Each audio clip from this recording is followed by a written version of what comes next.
Okay, ladies and gentlemen, we are so sorry about the problem. We'll just inform you, the problem is not about the human error, but it's about the nature error. She tried already to get the signal, but we don't know about the situation there. And then we will exchange, we will shift with another speakers. So the second speaker already here to give the material. So ladies and gentlemen, the next agenda will be started. On the second session, we will have the Honorable Professor Dr. Mohnasil Saleh, who will talk about empowerment of IR 4.0 and society 5.0 in medical technology toward better healthcare. This session will be guided by Alia Purwanti, Master of Science, as moderator, and Anas Fadli Midaya, Master of Immunology, as secretary. Ladies and gentlemen, and then two moderators, we invite you on the stage.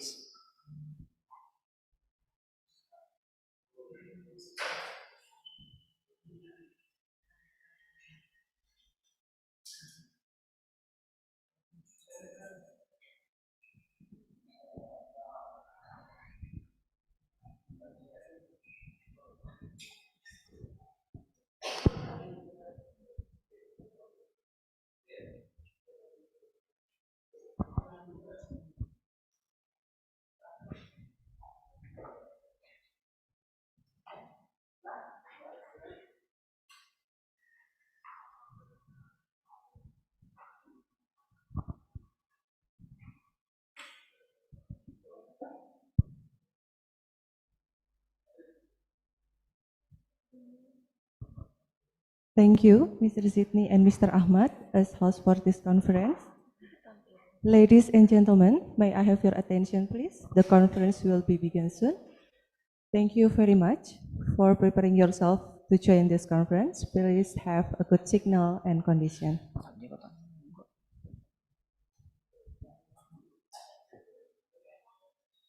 Good morning, everyone. Assalamualaikum warahmatullahi wabarakatuh. Salam, Om Swastiastu, Namo Buddhaya, good places. Respectable Chancellor of Universitas Dr. Soebandi and his staff, Honorable Dean of the Faculty of Health Science, and the entire academic community at Universitas Dr. Soebandi, Honorable all participants of the conference, it's honor for me, Alia Purwanti, Master of Science, to be one of the moderators of this conference session, and my partner, Mr. Anas Fadli Wijaya, Master of Immunology, to be notulen that will not conclude this session. We are very pleased to see you here and welcome all of you to this conference. First, Universitas Dr. Soebandi International Conference on Health Science. Thank you very much for joining to our conference, which is part from second anniversary event of our university. Second Desnatalis Universitas Dr. Soebandi. We hope this conference will give many benefits for us. Okay, ladies and gentlemen, the topic of the session is empowerment of IR 4.0 and society 5.0 in medical technology toward better healthcare community. The material will be delivered by our honorable speaker, Professor Dr. Muhammad Nazim Saleh from UCMI, Kuala Lumpur, Malaysia. Permission to read this curriculum vitae.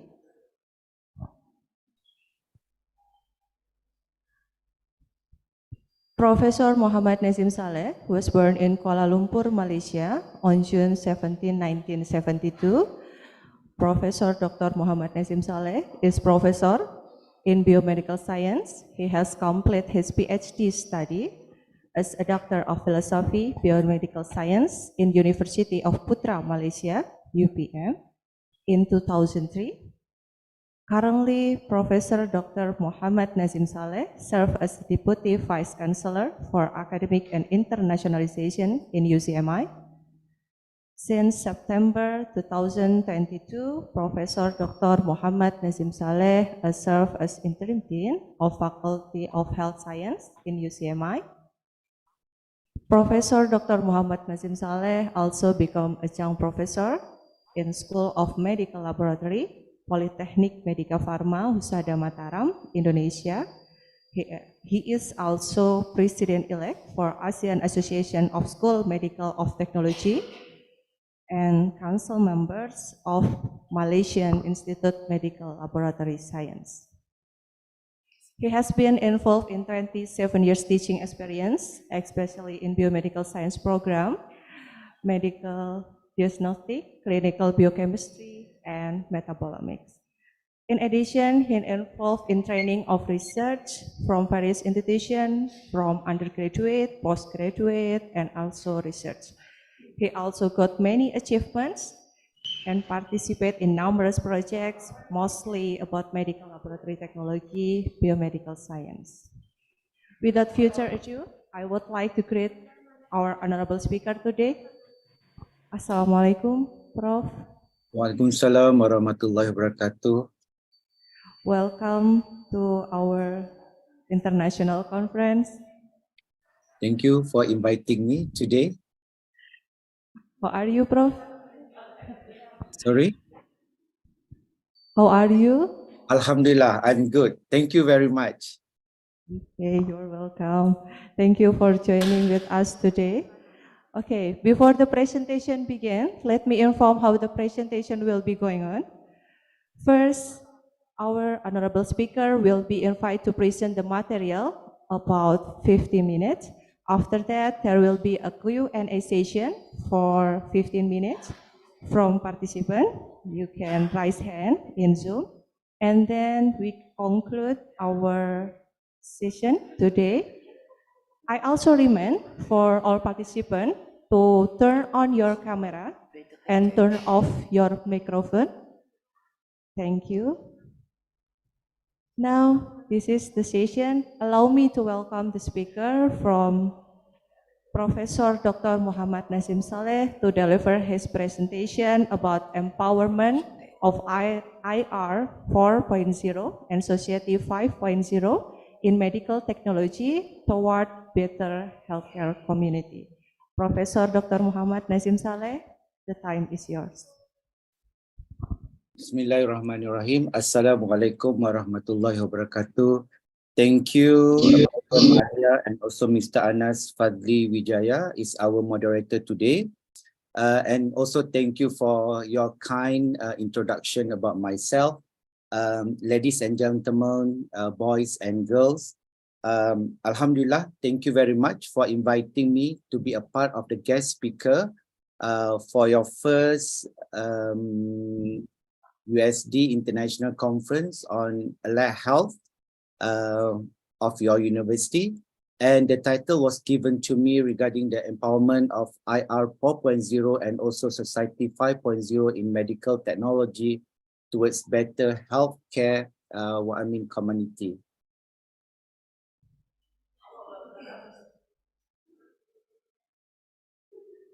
Okay, before that, I will start my second slide. We're talking about the Industrial 4.0 and also Society 5.0. The Industry 4.0, the Industry 4.0 revolution is already refining how we manufacture the things today. However, through the high degree of the merging between cyber space and also physical space on the Society 5.0, relationship between technology and also the technology mediated relationship between individual and also society is very important. So you can see from here how the movement um, how the movement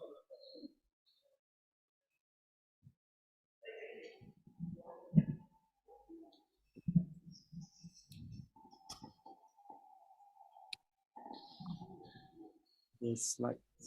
Okay.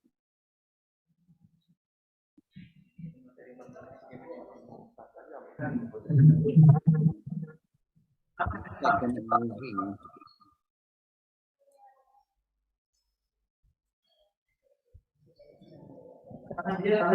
moving. All right. You can see from here how they are very important when we look on the five elements on the society 5.0, whereby they started from the huntings and then from the agriculture is also very important, and then they move forward into industrial society information. Finally, we're talking about the latest technology. So from that, how the important regarding the combination between IR 4.0 and also Society 5.0 will be accelerate the industrial in medical technology. So from that, we see how the movement of the IR 4.0 from this video.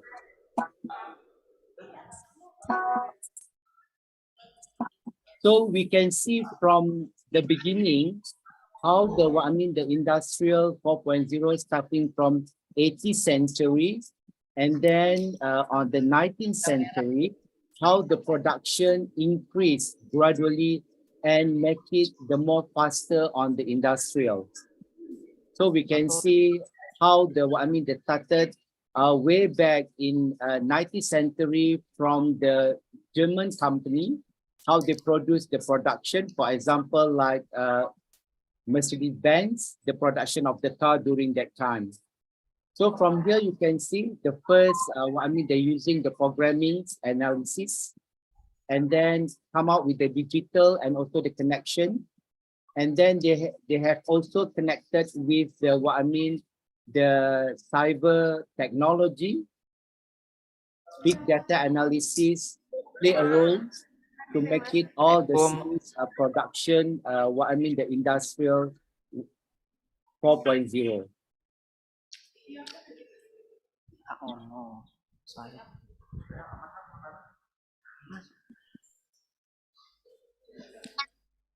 So from that, it's a very important, we as medical technology to look from the university, how the idea corrected.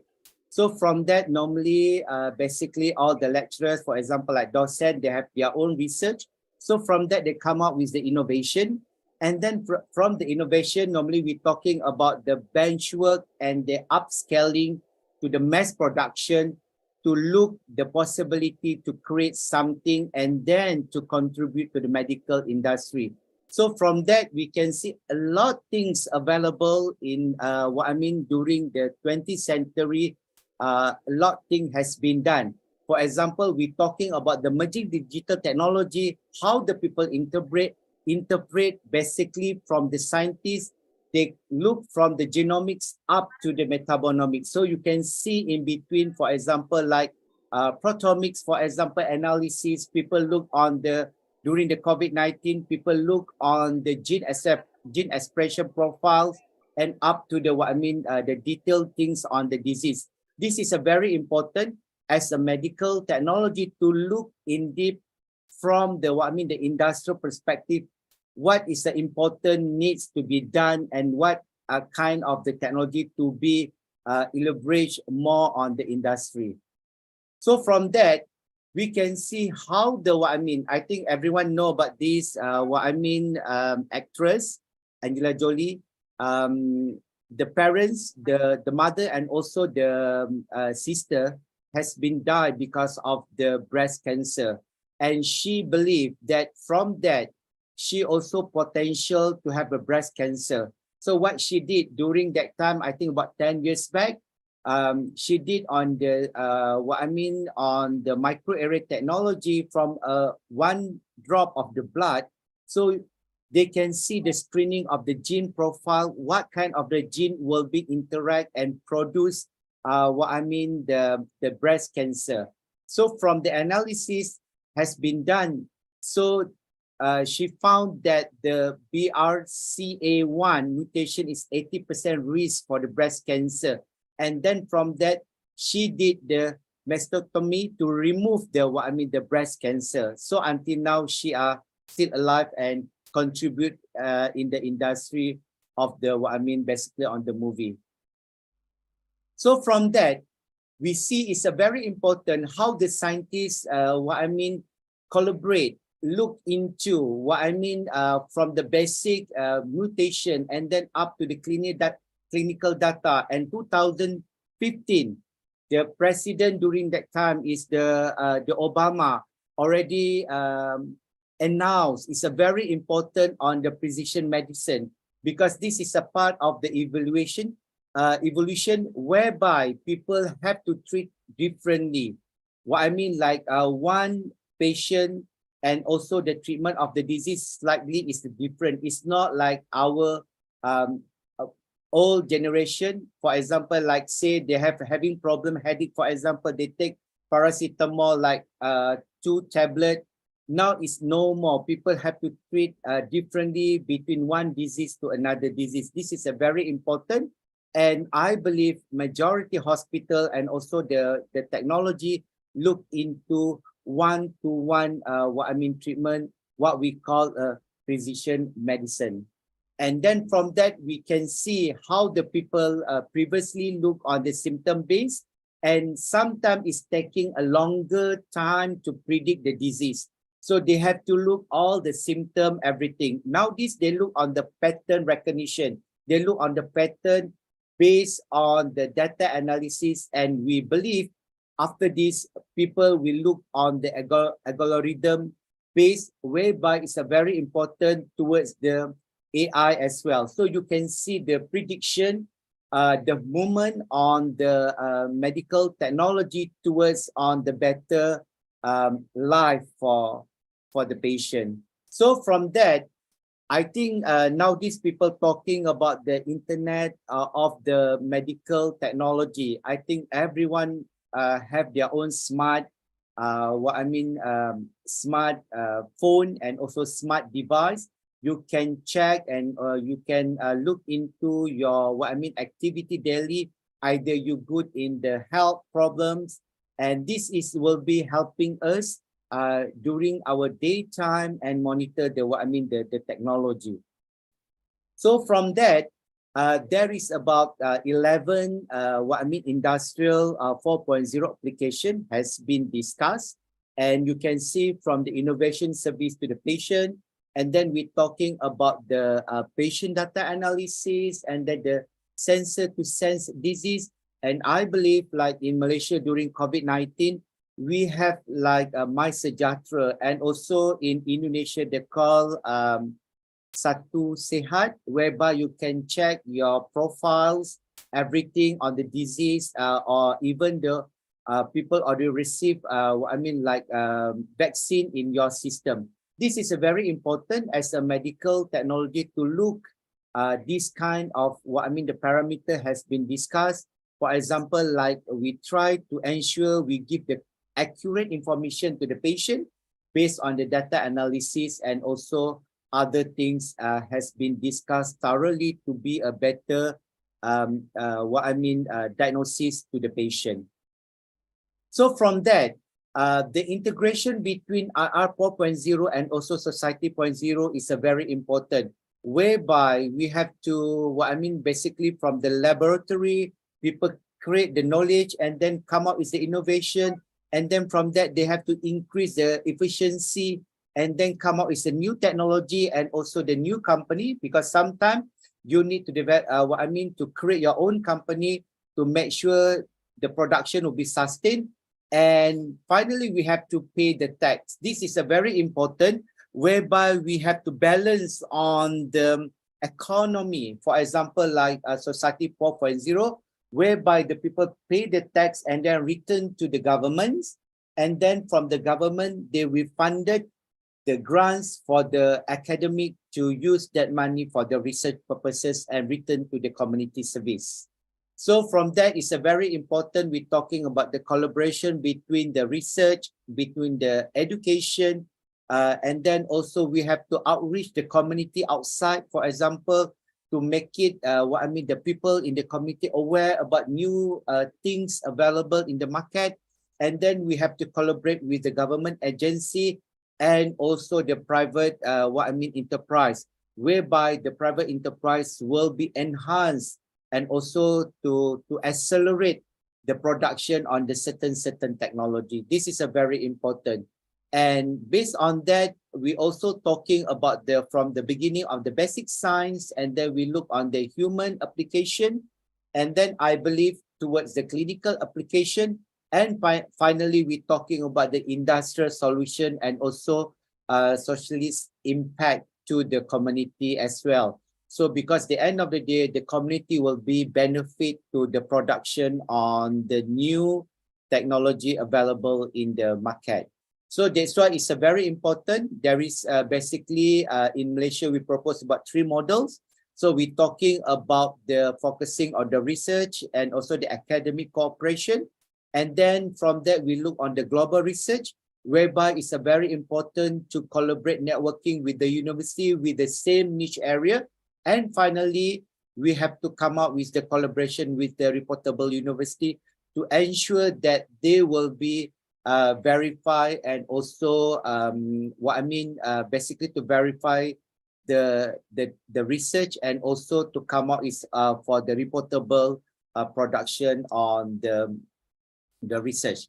So blessing of the COVID-19 during that time, so we also have a very strong collaboration with the clinical laboratory diagnostic, whereby the student will be available to hands-on during the COVID-19. So the student available to do from A to Z on the COVID-19 analysis, and this will be benefit to the community as well. So prior to that, it's a very important that we have to look on the SDG as well, because I believe like SDG play a role in this world. We're talking about in Malaysia, we're talking about in Indonesia, we're talking about the other country. So we have to comply on the SDG. There is about 17 SDG goals that we have to achieve, and it's a very important on our side to look on the SDG number 8. I will discuss later why it's a very important on the SDG number 8. So from that, during the pandemic, last 2 years, it's about 255 million people lost the job.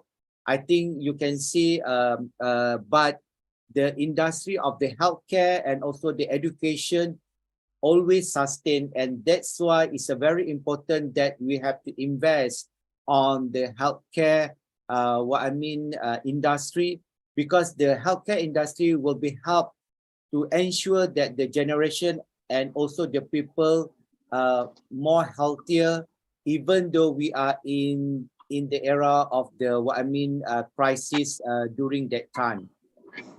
So from that, it's a very important that we look on the the SDG number 8. They call talking about the decent work and also economic growth. Is a very important as we are in the medical technology to look on the 5 area. For example, we talking about the employment, rich economic growth is a very important, whereby we come out is a new technology. And then we look on the future of the work. Okay, for example, we talk about all the new things. We have to streamline with the technology, because now these people talking about the real-time PCR. People in the classroom, people in the in the diagnostic area. This is norm. Everyone using that equipment for the detection on the COVID-19. So previously, I think about 4 years back, only on the certain laboratory have that kind of equipment. But now this, I think, cross over the world, either is small lab or the big lab, they also equip with that equipment. So from that, it's a very important, we're talking about the skill and also the employability, whereby we need to train our medical technology. It's not only the skill, but also the employability, and also look on the social protection flow, and also finally on the youth employment also is a very important. So in that case, you can see a lot of changes during the COVID-19 in terms of the percentage. You can see the numbers of female enrolled in the university higher than male, and then we also can look on others location. For example, a lot of people intend working in the city rather than the rural area, because they believe the technology will be enhanced the production, and also helping them in the healthy life. So during that time, I think the blessing of the COVID-19 make the digital transformation will be accelerate, because you can see like during that time we can access a lot of things. Device can alert us during our healthcare system during that time. That's why it's a very important. We're talking about the AI and also digital transformation towards the medical technology. So from that, however, we have to think about the skill as well. Even though we equip with the equipment, sometimes we are scared, because if we relies 100% on the technology, sometimes the decision on the certain things must become from our human touch. We cannot rely 100% on the human technology, because we afraid that the decision in terms of decision in terms of the final things might be wrong in terms of the decision. For example, like we talk about surgery, so we have to equip ourselves with the skill as well. It's not only the technology. So that's why it's a very important that we have to look on the three elements. What changes will IR 4.0 bring? This is all things we have to ask and we have to answer.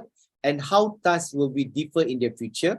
So, and also we have to think about what skill will be required during the IR 4.0 also is very important.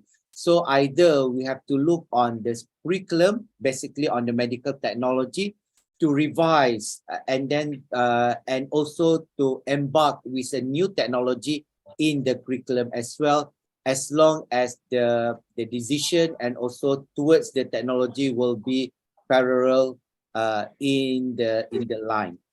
So from that, we have to look into basically 4 area category. From the workforce readiness is a very important, whereby either the company will be or the lab will be equipped the technology on that. So we have to think about the soft skill, because I have experience in Korea. I think last year we went to the hospital. There is a robot communicate with the patient, but there is no expression. The expression is very important. We're talking about the human to human expression. So like say you communicate with the robot, but there is no expression on that. How they want to feel the pain, for example, that cannot be tell during the top skill. So we have to equip ourselves with the technology skill as well, because now a lot of technology available. So we have to equip with the technology skill as well. For example, to ensure that accuracy on the production, accuracy on the analysis also play a role in this the technology skill. And also we're talking about the entrepreneurship, because I believe a lot of the young tech generation, especially generation Z, they are like to do a business, for example. So we have to cooperate this kind of skill to be addressed to the young generation. So from that, the end of the ultimate of the society 5.0, to have a very comfort in the family. We're talking about the vitality. We're talking about the high quality of the lives. Also, is a very important.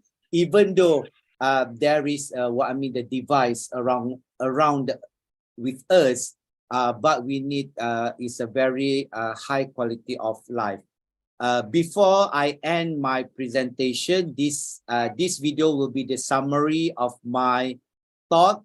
I hope everyone enjoyed the talks, and we look forward very fortunate future of the health in 21st century. This is Maria and her partner, Ruben. Before their day even starts, they are providing a detailed snapshot of their health and wellness to their network. Maria slept great, but Ruben, who has a history of depression and anxiety, tossed and turned all night. Data from his neuroendocrine system shows a spike in cortisol. That may be a sign that he could be headed for a significant depressive episode. So, before he's even awake, his network has placed time in his busy schedule that day to talk with a virtual therapist about ways to reduce his stress. 20 years from now, radically interoperable data and open and secure platforms will allow consumers to own their own journey of health, providing them with a holistic, real-time view of themselves and their environment.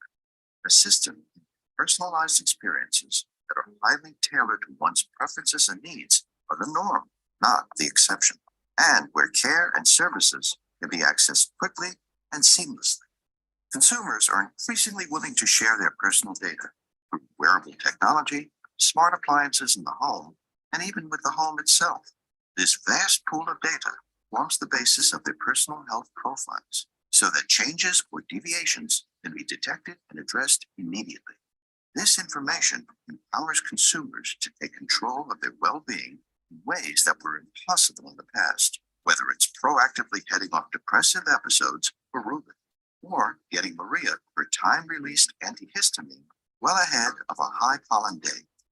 This data also provides more opportunities than ever to glean novel insights into the health of entire communities and to enable research and scientific breakthroughs at a rate that will only increase exponentially as technology continues to evolve and to integrate into our daily lives. Tailoring care individually based on ever-advancing capabilities to capture, interpret, and act on near-perfect data in real time is a radical change. This change will require a complete rebuild of today's healthcare system and the collaboration of several actors, some old and many new. Those with deep roots in care delivery must ask themselves how they can use data and technology to transform what well-being and care delivery means. Players in the health ecosystem will include non-traditional ones. For example, those focused on the data platforms and tools that enable this new model. Regulators, financiers, and intermediaries will all play a new role in this new vision. Disruptive thinking and a commitment to emerging technology are more important than ever before, because the future isn't as far off as it seems. In fact, it's at your very fingertips. With that end, I end my presentation. Thank you very much.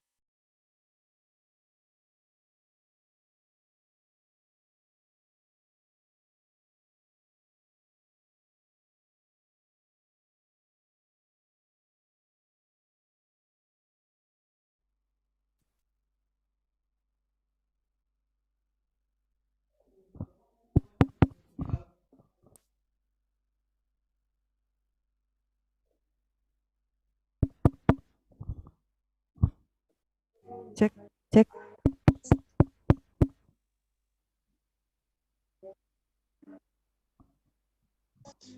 Okay, thank you very much, Professor Dr. Muhammad Nazim Saleh, for giving us such informative and interesting presentation about how industrial revolutionary 4.0 and society 5.0, especially in medical technology.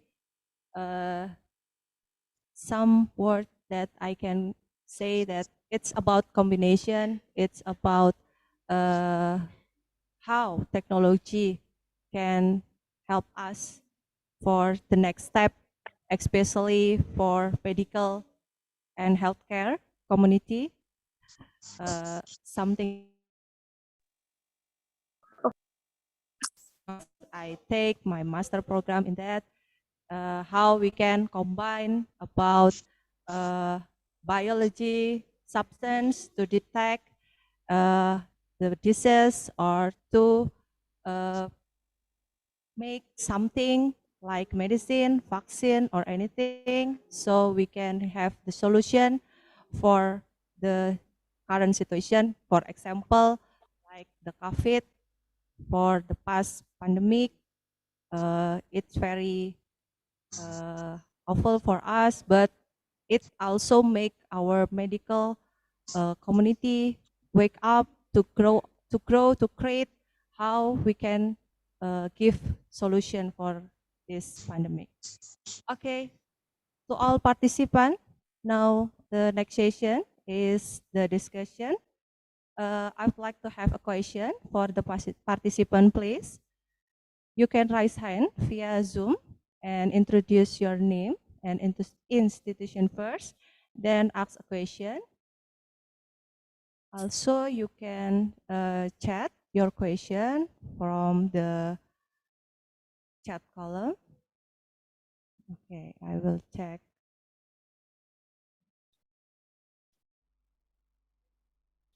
Okay.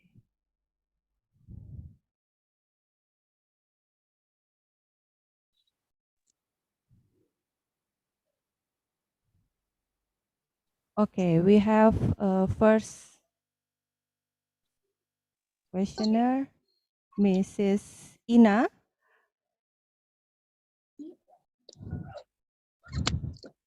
Okay, introduce yourself first. Yes, thank you, thank you, moderator. Assalamualaikum, Prof. Waalaikumsalam warahmatullahi wabarakatuh. My name is Ina Martiana. I'm from Universitas Dr. Soebandi. Here I really interested with your presentation about the medical industry 4.0, 4.0. And actually, I'm based from nursing department, and nowadays we know that many technologies we see being created in any ways based on COVID-19, and also in nursing we maybe kind of make any intervention with application. We think about change our intervention manually with mobile app maybe. Yep. But and if we see also many technology minor, maybe like when in the COVID-19 we also know technology for health issues such as maybe like antibacterial ultrasonic cleaner, medical wards that we can use daily in activity, and also maybe like it can detect our pulse, temperature, and also other mini technologies. And our environment might found it as a wow technology, like because they can afford it to buy and think that it can help their daily life. But how we can how we can determine that the new technology, and how we can think that this technology is actually useful and valid to use, and not just based on app and then it's a wow, but the useful action is just kind of non-valid like that. And how we determine the technology that's so many nowadays. That's maybe my question, Prof. Thank you. All right. Okay. Thank you very much, Miss Ina, regarding the question. I think you're talking about the either we believe on the new technology will be helpful. Recording in progress. And give a benefit to us. I think it depends on on the country, and also the authority, for example. So for example, we're talking about Patu Sehat. I think everyone have their own in the apps. That one is a good, because the end of the day, the government can monitor the numbers of community has been vaccinated. For example, how many people already take took their vaccine, for example. This is a very important, because from that we can prevent the second wave of of the COVID-19, for example, or any pandemic, either is zoonotic or whatever in this world. Because now this we will can classify as uncertainty condition in this world. So something device will be help us, but some of the device might be is not 100% will be help the community. So I believe there is a pro and cons when we're talking about the new things. However, the technology will be improvised to make it the things more relevant and more benefit to the community at the end of the day.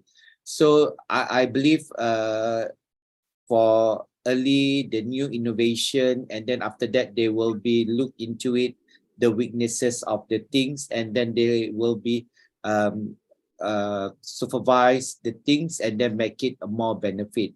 So in the medical technology, for example, during that time we're talking about the microarray technology, how they do the screening from the 10,000 gene, and then they narrow down to on certain pathway that will be help us in the lab and also the community at the end of the day.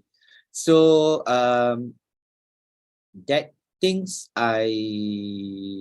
from my opinion, I'm not sure either it's answer your question or not.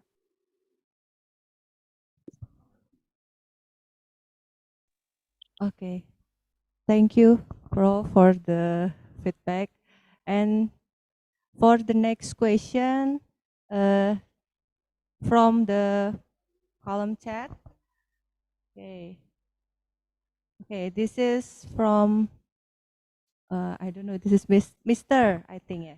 Mr. Rian Anggia Destiawan from Universitas Dr. Soebandi. Of the various advantage of the industrial revolution and society 5.0, are there any disadvantage, especially in health sector? This is not about the advantage only, but he asks about disadvantage, Prof. Would you like to give a feedback, please? Okay, thank you for the question, Pak Rian. It's a very interesting question. When we talking about because before this, people look on the only one. We're talking about only IR 4.0. That one more talking about the production on the manufacture. But along the way, we have to think from what has been proposed by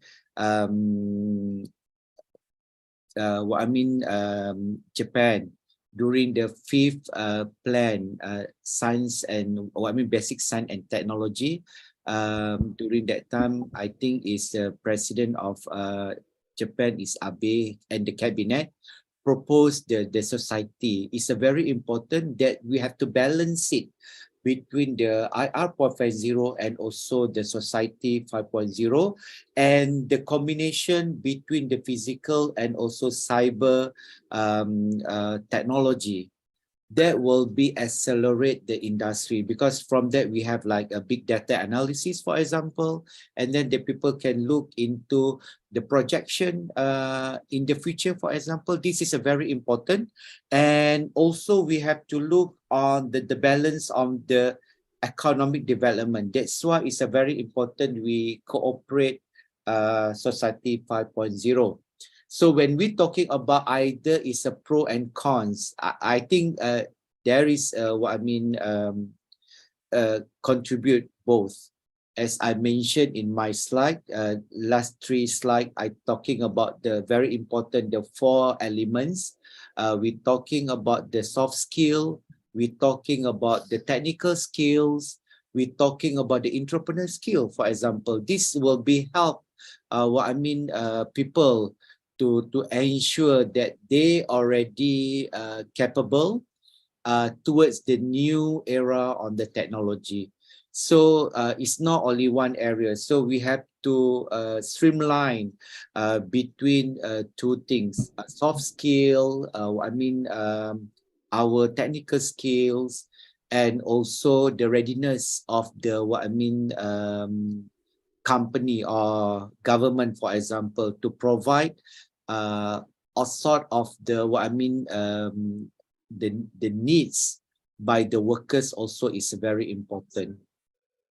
So that I answer your question, Mr. Rian? Okay, thank you, Prof, for the answer. We hope that Mr. Rian get the answer for the question. It's how IR 4.0 or Society 5.0 must be challenged for everyone, but how we can improve the that challenge so it become the solution for the next step. Okay, this is another question from Yolanda, Mrs. Yolanda from Universitas Dr. Soebandi. Let me the question. I want to ask you, how long will it take to create or find the new technology or medication based on the first disease was discovered, such as in COVID-19 situation few years ago? Thank you, Prof. Okay, that's the question. Okay, Miss Yolanda. Miss Yolanda, all right. The question regarding how long will we take for the new medication available in the market. For example, we're talking about the COVID-19. All right. I can say in the theory, basically it's about 10 years. The process. So we started from the identify the source of the, for example, in COVID-19, we talk about the virus. So we have to understand about the the COVID-19 virus itself. So now from that, from the beginning in end of early 2020, we talking about the virus itself. They already mutated and then they come out with a new strain, for example. It's a very quick, and then we have like to do analysis in the lab, and then to verify, and then after that we have to do the animal studies to look either the drugs give any negative effects to the animals. And then after that we go on the clinical trial. So the clinical trial itself, there is a 4 stages based on the numbers of the patient, the numbers of the patient, the numbers of the people contribute, and finally the drugs will be approved by the FDA. And then on top of that, they have to look on the adverse effect as well. So along the way, I can say it's a minimum is about 10 years. However, during the COVID-19, because the fundamental on the vaccine production is already there. For example, people using the genetic engineering to do production on the COVID-19. However, there is there is a different way how to produce. For example, like you can see a difference between the AstraZeneca and also Pfizer. For example, they're using a 2 different approach. The one they're using a genetic engineering, the second one they're using the mRNA because the latest technology.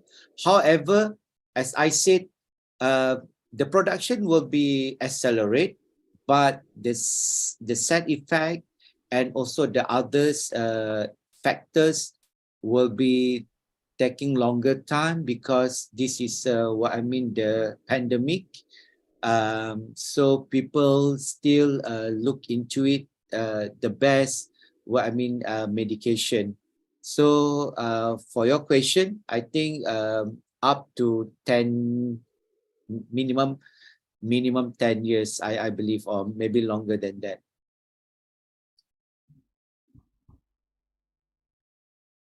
Okay, thank you, Prof, for the response. Okay, there is another question. This is such interesting topic, I think. So there is some question from us to our honorable speaker. Okay, next question from Ayu Tri Agustin from Universitas Dr. Soebandi. The question is, as we know that the medical technology sector, especially in development of sensors to sense disease, is still being concerned, may our speaker tell us how far the research has been established to develop sensor to sense cancer disease? Thank you. Okay. It's Thank about you, Ms. sensor, Ayu. sir. Right. Thank you, Ms. Ayu, for the question. You're talking about the new things, talking about the sensor of the cancer. So for the time being, people look on the oncogenes. What I mean, the gene, the important genes in the pathway of the certain disease, and then from that, as I mentioned earlier, I think early 2000 people look on the microarray. So they look, when we talk about the cancer, normally we're talking about the gene interaction, the gene communication between one gene to another gene, always communicate each other, interact all the time in our body. That's why like people like having cancer in stage 3, and then of sudden after they remove, they still have the cancer because the gene, that particular gene will be turned on in our body.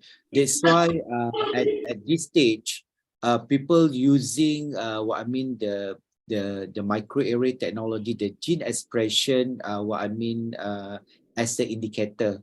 So as I mentioned earlier, for example, like your blood, they can do a screening of the potential gene that will be respond on the certain on the certain cancer.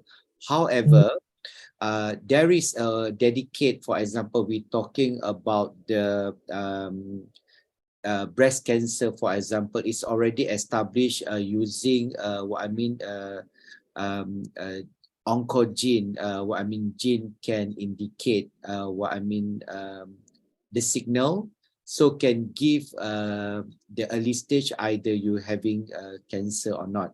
And I believe for the cancer already people already established on the biomarkers on the certain cancer has been identified and also detected. But the actual sensor for one device to detect all cancer, I don't think so is available. People still need to go to the lab to do the mass work to come out with the gene profile expression. That is my answer, Miss Ayu Tri Agustin. Okay, thank you, Prof, for the feedback for the question.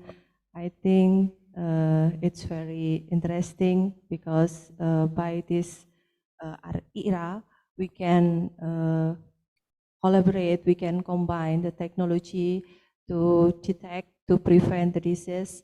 So it's so amazing. Okay, Ladies and gentlemen, however, due to limited time, we need to end this Q&A session. Thank you so much for the participant. There are Mrs. Ina, Mr. Rian, Mrs. Yolanda, and Mrs. Ayu for the participation.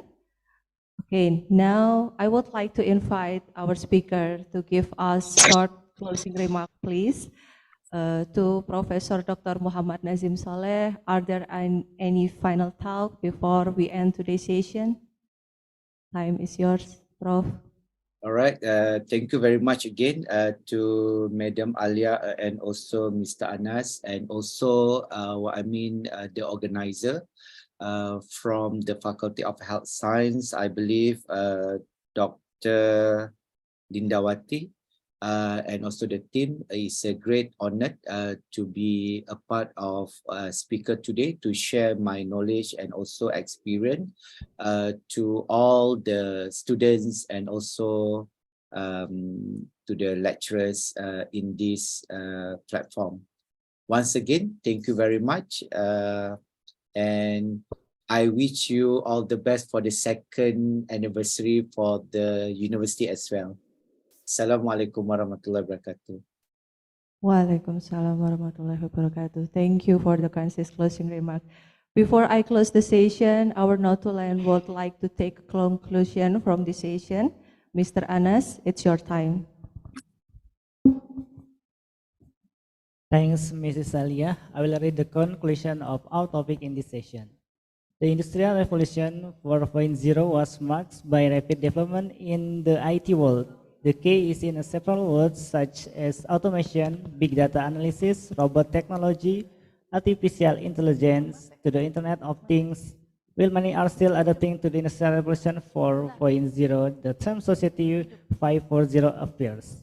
Society 5.0 is a concept where society has adapted to technological development, as well as utilizing this technology to facilitate everyday life. For example, by using AI, IoT, data science, and big data processing. This concept is almost similar to Industry 4.0, which emphasizes of computer technology and digitization in industry, manufacturing, and life general. Basically, Society 5.0 is a society that can solve various social challenges and problems by utilizing various innovations that were born in the era of Industrial Revolution 4.0. In the health sector, applications from Industry 4.0 and Society 5.0 are very beneficial in various sectors, such as intelligence in patient data analysis, sensor to sense disease, precise surgery, medical imaging, digitally controlled service, medical research, and more. That's all the conclusion for our topic of this session. I return to Mrs. Alia again and thank you. Okay, thank you, Mr. Anas. This is the last part of the session. Once again, I'd like to thank the speaker for the informative and interesting presentation. Now we will give a virtual certificate for our honorable speaker, Professor Dr. Muhammad Nazim Saleh. Once again, thank you so much, Prof, for sharing with us with Thank you great very much. informative. We hope we can meet again next time. Thank you. Thank you. And not forget, thank you for all the participants for very active participation. Finally, let's give the applause for the speaker and of course for you all. Okay, I should remind for the participant that the link of present that will be shared in chat column, you can fill the presents. After break time, we will be seeing again in the next session of the first Universitas Dr. Soebandi International Conference with another moderator, Notulen, and also speakers.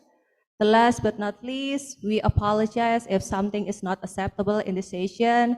Thank you for all through and see you later. Good afternoon. Wassalamualaikum warahmatullahi wabarakatuh. Salam, Om Swastiastu, Namo Buddhaya, good wishes. Shalom.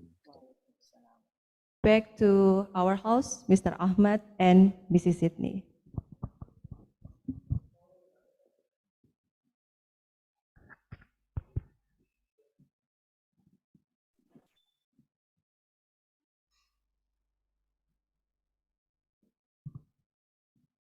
Okay.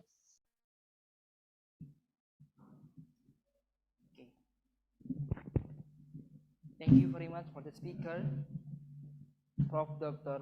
Nasil Saleh, talking about medical technology. That very useful for us as a health worker. We can use in so many sites there, for example for nurses and then for the laboratories and then etc. Ladies and gentlemen, I would like to inform you that Madiha Muhtar already joined the Zoom. She got the signal maybe there. Well, ladies and gentlemen, now we will listen to talk about holistic healthcare services in rural areas of Pakistan by esteemed Madiha Muhtar, RN, RM, BSN, MSN. And this session will be guided by Trishna Pangestuning Tias, Master of Midwifery as moderator, and Ainur Zana, Master of Midwifery as secretary. Moderator, please kindly come to the stage.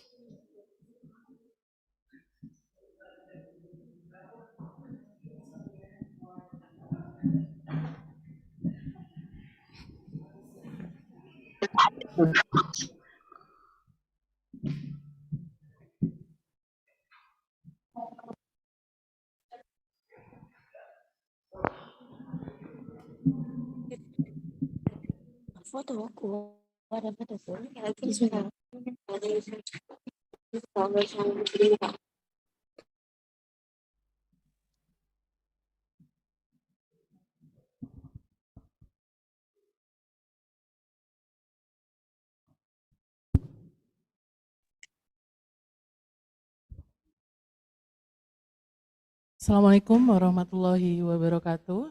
We are sorry for the previous problem. Let me read again the CV of our honorable speakers. The speaker will be given 15 minutes and then we will have 15 minutes for question and answer session.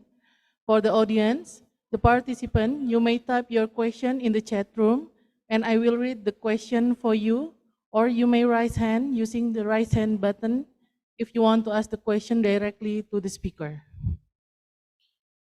Okay, without further ado, please welcome Madiha Muhtar from the University of Lahore, Pakistan, who will deliver the presentation entitled Universal Healthcare System in Pakistan. Before Madiha Muhtar present, I will read the curriculum vitae.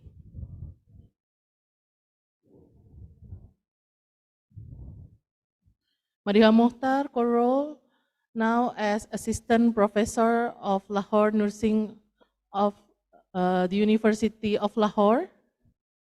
She is also a reviewer in some journal in Indonesia and also in Pakistan. Now, please welcome Madiha Muhtar. Madiha, can you hear my voice? Yeah, I can hear you. Okay.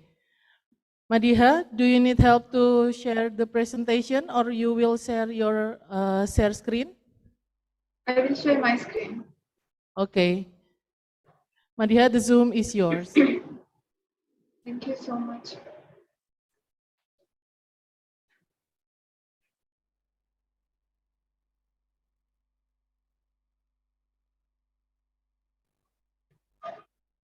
Screen.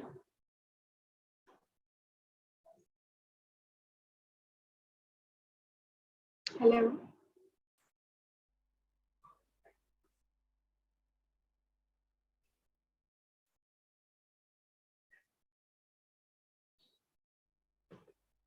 Can you see my screen? Yes, yeah. Yes, we Okay, can, thank you so Madiha. much. Yes, we Okay, can thank see you your so much. PowerPoint. Okay, thank you so much.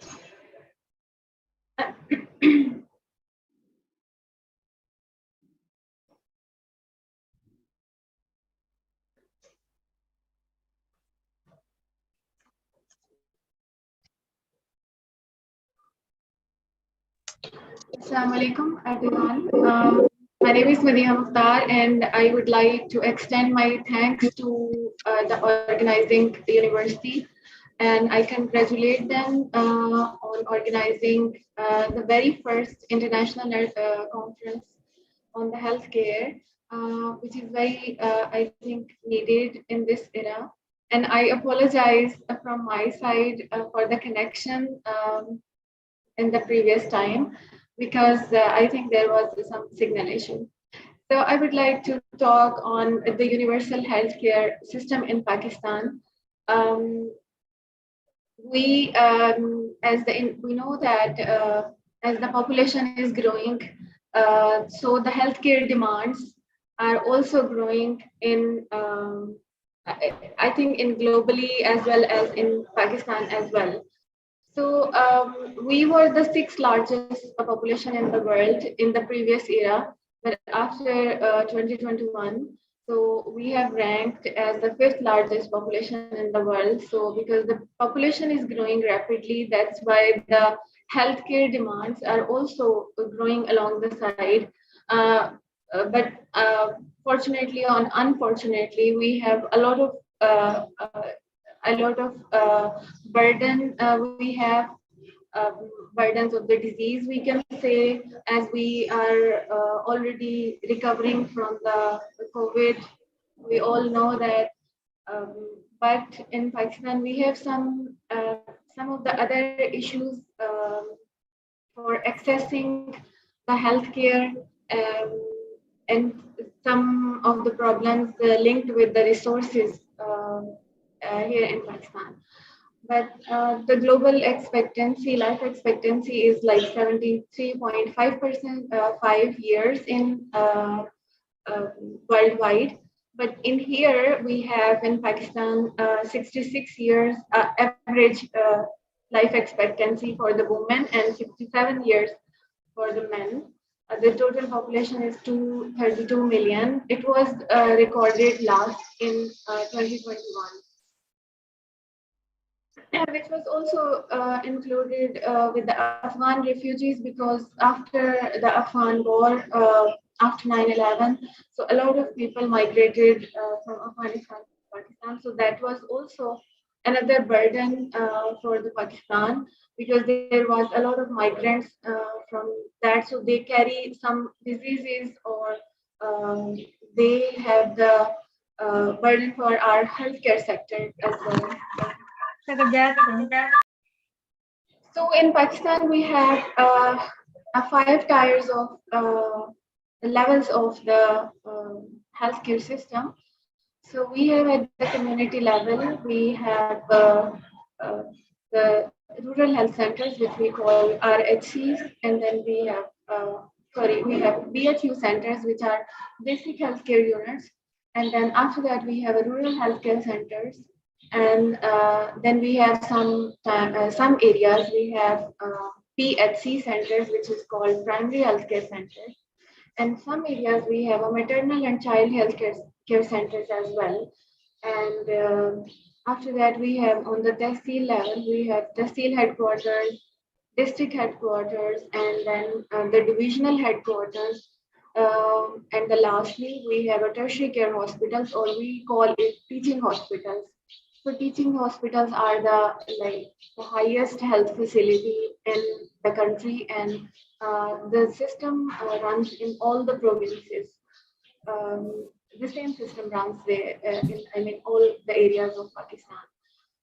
So as the level increase, so the speciality of the hospital and the equipments and the resources of the hospital also widened according to the level of the hospital. So the bed size and the facilities and the kind of resources also increases according to the hospital.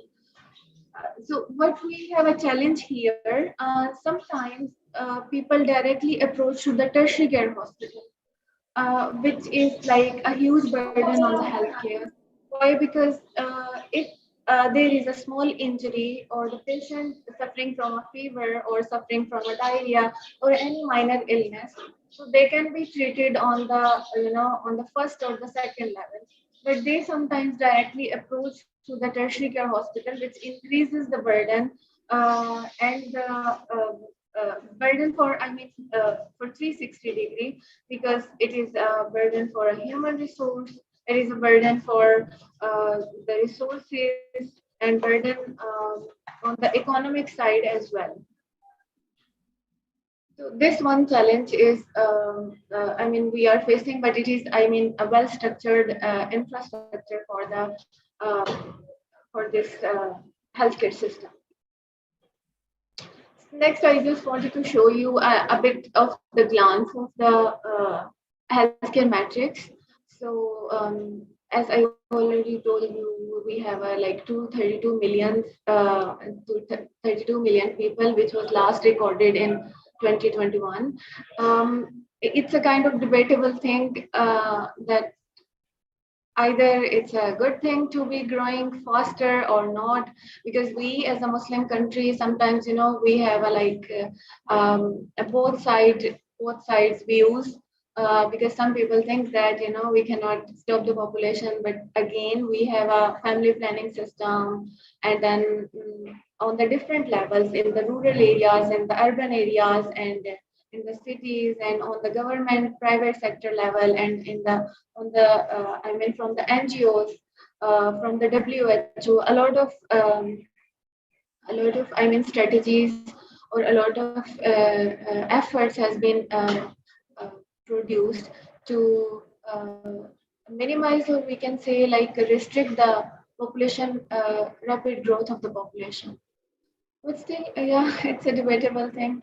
So, but in contrast to that, in contrast to the population, our healthcare workforce is really a challenge for Pakistan, because we are not producing as much as doctors or nurses or midwives and LHVs as much we need here.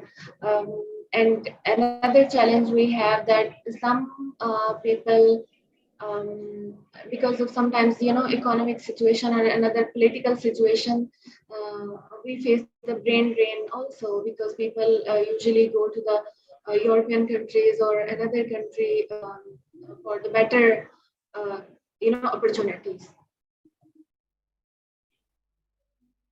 So, giving you a view of the healthcare system, I have already told you the how many tiers we have, and on the different levels how the healthcare sector works.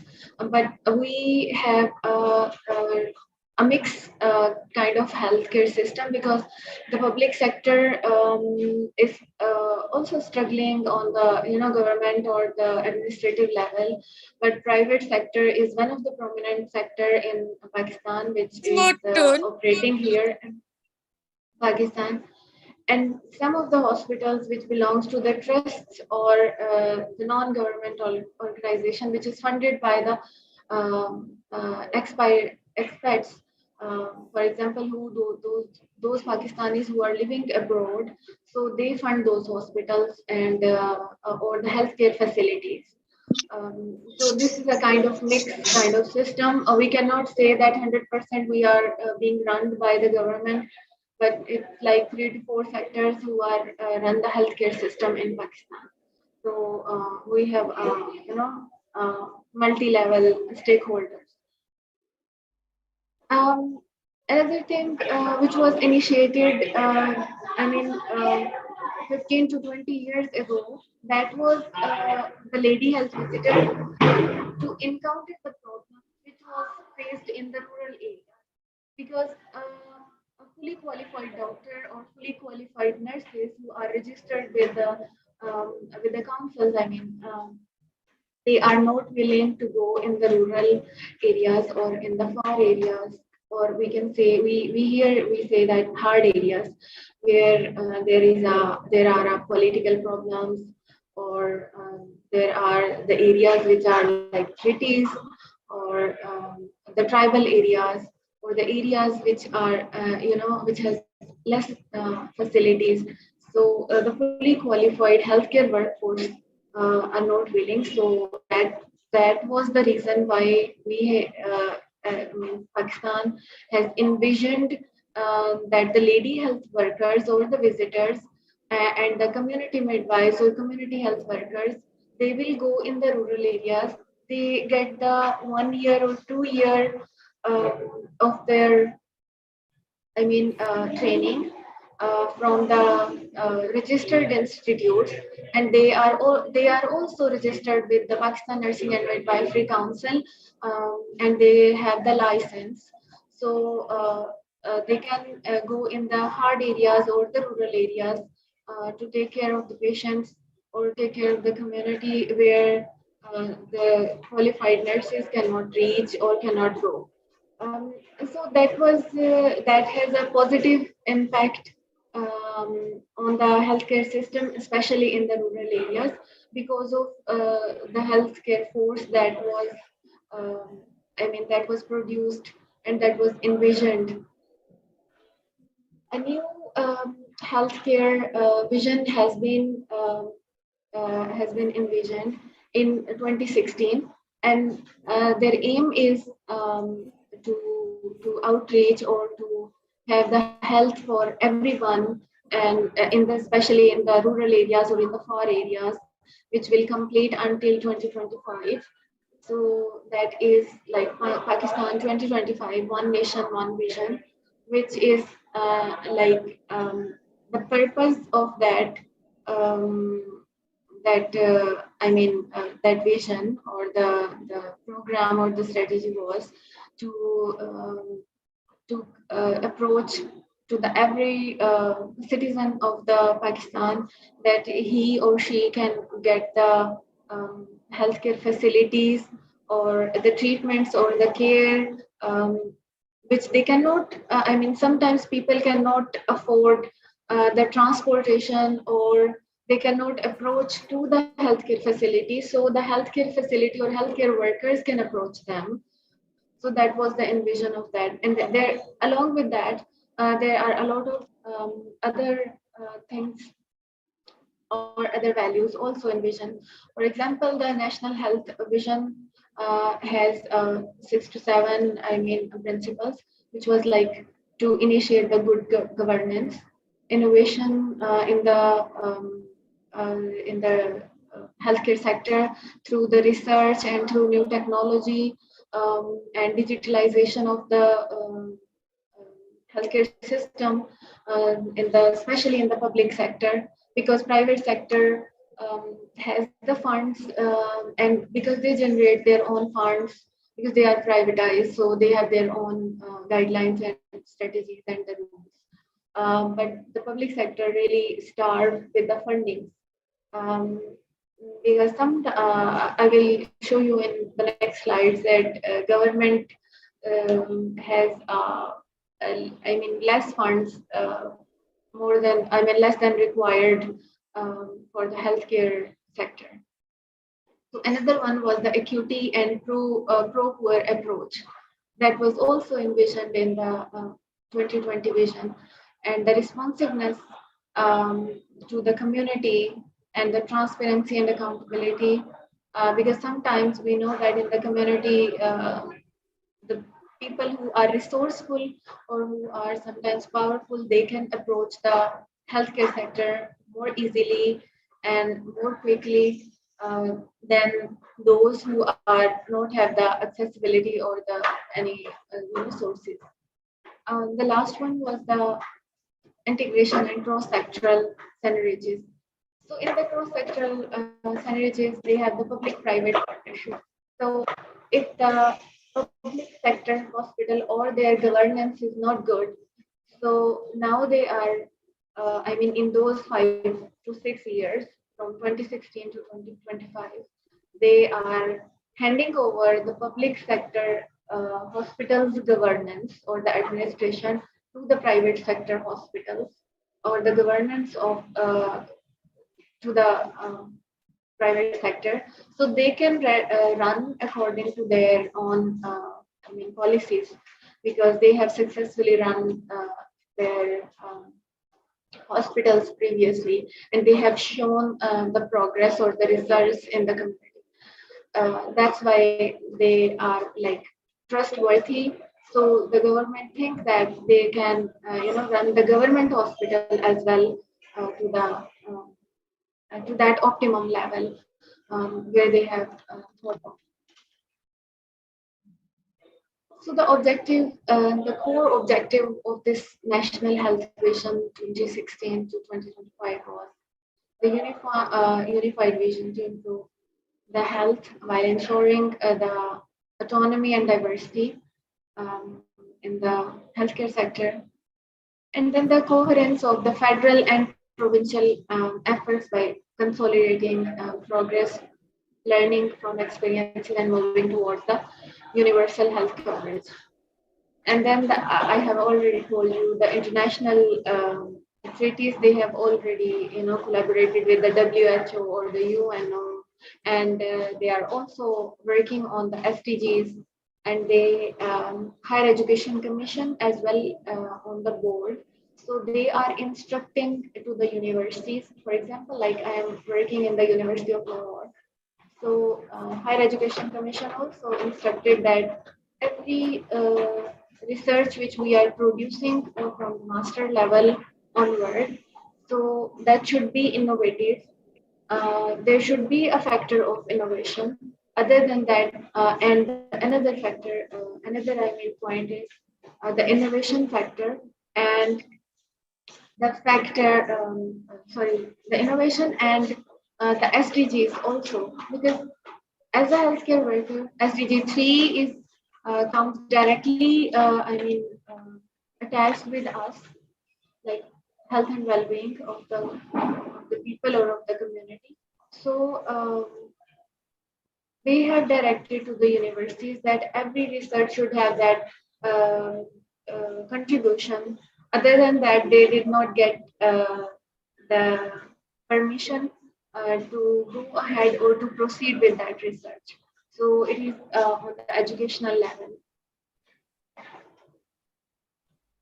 So this is a bit glance of the coverage with health access and inequities, which I already talked with you.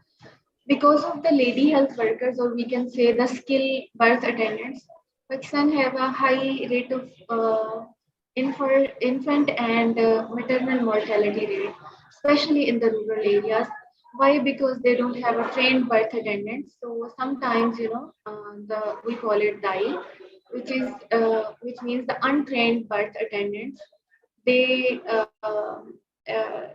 they facilitate the women in delivering their babies. So that's why, because they are not trained enough by the healthcare sector.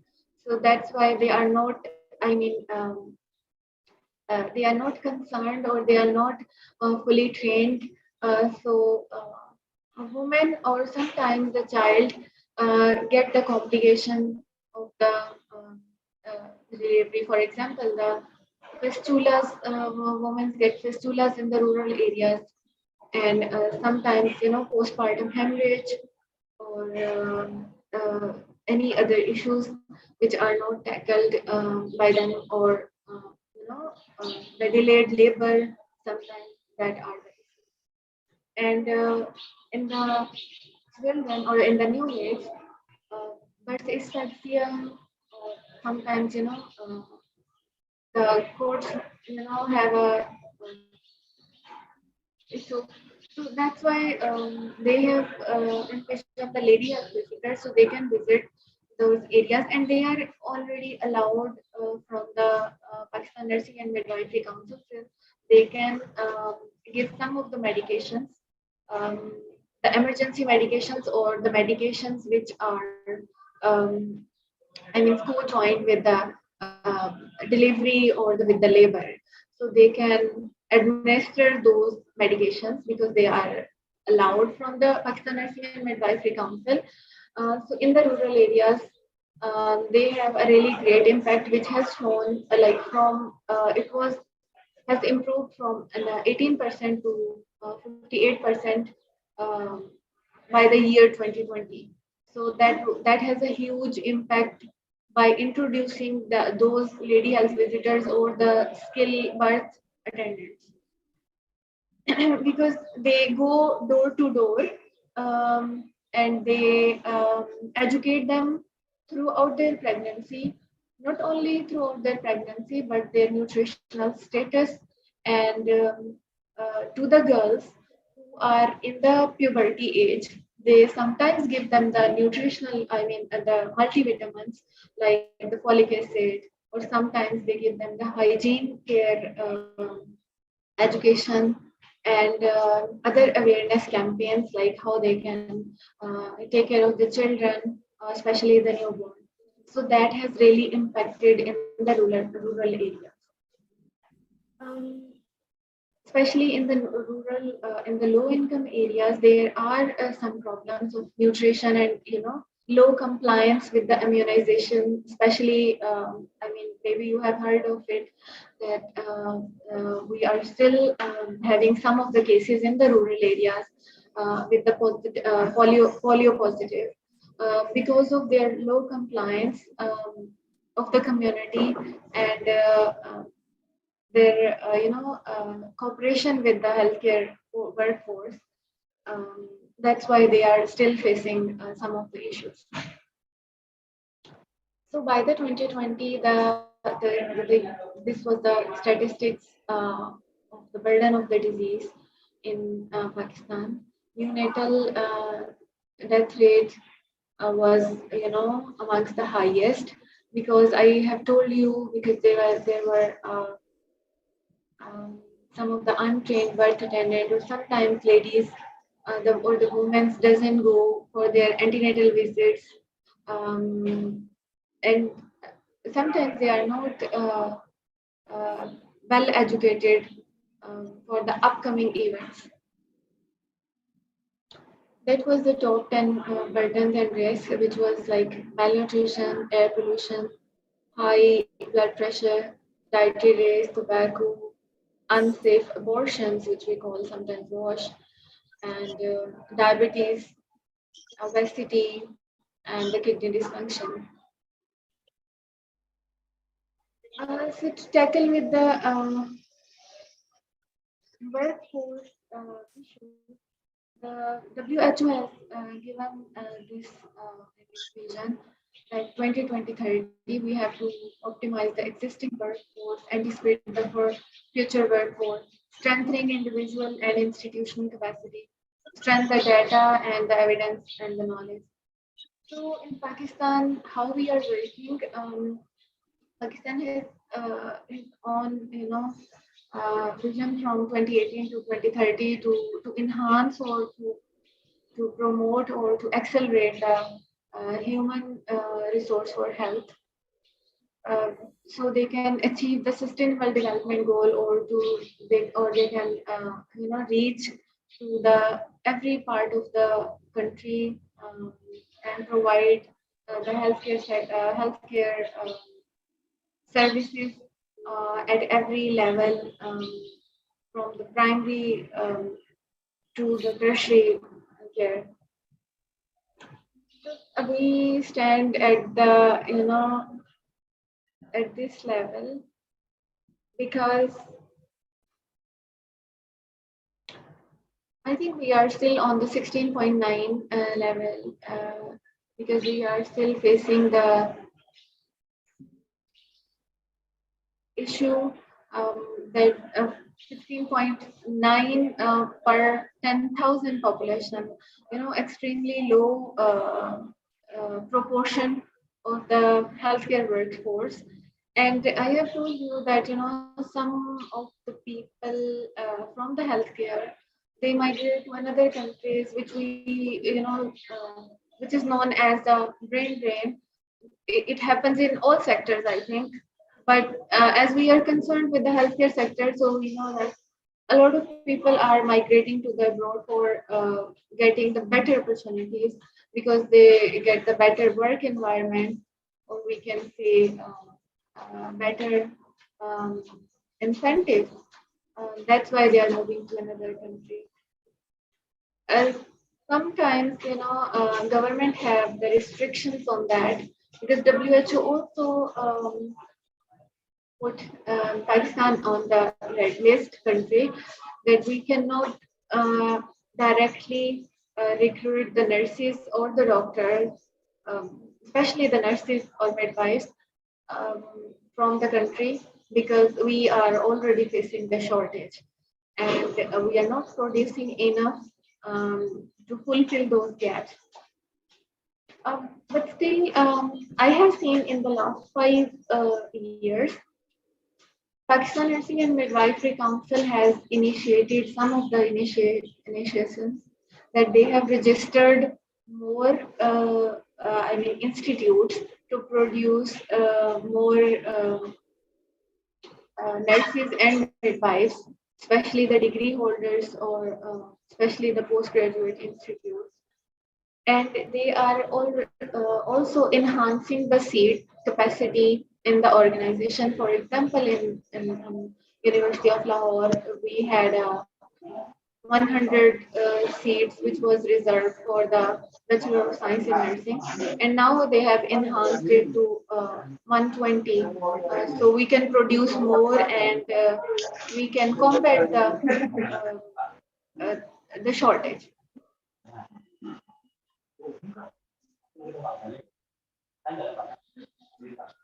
So by keeping the same thing, this was the my map plan for the tackle the human resource for health. And Pakistan's Nursing and Midwifery Council has from 2021 to 2025 they are very actively enhancing the education. So all the institutes that were like not active, so they are allowing them, or they are producing more nurses and more midwives, because they have given them the seat enhancement, and they are registering them, those who were not registered previously with the nursing council. So this is the healthcare workforce challenge. And there are overall shortage of nurses, globally or the worldwide, but here we have extreme shortage and the imbalance of skill, mix and distribution, inadequate production capacities. Sometimes our laboratories, or we can say that our institutes are not up to the mark where we can produce the nurses which are capable to cope with the high growing era. And then the mobility of those nurses, governance and their regulation or the healthcare workforce is also a challenge, because sometimes they are reluctant. I have told you that they are reluctant to go in the hard area, or those areas they are which are in the far. The government sometimes puts restrictions on them, but those healthcare workers or healthcare personals, they take a leave or they just leave the government sector if they are more pressurized. So that is also a challenge to retain them in their own positions, rather than they are withdrawing more people by pressurizing them. So WHO has supported to the National Human Resource Health Vision, and they have helped them to compile this strategic plan. And on the provincial level, also they have given the consultation that how they can combat with the government authorities, and they are also training the educators and for their capacity building. And there are one or two nursing colleges which the WHO has funded to renovate those nursing colleges and their hostels, so they can retain their, or they can initiate the nursing activities. That was the universal health coverage. From more information and evidence health workforce, and more political commitment at the country level. Um, there are one of the challenge in Pakistan, because I don't know about the other countries, but I know about here. I think some of the countries also facing the same issue, because when the government, one government is committed to provide the support or the funds to the healthcare workforce, or especially nurses or the healthcare sector, when they provide funds or human resource, when their tenure is finished, or then the next tenure of of another political party or another government, so sometimes they do not continue those commitments. So sometimes we face the same issue here in Pakistan. So the continuity of those efforts uh, really make them, unachievable or unsuccessful. More partnerships and collaboration is needed. Um, the kind of partnership I have told you that government sector has already given a lot of hospitals to the private, handed over to the private organizations, so that they can run it better, or they can generate their own revenue, so they can smoothly operate their activities. But we need an international collaboration as well, so we can learn from them, or we can um, maybe have some joint activities, or we can get some motivation, or the joint ventures.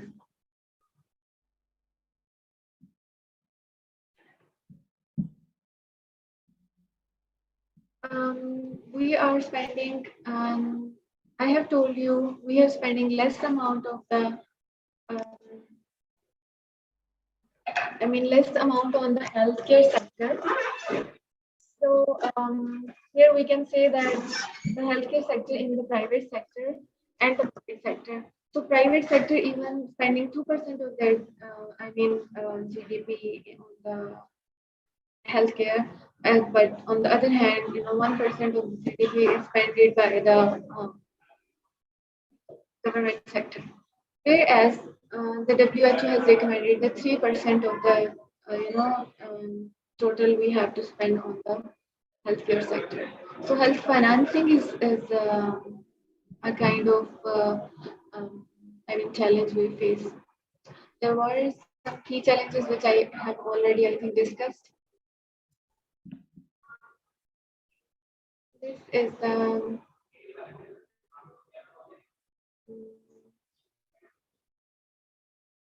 that was the package which was given by, like, essential package for healthcare services, which was given by the government, and this was the family practice approach, which was the framework that how we can approach the community. In the community, we sometimes educate people have to follow the community partnership model. So in some of the area in Pakistan, we follow, especially in the urban areas, and the community participate in the activities, or in their health awareness campaigns, or in the free camps, um, or to the activities of their nearest health facilities. But sometimes in the rural areas, they think that if education is given to them, it's a non-beneficial thing. So they can learn it from the internet or from the television already. So it is not needed by the healthcare workforces. So the lacking of their participation also, um, from the community level, it's also what you can say a main issue, that they do not participate actively to enhance their health or well-being, or um, to have a better life.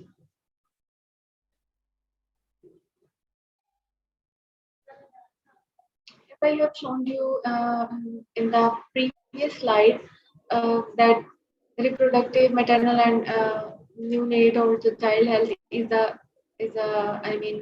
a hot issue for Pakistan because of the untrained birth attendants in the previous era. But still, we have um, around 50% we have the issue the same thing here. But still, they are improving by the giving the family planning, neonatal visits, and approaching them. Sometimes they use the television ads to educate people in the rural areas because they are not actively gathering some places, or they are not actively listening to the community health workers who are going door to door to educate them, or to give them some awareness on their issues, because every community has a different kind of issue. Some community has a communicable disease issue, or some communities has a nutritional issue, and some communities maybe have communicable diseases. For example, the last community I have visited in Lahore, they had the scabies and the issue of the upper respiratory tract infection. Why? Because they were living in the joint family system, or in the congested house that was not well ventilated.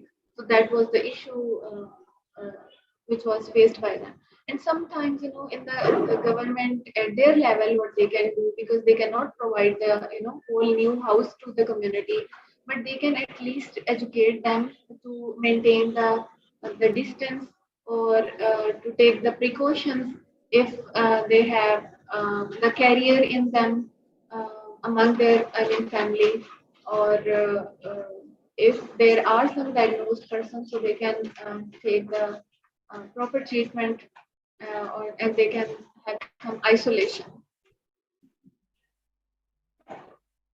So for the way forward for the maternal, newborn, and child health, there were some of the key points they have given, that referral services from the door to door, and availability of essential medicines in the healthcare facilities, and the healthcare commissions activities, because in every province we have a healthcare commission which regulate the healthcare facilities like district hospitals, rural health centers, MCH, and the PHC centers. So the healthcare commission is the regulatory authority. So they have their own performance, and every year they check their own with uh, their standards. They check those hospitals, and they have a lot of indicators of the hospital at each level. For example, for the infection control, for the education, for the resources, for the human resource, and for their waste disposal, um, and so on. And for the reproductive health, they have like 10 way forwards, like discourage early marriages to tackle the reproductive health, and legislative measures, of course, in the parliament, or in the at the regulatory level or the law level, uh, providing incentives for smaller families. For example, the China was initiated, I think, years back or the decades back, that only two-child or a one-child policy. So they have, a very good example for all of us, that they have controlled their population.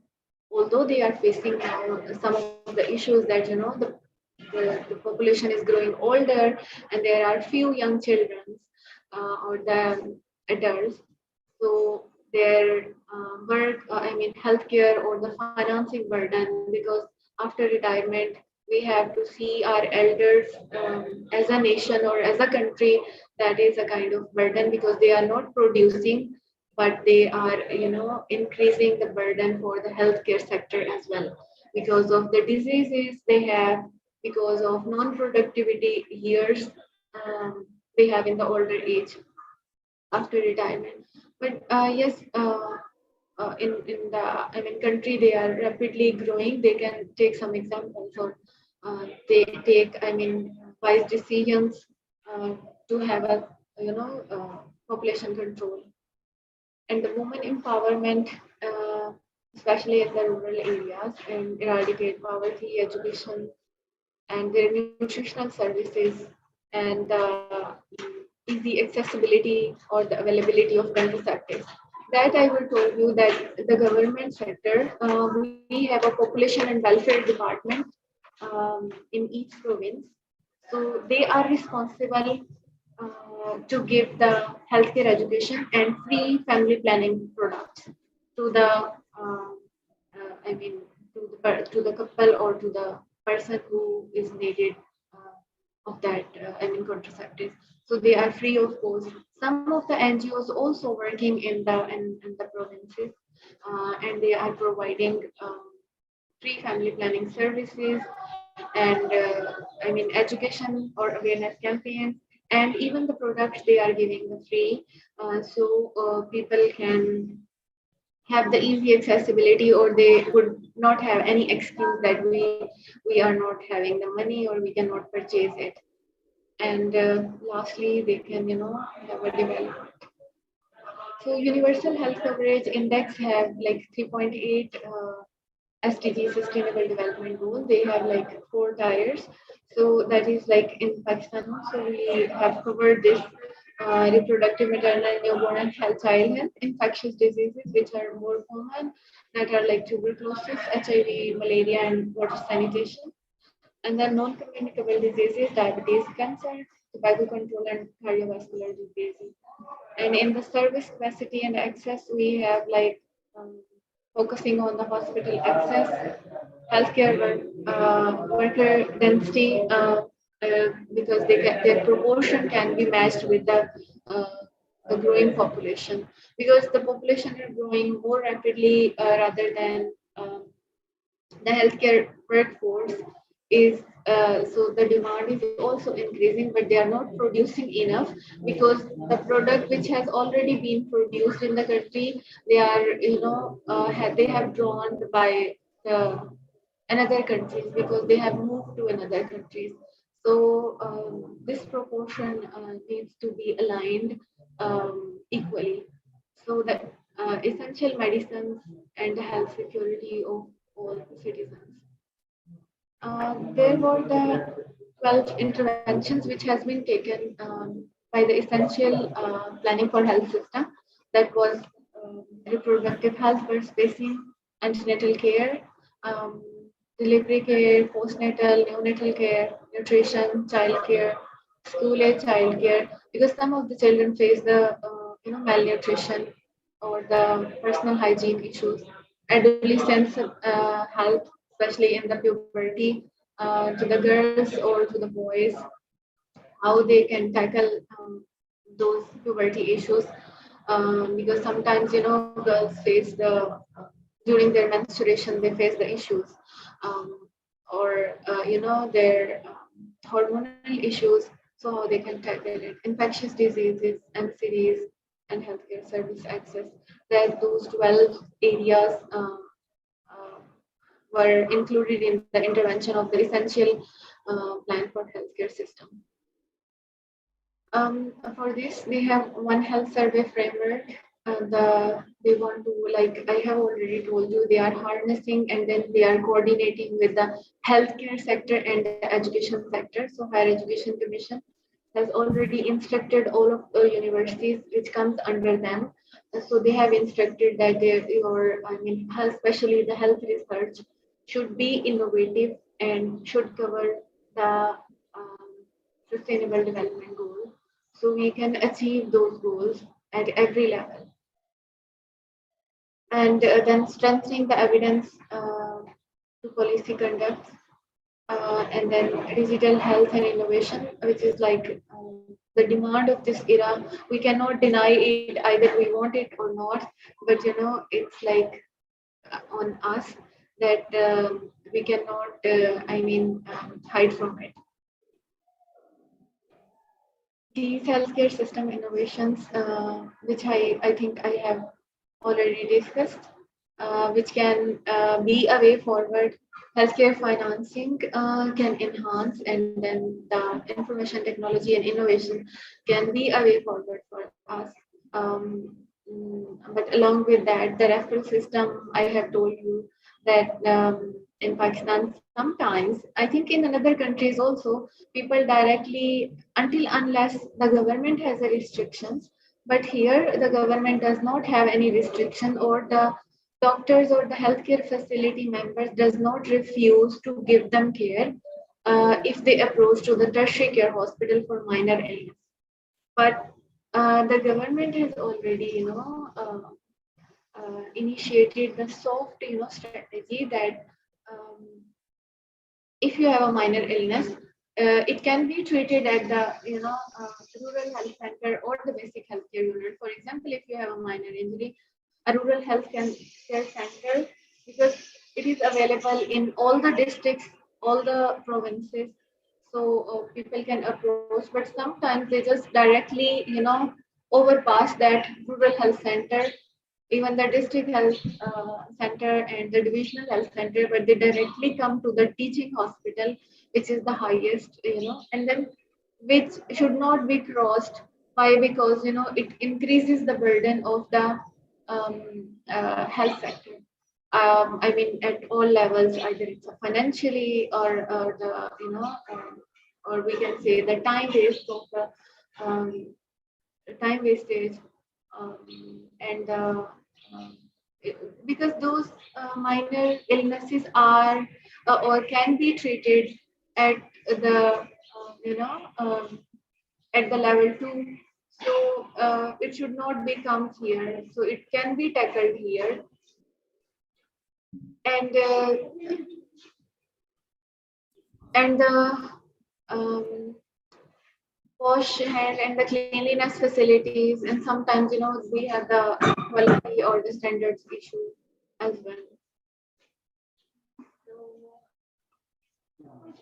That was the end of my presentation. That was the end of my presentation. Thank you very much, everyone.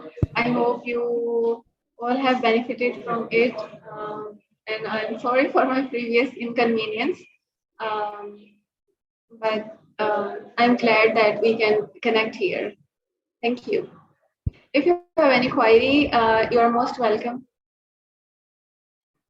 Okay, thank you so much, Madiha, for the informative presentation, interesting and useful presentation. Please stay in the Zoom because we will have a question and answer session. To all participants in the Zoom, you can answer, you can question to Madiha.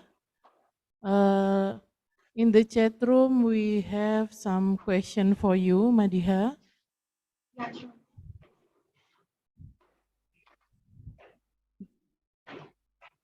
The first question is from Miss Yuni from Universitas Dr. Soebandi.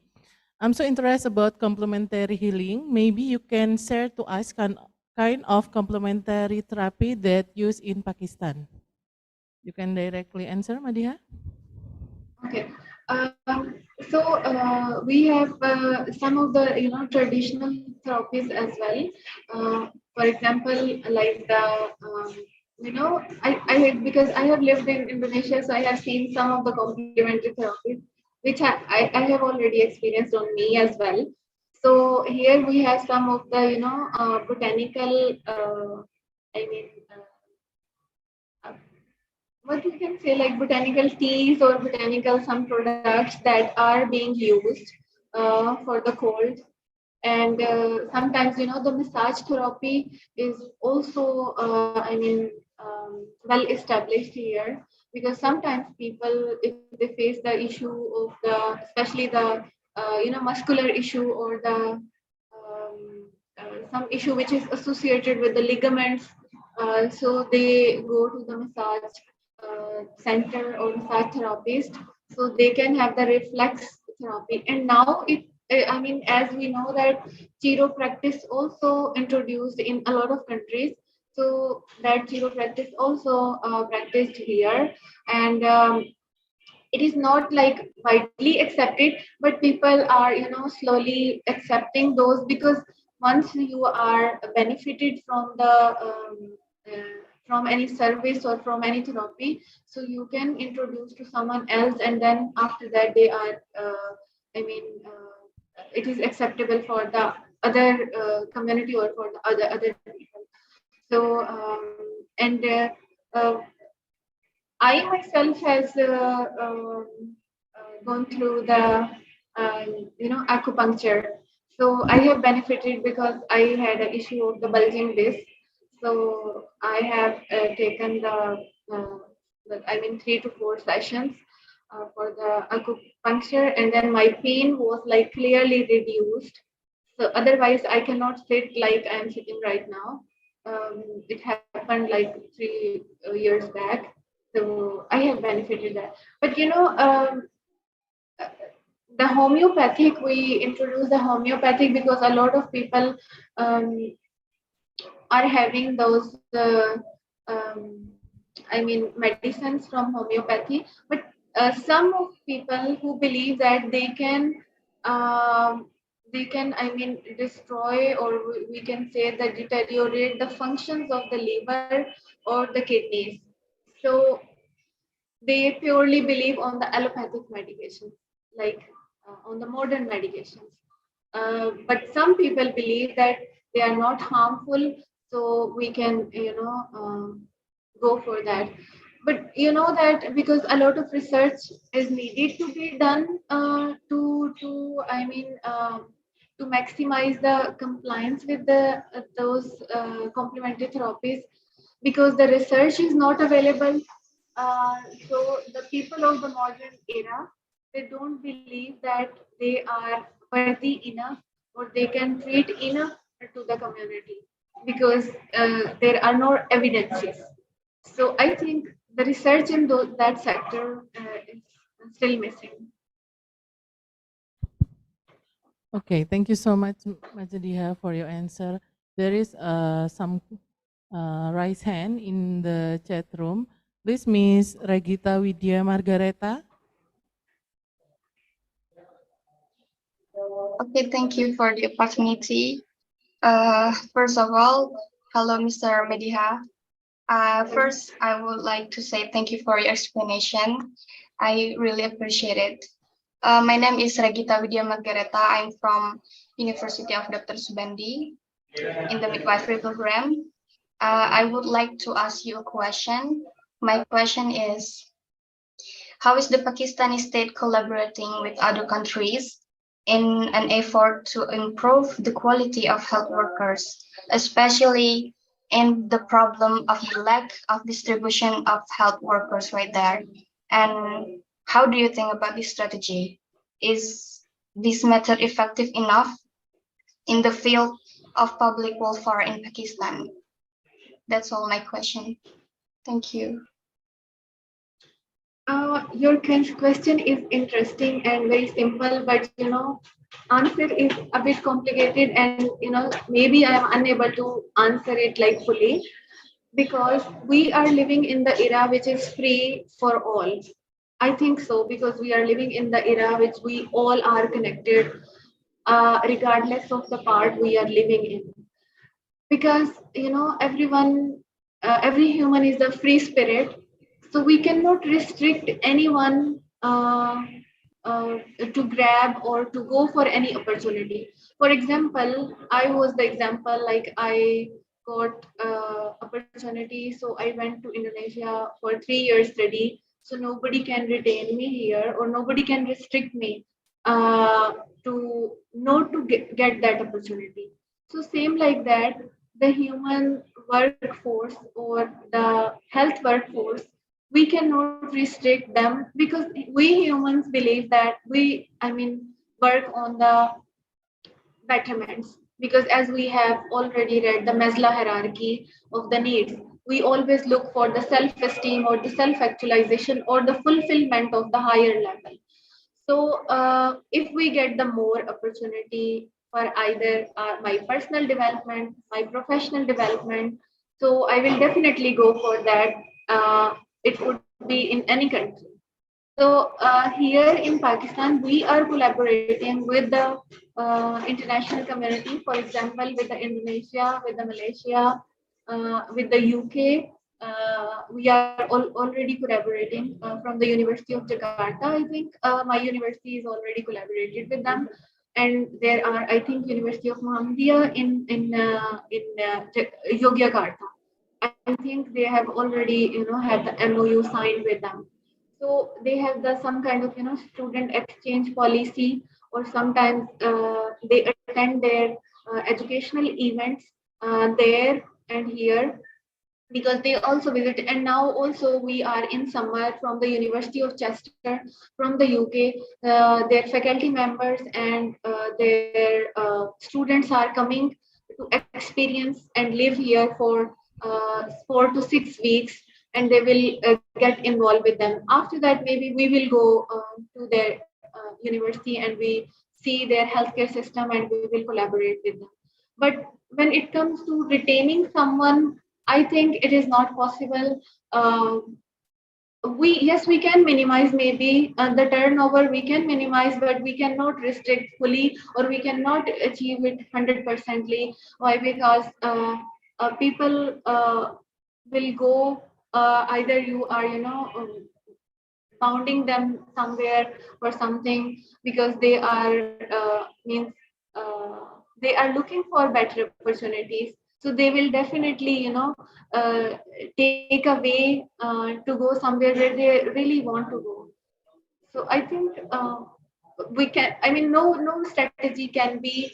Can be. 100% successful, or we can achieve it. We can claim it that we can hold them back. Okay. Thank you, Madiha. Is it clear, Regita? Okay, thank you for the answer. Have a good day. Okay, the next question is raised hand from Miss Ulfia Fitriani Nafista. Miss Ulfia? Okay, thank you so much for the opportunity. Is my voice clear enough? Yes. Yeah, your voice is so clear. Okay, thank you. So thank you, Miss Maida, for your time and explanation.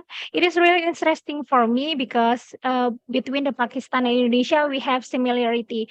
We have a disparity between the high social economies and the lower one, and we still have a various disparities among the healthcare as access. I mean, and my question is, you said earlier that not many people or nurses willing to work in a certain area because of some issues, and they actually need it in the rural area, right? So how the Pakistan government, increasing the number of certified nurse in the rural area, especially when it comes to promoting health such as birth control among productive women?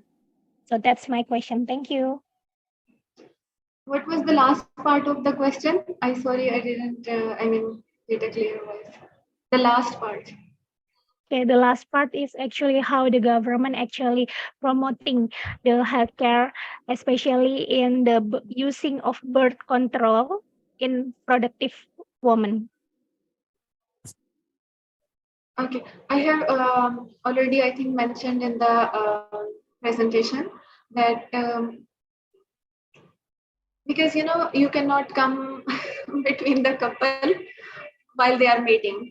So you cannot, go there physically and tell them not to mate.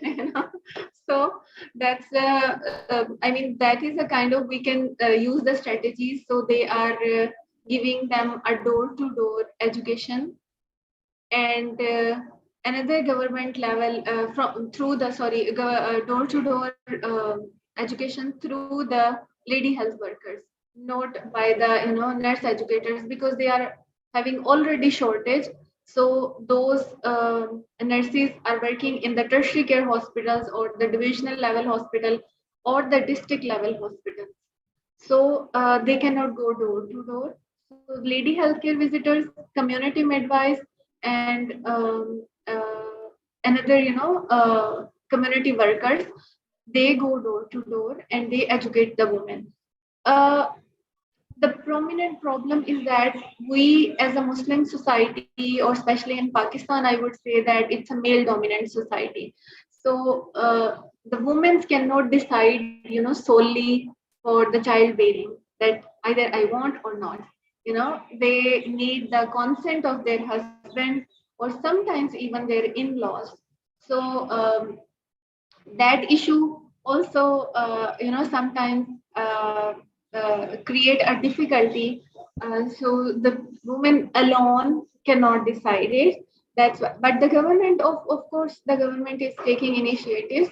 They are giving I have told you, the free family planning services, and along with that, they are having the campaign from door to door to approach those families. And previously, they were not engaging the men while they are counseling the women, but now they are engaging the men also while they are counseling the women, because so the men can decide wisely. And then another strategy, they are having the campaign um, through the mobile phone service, because while you are calling someone, so they can hear that tone while they are calling. So the fourth one is, they are having the video, video, or sometimes the campaign through the television. So they can get educated and have a self uh, um, control, or we can say self-wise decision for their own self and for their family. So these 3 to 4 strategies are and sometimes, yeah, family planning services or family planning campaigns are also run by the NGOs, the non-governmental organizations. They also, to the community, they go there and then they run. Especially in one of the province, I know that the Sindh province, which is near Karachi, so they run those campaigns very frequently, so they can have achieved it successfully. Okay. The last question, Madiha. Hi, Miss Madiha. My name is Lailul Fatkuria from Universitas Dr. Soebandi. I really appreciate your great sharing about the health system in Pakistan. And I'm really curious about nutrition status among children in Pakistan. As a developing country, Indonesia is still fighting to reduce nutritional problem among children under 5 years, such as stunting and wasting. I really thank to you if you could share how government and nurses in Pakistan support the family engagement in providing adequate nutrition for their children, especially those who are from poor families. Please, Madiha. As we know that government cannot, give the direct meal to all the population, but they, one of those factors they are providing their parents, if some of the situation, some of the families, if they do not have enough money, so they run a free meals in the community by the trustees or by the philanthropist. So they run the free meals. The second thing, the government has initiated, um, from the resourceful persons, the those children who are studying in the primary schools, for example, till first 1 to 5, 5 levels, yeah, or the fifth class. So they are having their own meals in their schools in the break time, because that is funded by the resourceful persons of the community. So every community school has those facilities, so they are being provided that meal. And to the puberty age, I have told you, they are given, especially to the girls, they are giving the multivitamins to combat, or we can say to tackle those nutritional deficiencies. And another state, the last government, which was from the Imran Khan government, that was introduced the community level of the nutritional centers, where anyone or everyone can come and then they get their meals. And to the poor families, they provide, for example, 100 to $200 to those individuals who are not earning or who are unemployed. So that was the initiative which was taken by the last government. If they can provide them the employment, so that was a better opportunity. But if they don't have employment, so they give them 100 to $200. It depends on the size of the family or the circumstances of the family. So these 3 to 4 initiatives has been taken in the Pakistan. Okay, thank you so much, Madhya, for answering all the participant question. Due to limited time, I could not read all the question. Ladies and gentlemen, we finally come to the end of this session. Before the end of the session, Ms. Ainur Jannah will read the conclusion. Bismillah. Well, thanks to Mrs. Madiha Mokhtar and Mrs. Trisna Tuntias. Assalamualaikum warahmatullahi wabarakatuh. I will read the conclusion of the online discussion with them Universal Healthcare System in Pakistan, more precisely holistic healthcare services in rural areas of Pakistan. The health service system in Indonesia and Pakistan almost have many similarities, especially health services in the rural areas, with the number of health workers and the number of residents that are still evenly distributed in each region. The universal truth, no health without health workers. Pakistan has a mixed health system that includes the government or public sector, parastatal health system, private sector, civil society, and philanthropic donors. Complementary, alternative, and traditional healing is also popular in Pakistan. One effort to improve health services in the family practice approach in RMNCH, reproductive, maternal, newborn, and child health. By way forward, enhance access to integrate essential services, especially in rural and hard-to-reach areas. Reduce gap in services by training and deploying more like health workers like cadre and community midwives or nurses, considering increases in essential health workforce. Availability of essential medicines, commodities, and supplies. Referral service from doorstep to first level and tertiary hospitals with availability human resources for health like obstetricians, anesthetists, neonatologists, and nurses or midwives. Ensuring quality of care with functional healthcare commissions, partnership with private sector, family physicians, and associations, using digital innovations and strengthening information system and harnessing research and innovations. I am grateful. I go back to the moderator. Thank you, Ms. Ai. The committee will share the virtual certificate of appreciation to Madiha Mokhtar. Madiha, thank you so much for your speech. This is the virtual certificate of appreciation from the committee of the first international conference on health science. Hopefully, we will see you again next time. I would like to invite our speaker to give us some short closing remarks, please. To our honorable speaker, there are any final thought before we end today's session? I am really glad and I really congratulate to the Universitas Dr. Soebandi to organize such a graceful event, and because holding an international conference is not an easy task, and it is not a one-man show. So it takes a whole load team or whole load university and the effort of their day and night.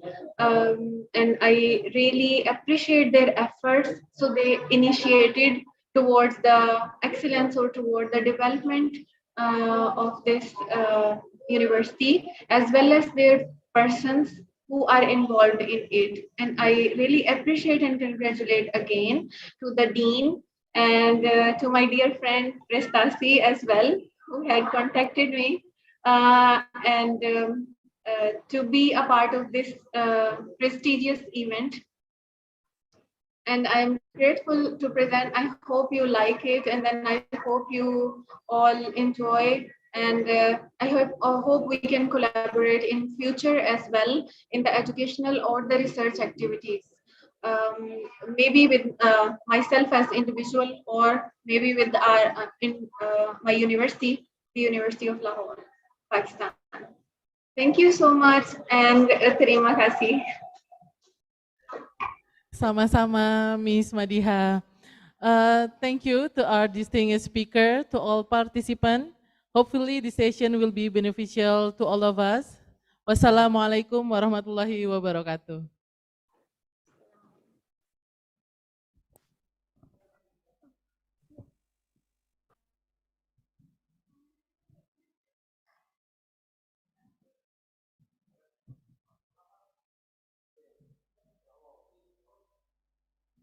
Yes.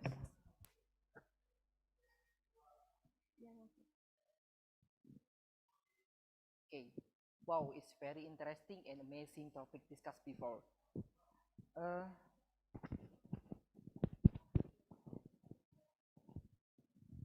okay, sorry. Wow, it's very interesting and amazing topic discussed before.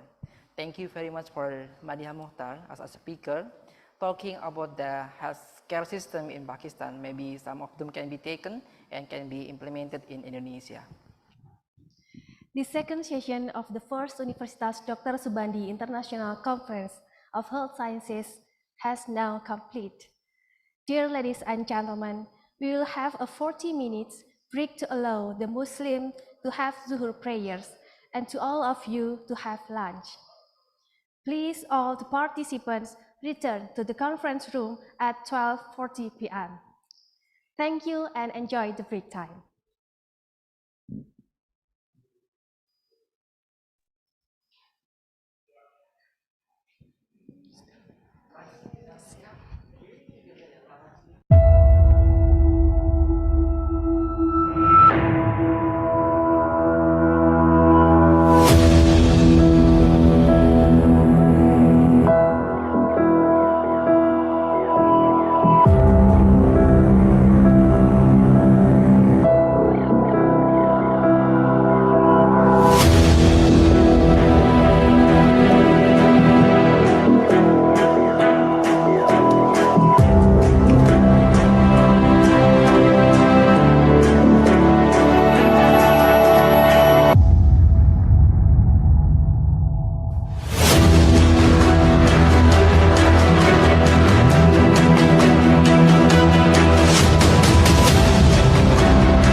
Hai Bintang. Hai Anin.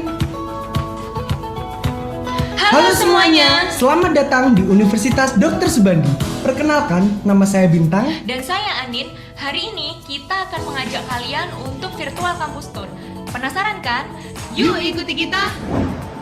Universitas Dr. Soebandi berlokasi di Jalan Dr. Soebandi nomor 99 Cangkring Patrang, Kecamatan Patrang, Kabupaten Jember, Jawa Timur. Universitas Dr. Soebandi memiliki 4 bangunan gedung, yaitu gedung A, B, C, dan D. Sekarang kita berada di dalam gedung A. Di dalam gedung A ini terdapat ruang kelas yang digunakan untuk kegiatan belajar mengajar mahasiswa.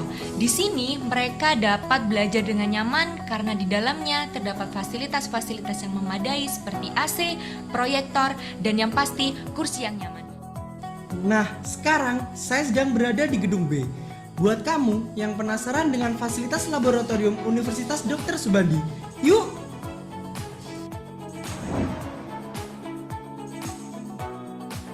Selamat datang di laboratorium terpadu. Laboratorium anak untuk mengkaji pertumbuhan dan perkembangan anak. Laboratorium anatomi dan fisiologi digunakan untuk mengkaji struktur tubuh dan fungsinya. Laboratorium UGD digunakan untuk praktikum serta melatih kecakapan mahasiswa dengan pasien gawat darurat. Laboratorium maternitas, laboratorium KB, laboratorium holistik, laboratorium kritis, laboratorium keperawatan medikal bedah, dan yang terakhir laboratorium dasar digunakan untuk mempelajari tentang kebutuhan dasar manusia. Selain laboratorium kesehatan yang berada pada gedung B, di dalam gedung C juga terdapat laboratorium yang digunakan untuk mahasiswa prodi farmasi. Yuk kita lihat bersama-sama. Di sini, mahasiswa farmasi dapat melakukan kegiatan praktikum yang berhubungan dengan bahan kimia. Dengan fasilitas yang menunjang keterampilan mahasiswa, laboratorium farmasi klinis juga berfungsi untuk kegiatan praktikum menguji efek yang dihasilkan oleh senyawa obat tertentu. Untuk menghasilkan mahasiswa yang kompeten di bidang farmasi, di dalam laboratorium farmasetika, mahasiswa dapat melatih keterampilannya dengan praktikum yang berhubungan dengan peracikan obat-obatan. Universitas Dr. Soebandi juga menyediakan laboratorium teknologi farmasi. Mahasiswa melakukan praktik pembuatan persediaan obat menggunakan teknologi dengan taraf industri. Laboratorium instrumen, laboratorium steril teknologi farmasi, laboratorium biologi mikrobiologi, dan laboratorium biologi fitokimia. Nah, sekarang kita berada di depan Convention Hall Universitas Dr. Soebandi.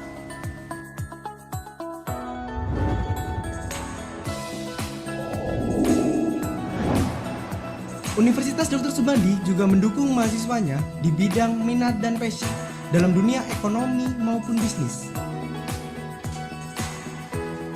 Selain ruang kelas yang berada pada gedung A, di dalam gedung D ini juga terdapat ruang kelas yang digunakan untuk mahasiswa Fakultas Ekonomi dan Bisnis yang disediakan dengan berbagai fasilitas juga loh. Hai. Wah, ini sih bagus sih. Membaca adalah hal yang paling dasar untuk mencapai hidup yang lebih baik. Perpustakaan Universitas Dr. Soebandi menyediakan berbagai macam buku untuk sumber ilmu, inspirasi, serta bahan pembelajaran. Di dalam perpustakaan Universitas Dr. Soebandi juga disediakan beberapa unit komputer untuk menunjang kegiatan belajar mengajar mahasiswa.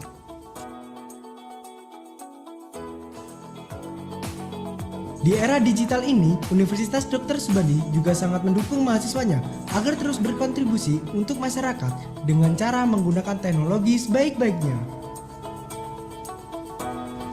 Untuk mendorong mahasiswa di era digital tersebut, di dalam laboratorium komputer ini, Universitas Dr. Soebandi menyediakan berbagai macam fasilitas seperti komputer, proyektor, dan yang lain-lain.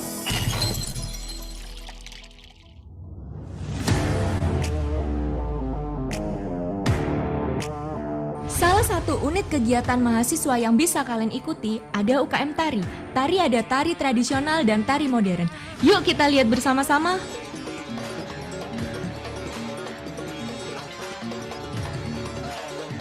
Universitas Dr. Soebandi juga memfasilitasi mahasiswanya dalam bidang olahraga basket. Buat kalian yang suka basket, langsung aja gabung sama kami yuk.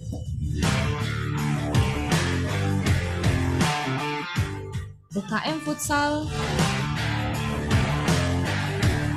UKM volley,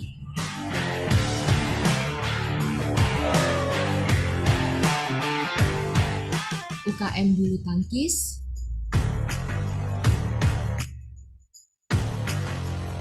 UKM pencak silat,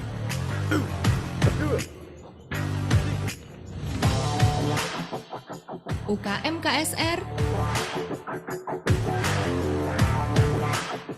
UKM musik,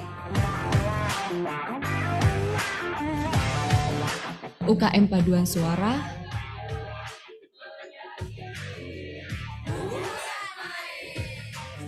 UKM e-sport, UKM keagamaan, dan UKM karya ilmiah mahasiswa. Nah, gimana? Seru kan? Assalamualaikum warahmatullahi wabarakatuh. Selamat datang di Universitas Dr. Soebandi Jember. Sebagai wujud kepedulian terhadap pembangunan nasional, khususnya dalam ikut serta mencerdaskan kehidupan bangsa, Universitas Dr. Soebandi Jember mempunyai visi besar, baik jangka pendek, jangka menengah, dan jangka panjang. Antara lain,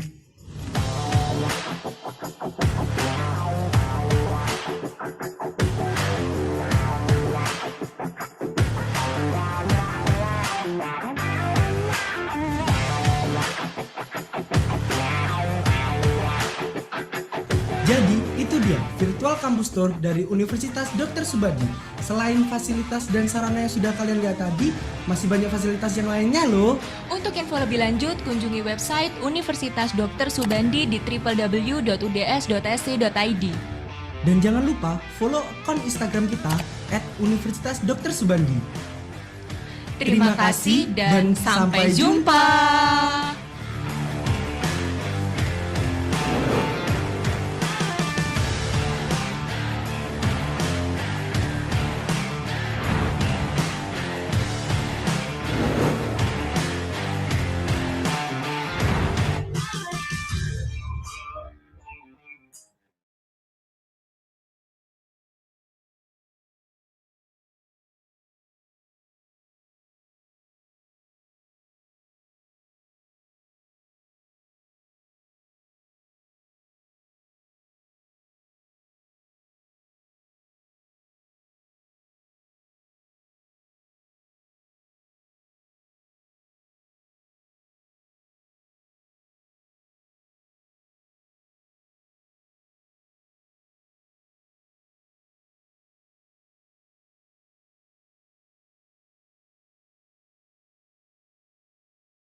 ขึ้น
Gitu. Sumpah, Fir. Nih, di on. Mesti tadi yang masak di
Assalamualaikum warahmatullahi wabarakatuh. Apa khabar semua? Halo, Waalaikumsalam warahmatullahi wabarakatuh. Good afternoon, Prof. Good afternoon. We will be starting our session in 3 minutes. Okay, I'm waiting for your clue. It's okay. Yes. All right. Okay. Okay. Thank you. Thank you very much. All right.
Saya taruh ke bibi.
Masuk suara saya? Tarik nafas.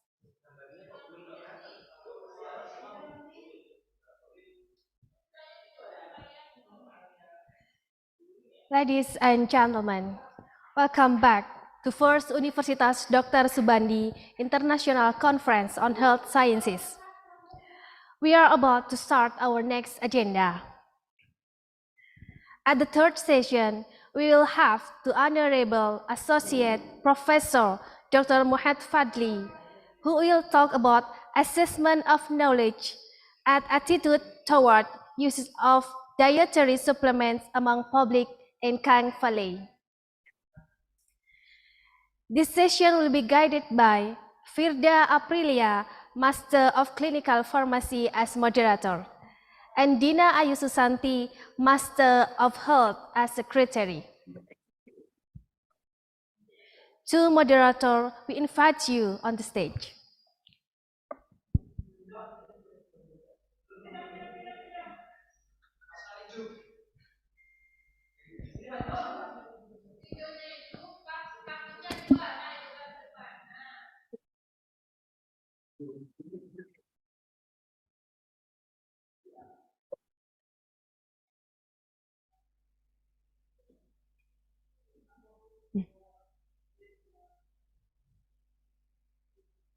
Okay, thank you for the introduction and opening to the MC, Mr. Ahmad and Mrs. Zetni.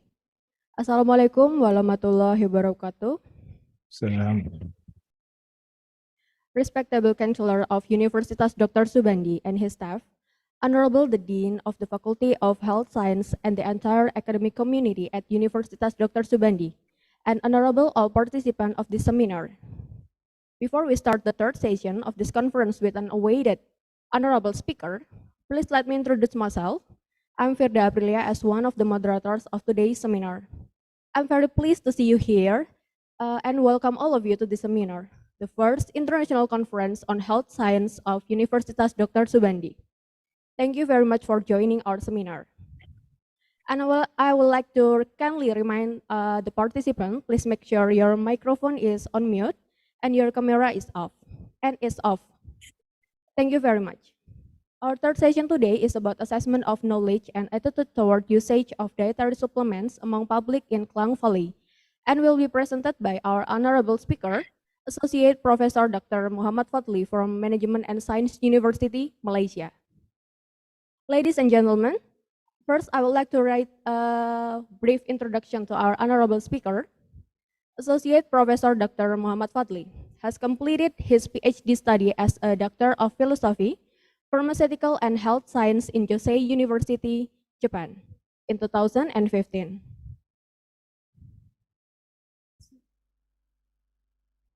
As we can see at his CV, Associate Professor Dr. Muhammad Fadli has many working experiences, including as a General Manager cum Chief Pharmacist at MSU Medical Center until 2022, and both lecturer and associate professor at Management and Science University until now. Aside from the working experience, his other experience, whether for trainings, conferences, or seminar attended, is nothing less great, as he was invited speaker for Global Pharmacy Health Certificate course and 17 ACCP in 2017. Associate Professor Dr. Muhammad Fadli also participated in numerous projects, mostly about natural ingredient and a holistical approach, namely anti-aging activity of Barringtonia resmosa methanolic extract, and comparative antioxidant activity in seed oil of Mangifera indica and Carica papaya to Olea europaea. Associate Professor Dr. Muhammad Fadli actively published several international publications throughout 2012 until recently, namely comparison of wound healing activity of Piper Battle and Osimum Sanctum in Wisterat, and development and evaluation of topical emulgel of aspirin using different polymeric bases. Okay, before the presentation begins, let me tell you how this session will run. First, the speaker will present the material for about 45 minutes. Following that, we will have a Q&A session for approximately 15 minutes.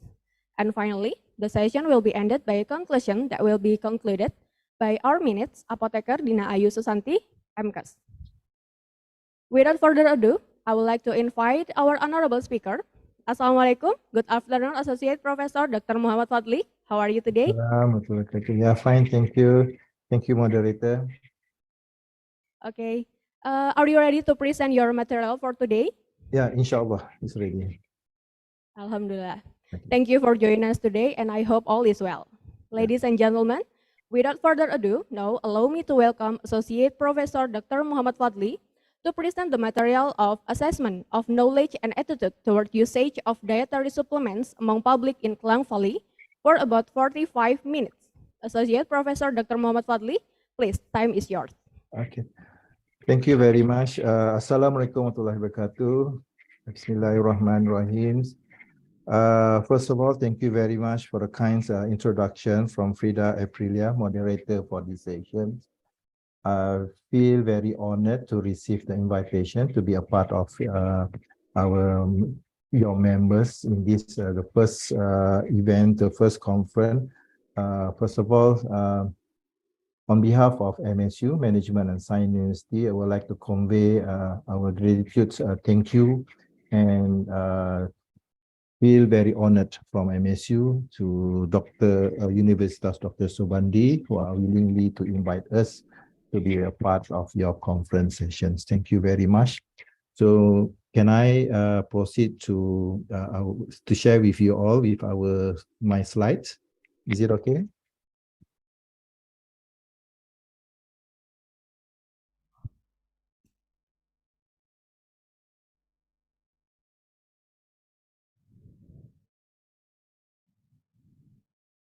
Okay, can see my slides? Yes, we can see your slide very well. Okay, thank you very much. So first of all, I would like to congratulate and thank you to Rector Bapak Andi Eka Pranata and Ibu Dekans, Ibu Apoteker Lidawati, Moderator Ibu Apoteker Firda Aprilia, and Ibu Apoteker Dia Ayu Susanti. Please pardon me if I'm not pronounced correctly.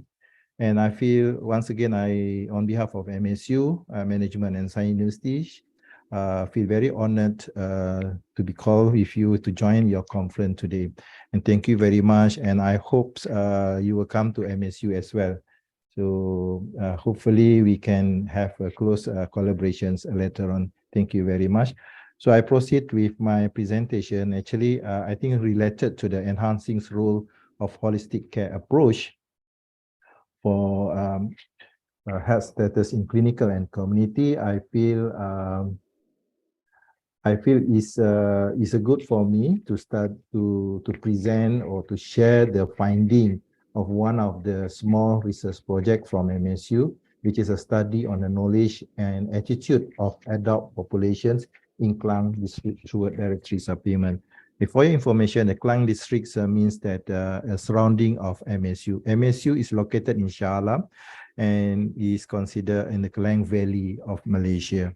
So once again, I think I on behalf of MSU, we honored to be a part of Universitas Dr. Soebandi, Jember. When mentioned Jember, is it correct if I can say associated to singer, the very popular singer in Malaysia, which is Mr. Anang? Is it the same? Yeah, okay. Anang and Krisdayanti, it's not mistaken. Okay, all right. Okay, this is very simple, how to say, simple study, simple findings, and actually we would like to share with you on the knowledge and attitude of the adults in the Klang district toward dietary supplement. And this study actually hold in a significant in the real of healthcare and holistic care approach for better health outcome in both clinical and community settings. From this study, actually the outcome is MSU work with Jabatan Kesihatan Negeri Selangor is one of the ministry. We come up with the one apps, mobile apps to look into the healthcare and holistic care approach, which is I think is most important, the outcome from this study. All right. Sorry. Okay. In a recent year, there has been growing interest in dietary supplement as a means to enhance health and prevent diseases.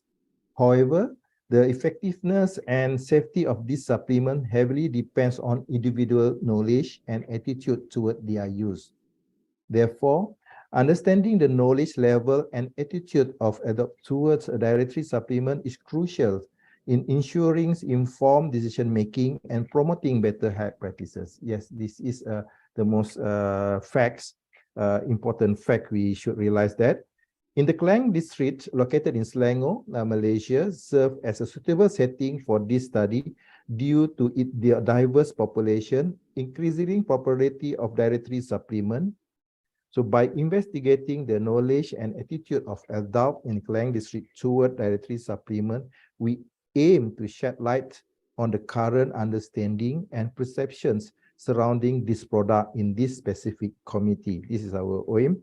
The finding from this study will provide valuable insight for healthcare professional, policymaker, and researcher, enabling them to develop targeted intervention and education program to promote safe and informed use of dietary supplement. Ultimately, our goal is to contribute to advancement of holistic care approach and improve the overall health status of individual in both clinical and community setting. This is what we are looking for, actually, the aim of this study. I would like to emphasize that from this study, we managed to develop one mobile app as a part of a holistic care approach. That is as an introductions. Okay. Dietary supplement, as we know, is a product taken by mouth that contain essential or supportive dietary ingredient. This ingredient can include vitamin, mineral, herb, botanical amino acids, and enzymes. Some commonly used type of dietary supplement include multivitamin, vitamin D, vitamin C, calcium, and omega-3 fatty acids. I would like to flash back that during the pandemics, I think quite numbers of requests or very popular supplement. One of it is vitamin C, because the public believe that vitamin C can improve the immune system and can fight the COVID virus.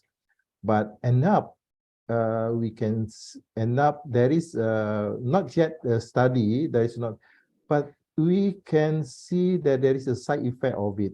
Numbers of what we call it urinary stone increasing because the calculi or calciums give the impact of the urinary, and also the how to call it, the kidney stone as well. The rationale behind the use of dietary supplement is to provide the body with the essential nutrient that may not be obtained in sufficient amount from the diet alone.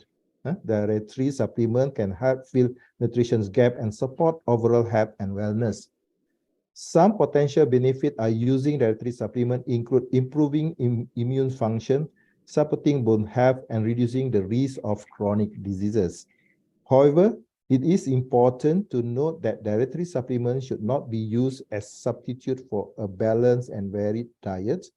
It's always best to obtain essential nutrients from the whole food whenever possible. That is from the literature review, we can say that way.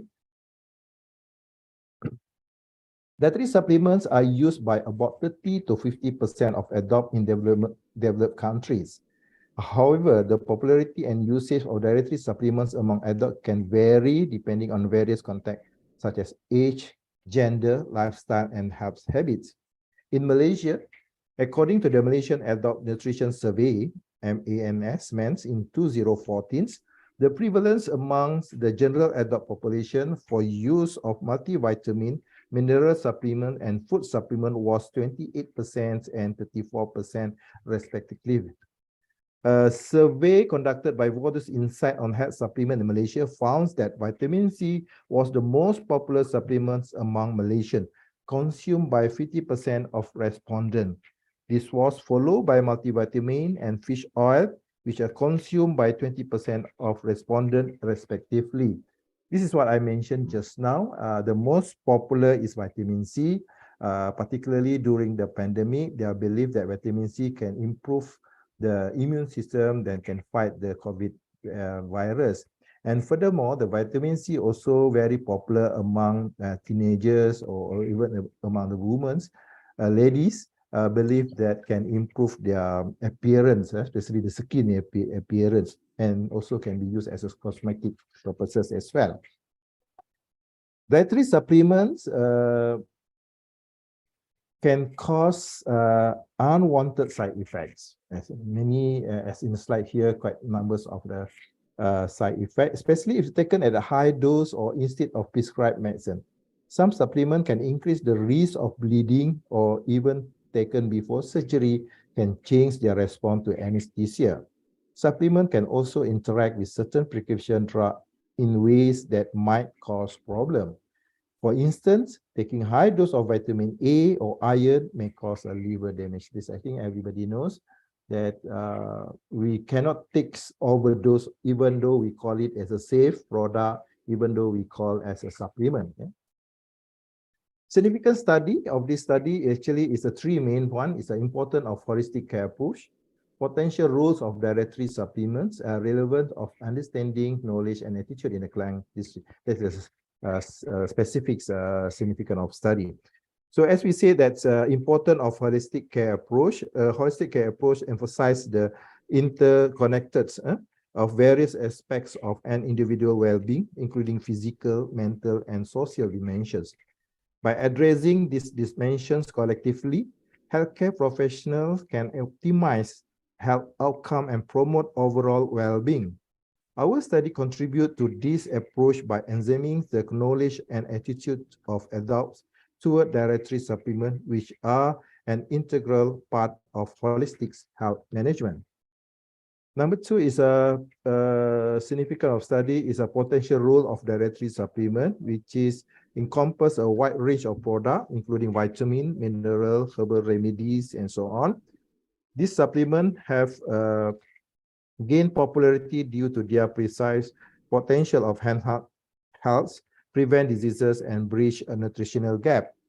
Understanding the knowledge and attitude of adults toward dietary supplement is essential in harnessing their potential benefit while ensuring their safe and effective use. The third one is a relevant of understanding, knowledge, and attitude in Klang District, which is located in Selangor, represents a diverse population with varying health needs and cultural contexts. By investigating the knowledge and attitude of adults toward dietary supplement in the specific district, our study addresses the unique, dynamic, and challenges faced by this community. This research will provide valuable insights into the prevalent beliefs, practices, and gaps in knowledge, thereby facilitating targeted intervention and tailored education program to improve health outcome in Klang Valley. That's why from these studies, later on in the end of this presentation or research, we think that the mobile app is very important as a tool, as a part of holistic care approach. Okay, from this study also, we under the socio-demographics, what we studied is, as I mentioned, we focus on the Klang districts. The population is about 1 million plus, and the total area is about 627 kilometers squared. and the density is about 1.737 kilometers squared, and 2.6% is annual populations changes from 2010 to 2020. Yeah. Okay. Under the study populations, we have participants about 385. The age is roughly around 18 to 25 years old, and genders considerably this studies is more toward of female, about 66.5%. Ethnicity is Malay and Chinese, and also Indian. Considerably, the Indian is a major because the Klang district is many Indian in this district, and single is the majorities. And educational background is mostly is having a first degree S1 in Malaysia, and employment status is about 68.1% of employment. I mean, our respondent here have been as working somewhere, and they are representing 8.1%. All right. We using the questionnaire under this study. We using the questionnaire. Questionnaire is a validated questionnaire and self-administered questionnaire as well. And validity is 0.9. Reliability is also less than 0.6. And I think pilot study we did for the 30 participants. From that, I think this is a method we use. Most of the objective, the objective, we can say that the first objective we are seeking knowledge is about the cross-sectional study was conducted to evaluate the knowledge and attitude in the use of dietary supplement among adult in Klang district in Malaysia. This study was conducted among adult age 18 and above years old in Klang district, as I mentioned just now. Before beginning this study, all aspects or thought of respondent or researcher will be authorized and approved by management and scientists, the ethic committees. The study was conducted based on data provided from the Department of Statistics on Malaysian citizens in Klang district area. The total of Malaysian citizens in the Klang district is about 770,000 people. The data consists of approximately 385 respondents from Klang district. The questionnaire will be distributed to the public like major shopping mall like Eon, Bukit Tinggi, Central Mall, GM, and so on. A food court or restaurant and pharmacy like a Guardian, Watson also involved. And the respondent knowledge regarding dietary supplements show that more than half, which is 55.8%, were reported to have moderate knowledge about dietary supplements, which total means score between 2.5 and 7.5. It was also found a respondent about 43.4% reported to have excellent knowledge regarding dietary supplement, which totals a mean score of 7.5 and above, while the remaining, about 8%, the remaining reported with poor knowledge with total score mean of below 2.5. That is the assessing knowledge finding we have. And the knowledge gap we notice here is common knowledge gap related to dietary supplement include the misconception that herbal supplements are inherently safe due to their natural origin, the oversimplifications of the relationship between protein intake and muscle growth, and lack of awareness of regarding potential interaction between supplements and medications.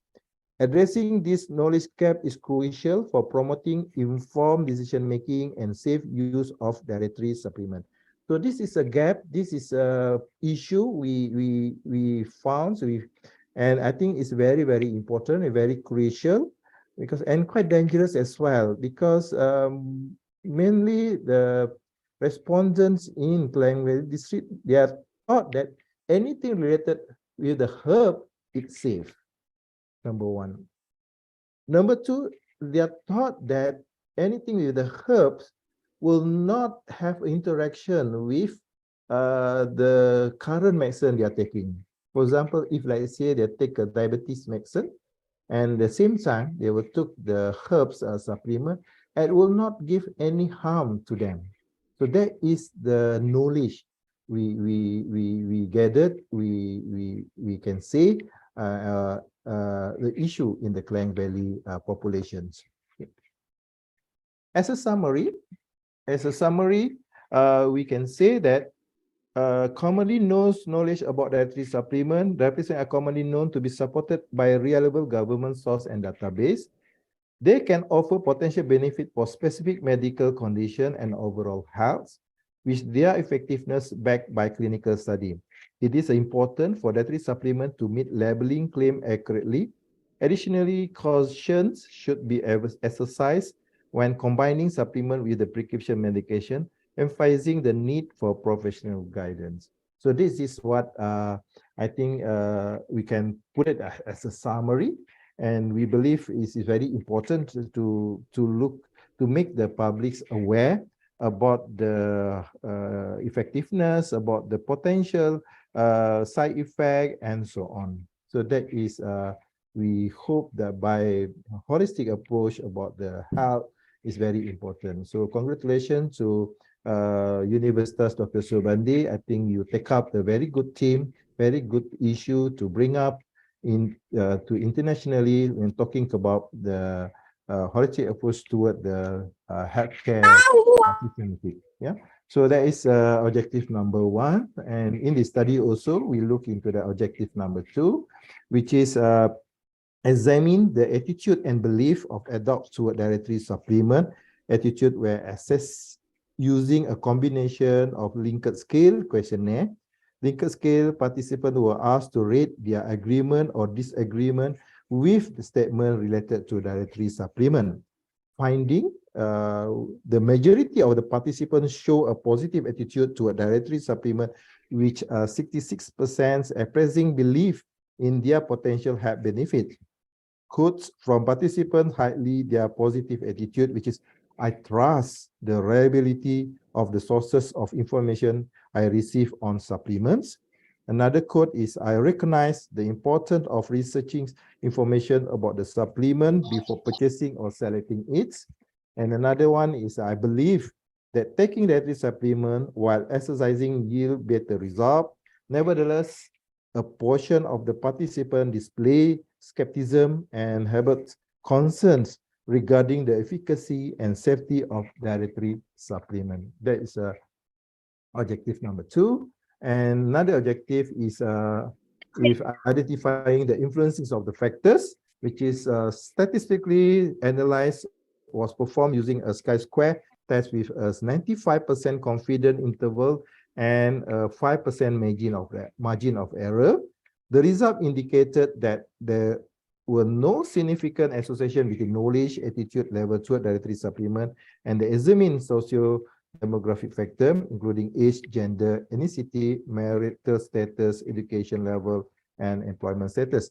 These findings suggest that this socio-demographic variable may not be strong predictor of attitude toward dietary supplement in the studied populations.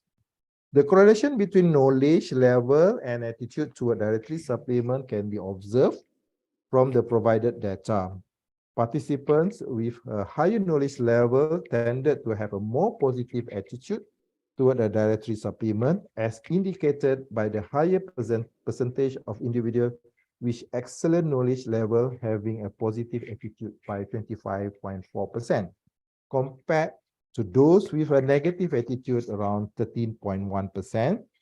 Similarly, for participants with a moderate knowledge level, a higher percentage had a positive attitude, which is around 40%, compared to those with a negative attitude is around 15.8%.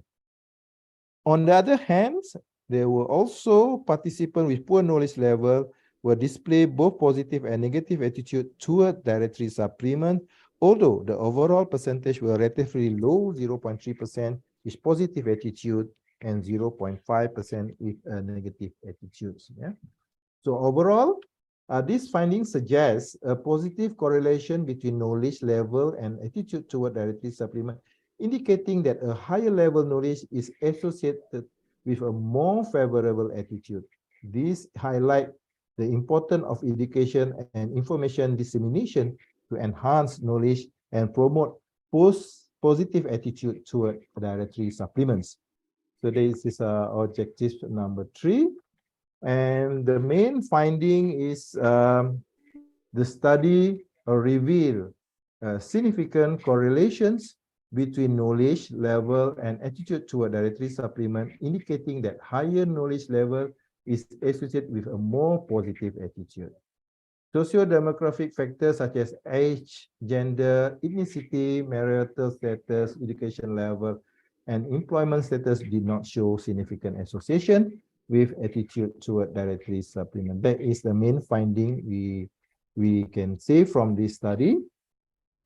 And when we talk about the implication for holistic care approach and overall, the study finding emphasized the significance of knowledge, educations, and informed decision making in integrating dietary supplement into holistic care approach, ultimately promoting better health outcome and enhancing the well-being of individuals. That is the implication of the holistic care approach, and contributions is, I think, is very important.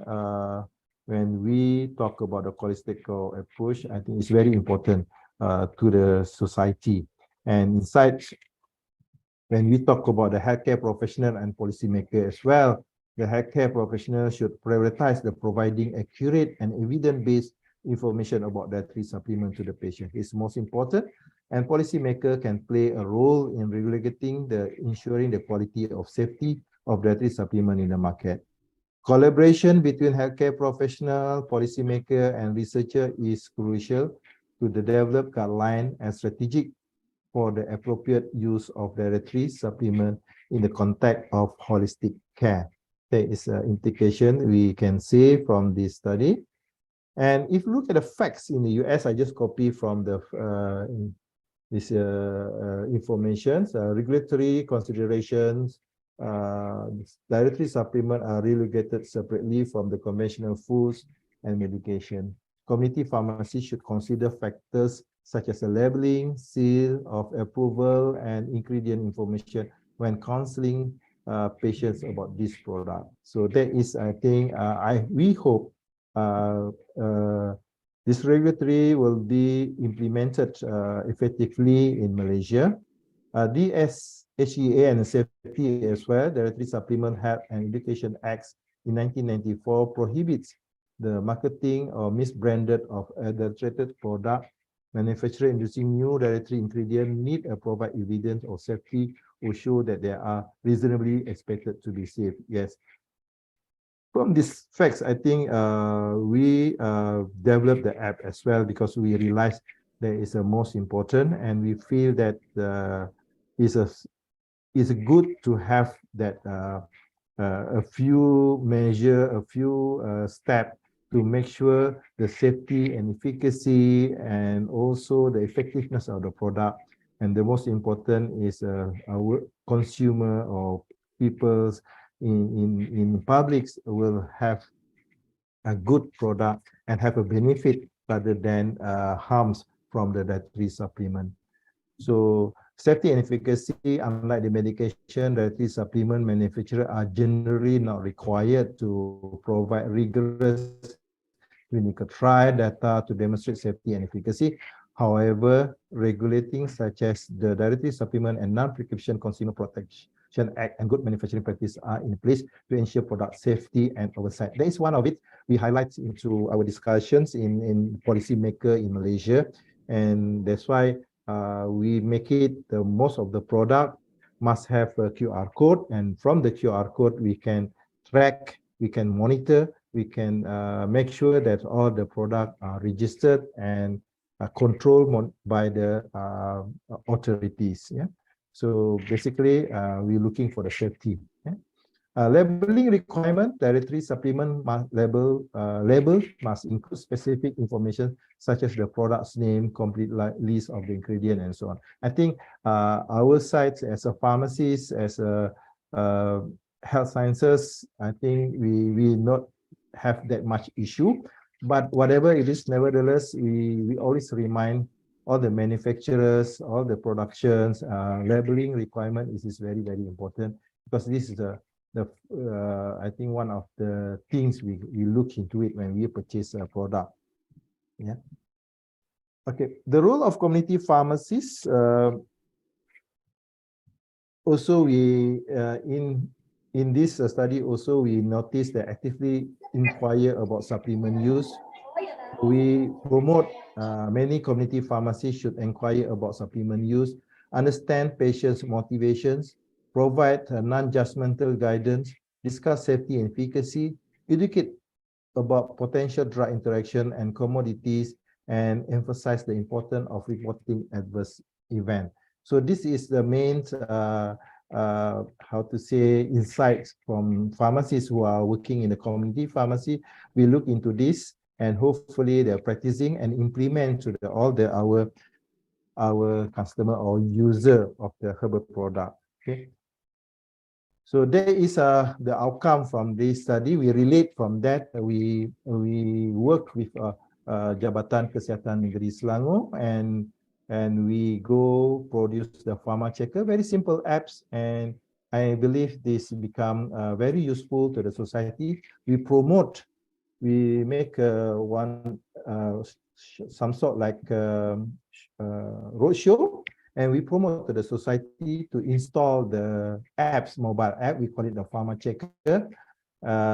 Then we hope that when they go to the community pharmacy or any pharmacy, they can scan the QR code, they can get all the info, and make sure that the info is, they believe that info is, we call it Sahih, and from that they think, is a proof that it's a very safety to use.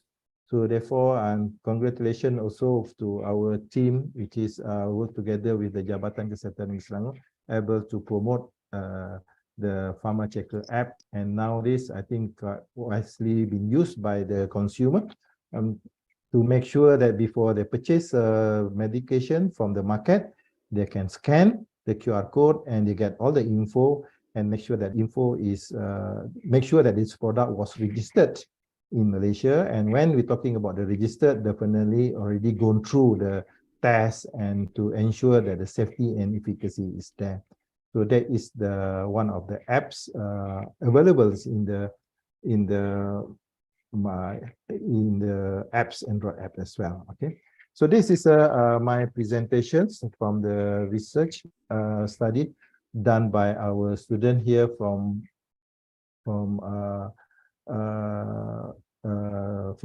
MSU, which is we have a School of Pharmacy. I would like to invite all the participants here. Please come over and visit us at School of Pharmacy. We are located in Shah Alam. Actually, MSU consists of, we call it MSU, Management and Science University.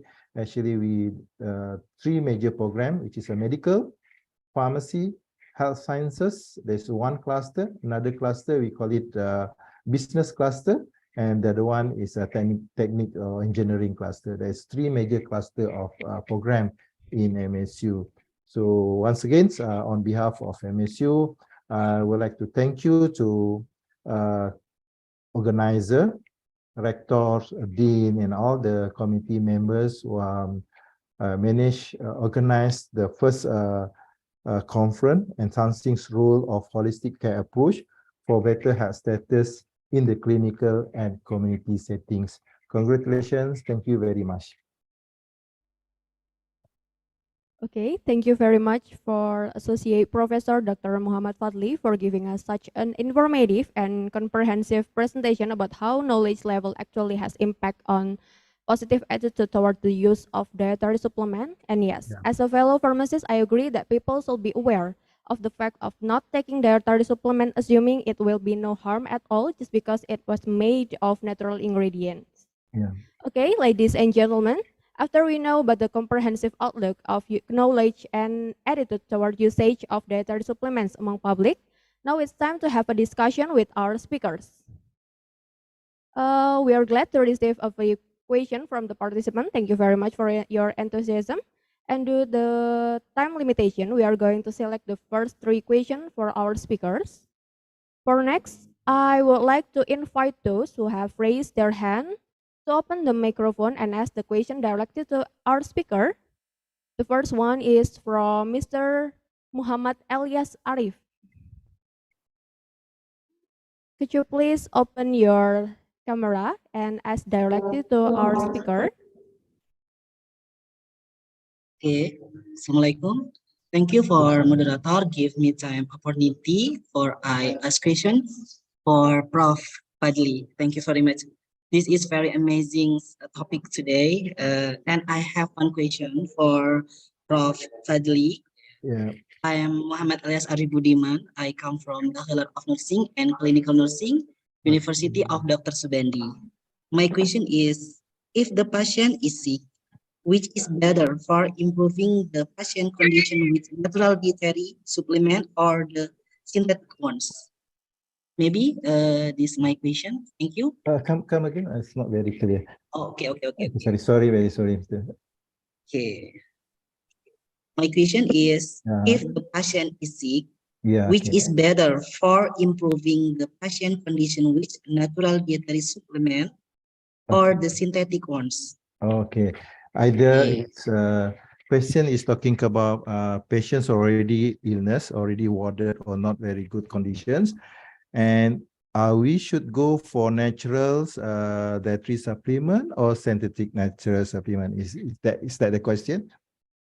Okay, thank you, Mr. Elias. Very good questions, and yes, this is a common question will throw by patient to pharmacists or to medical doctors. Yeah, which supplement is better?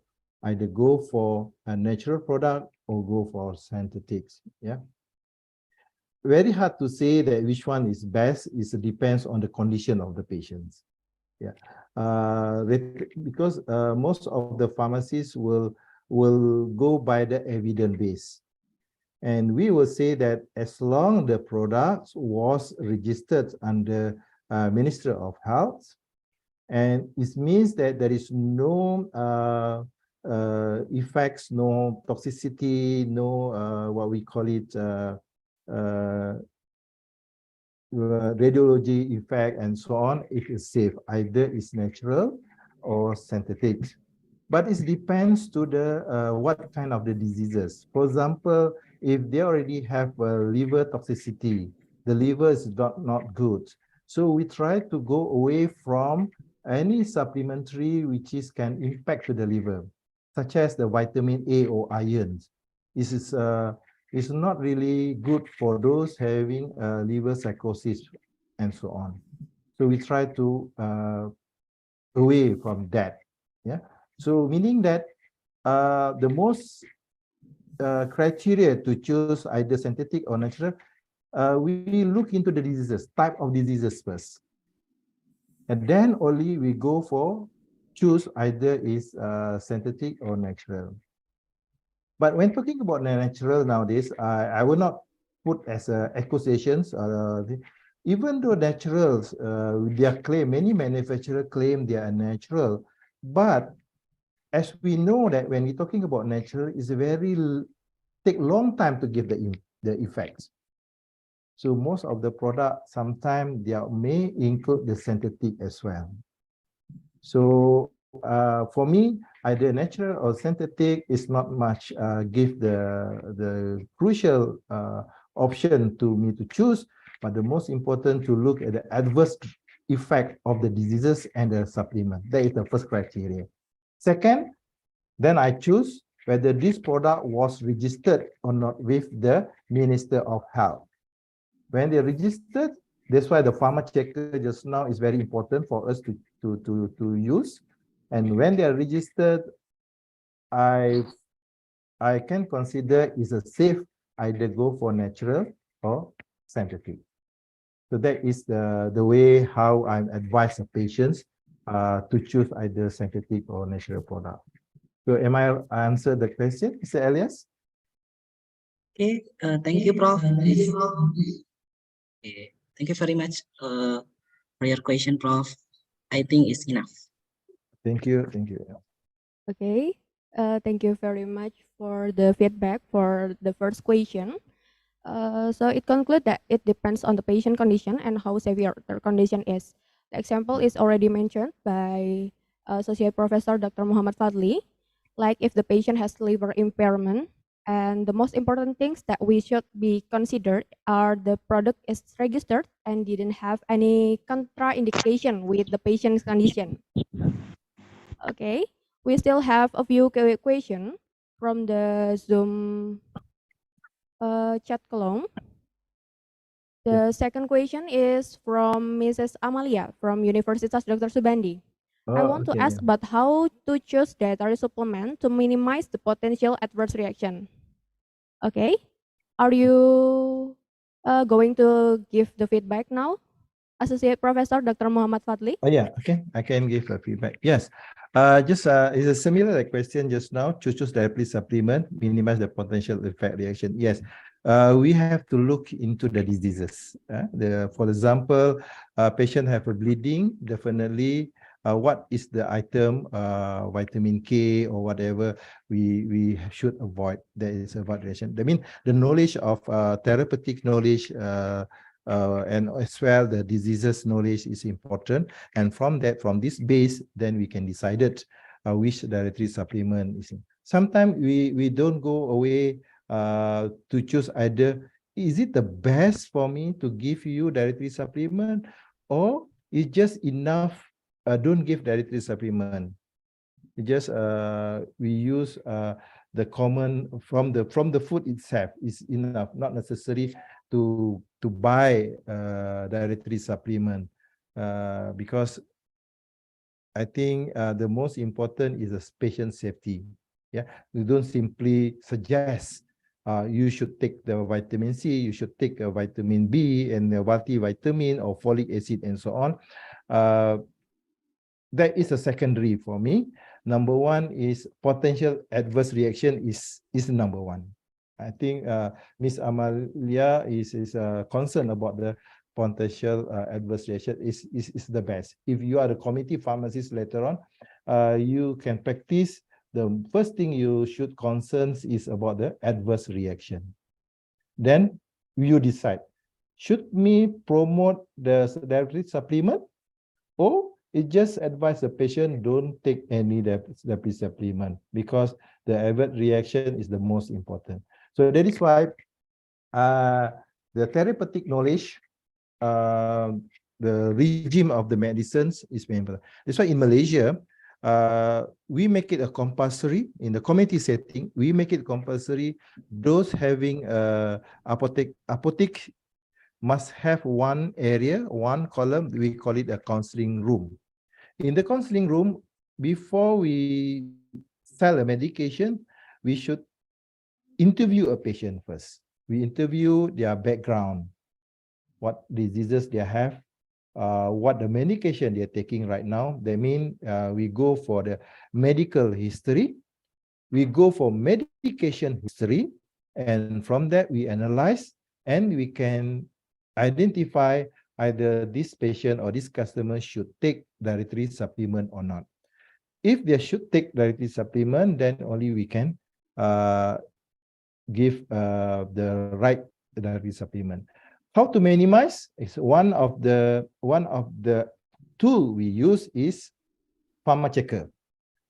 From the pharma checker, when we scan the QR code for that product, the information in the app shows that where this product coming from, what is their registration number, what is their active ingredient, and what is the main common adverse reaction already listed. From that easy check for us, either is it safe or not for us to sell the product or to consume this product. So how to minimize, I think, is a quick information through the mobile apps, very useful right now. And even the patients or the customer, not necessary to ask a pharmacist in the apothec, they can scan by themselves, they can scroll, they can read out, and they can identify either they should take this supplementary or not, and to make sure that there is no potential adverse reaction. So that is my comment on these questions. Am I answer the questions, Amalia? How was your feedback, Mrs. Amalia? Is the answer from our speaker already satisfied your question?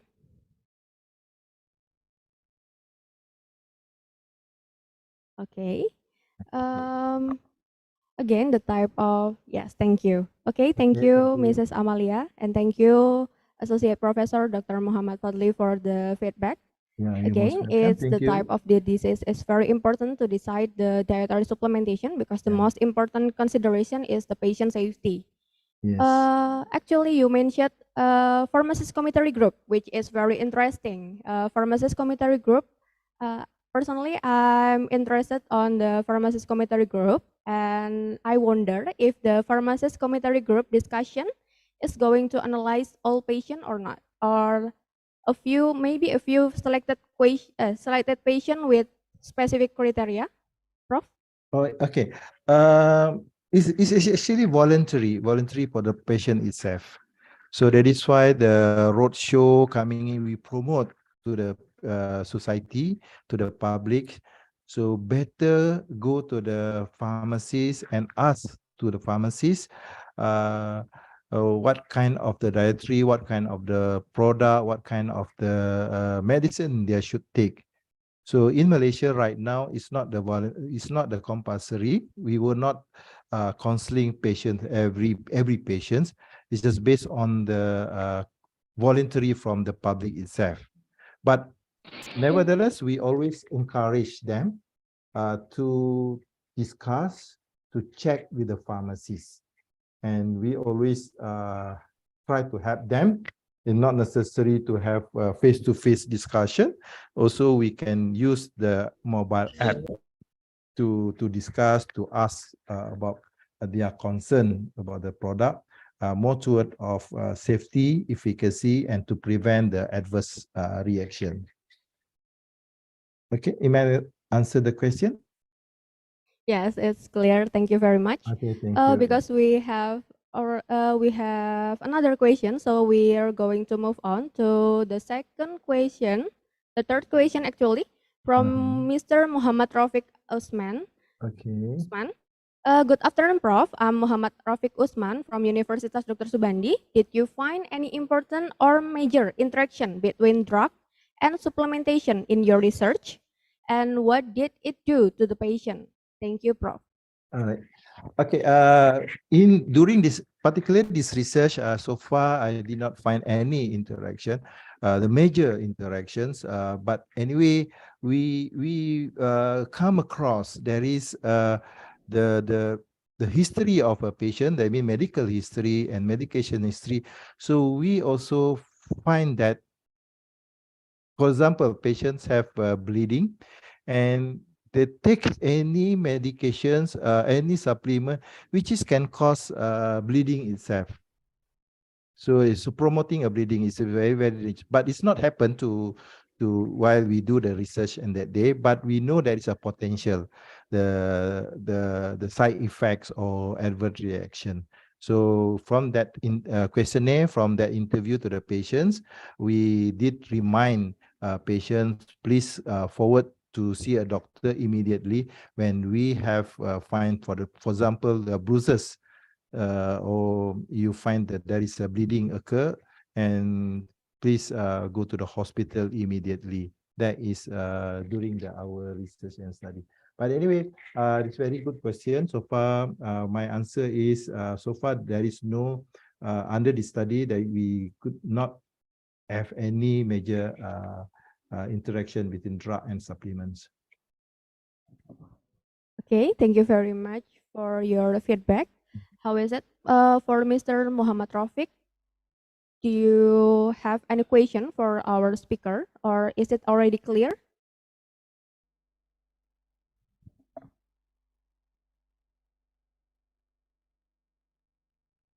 Okay, thank you. We are going to move on to the fourth question.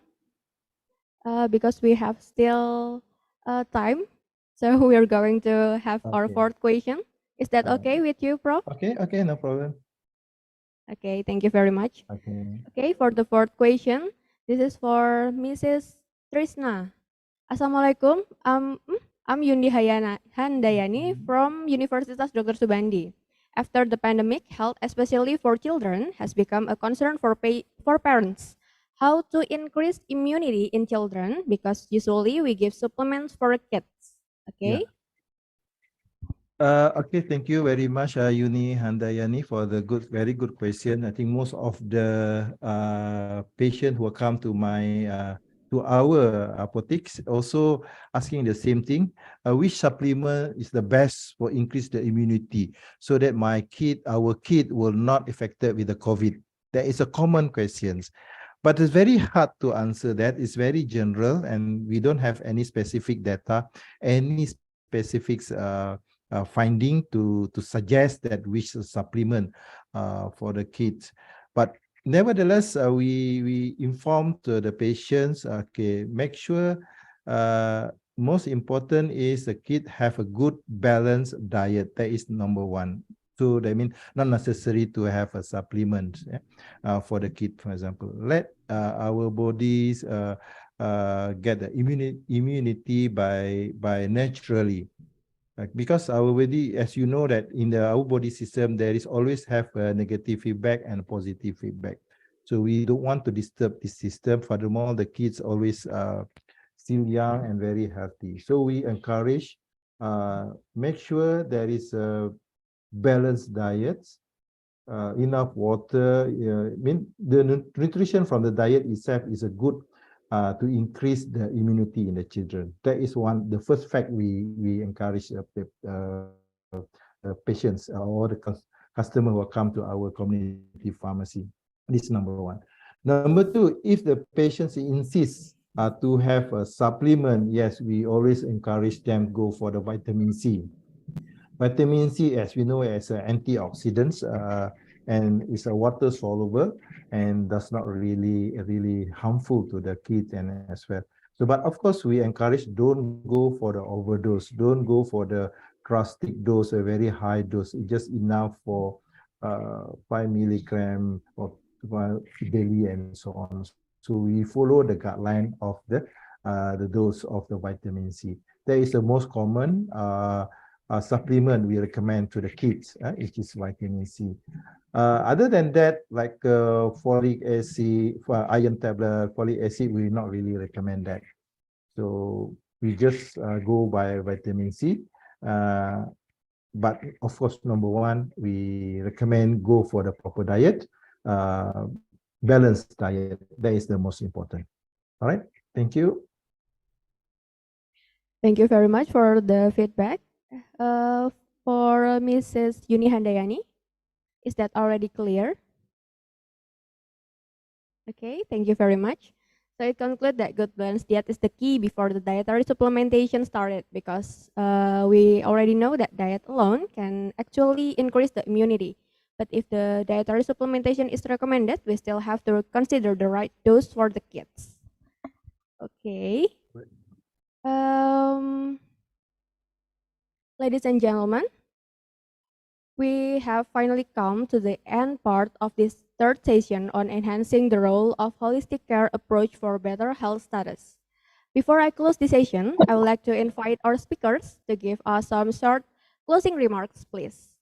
So Associate Professor Dr. Muhammad Fadli, are there any final thoughts before we end today's session? Okay.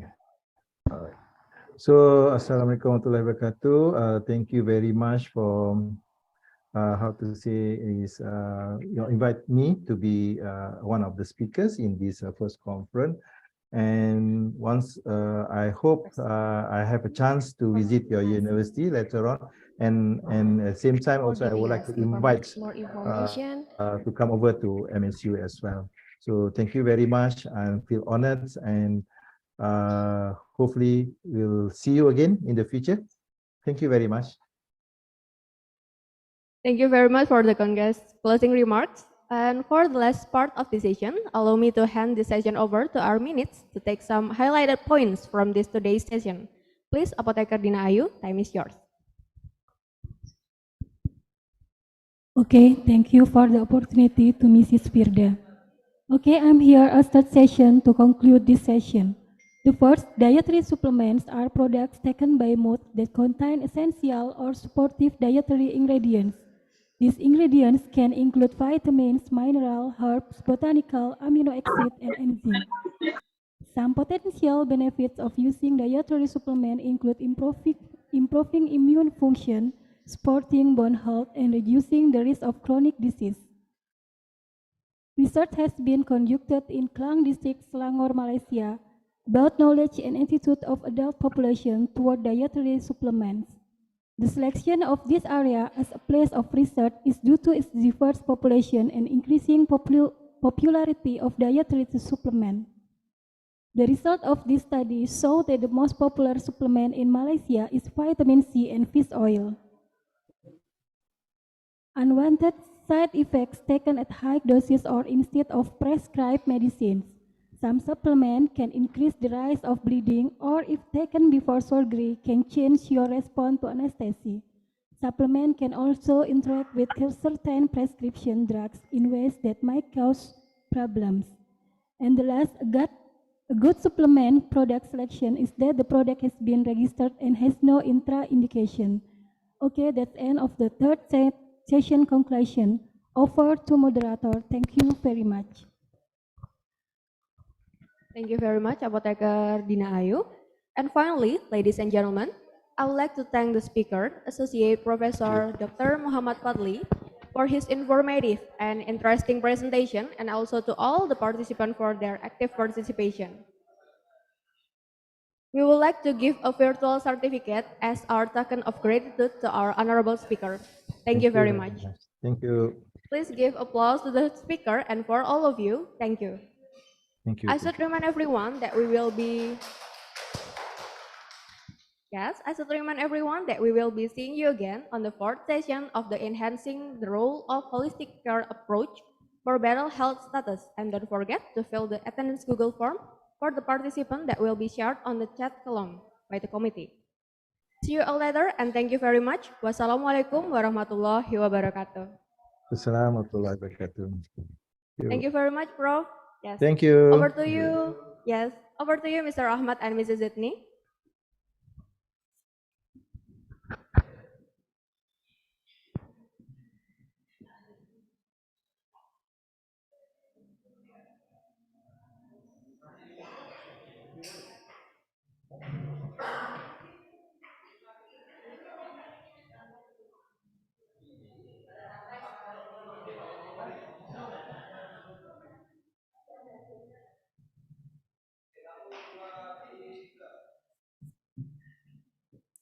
Yeah, thank you very much, Professor Muhammad Fadli, for giving us more information and knowledge about supplement dietary. Very interesting. Okay, ladies and gentlemen, the next agenda will be start. In the fourth session, we have esteemed Professor Dr. Ayanukit, MPH, who will talk about maternal health in Japan. This session will be guided by Andari Wuri Astuti, MPH PhD, as moderator, and Dini Eka Puspitasari, Master of Midwifery, as secretary. To moderator, please kindly come to the stage.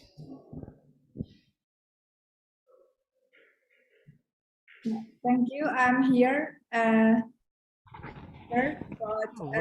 think yes, I'm here. Hello.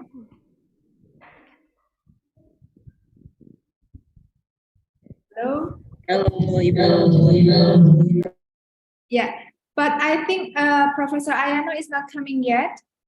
Should we just wait for a couple of minutes? Because I think the schedule is on 2 p.m. So maybe should we wait for her?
Hello, Ayano. Yes. Okay. Hello. Right. Okay. Can you hear me?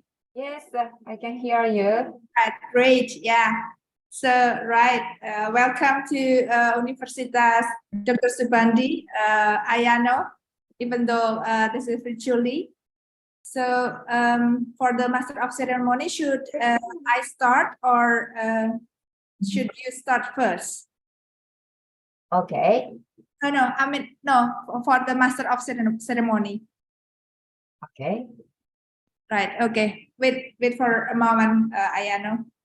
Okay. Thank you very much.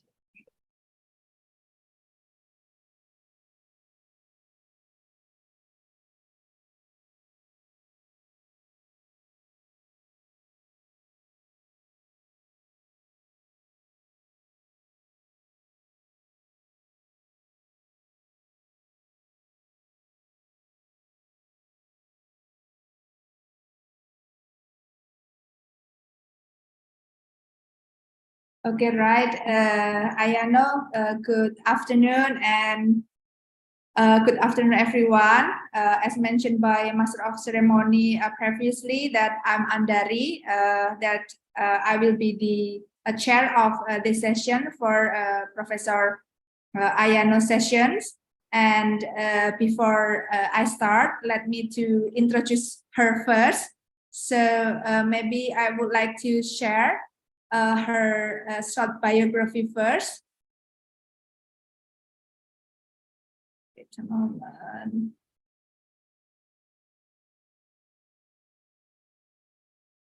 Is that already seen in the CV, in the screen for the CV? Nope. Not yet, right? Okay, not yet, right? Okay, let me to introduce you all for the first speaker. So, can you see? Yes, I can. Okay. Yeah. So she's Ayano. So she's associate professor in Koka Kyoto Women University, Japan. So you can see in here that she's currently as a lecturer in Koka Kyoto Women University, and if we can see that previously she completed her education for a nursing degree from Shiga Medical University, Japan. And then in 2011 until 2012, she completed her Master of Public Health in the University of Leeds. And just you to know that she's my classmate. So we both met each other when we were still young. And yeah.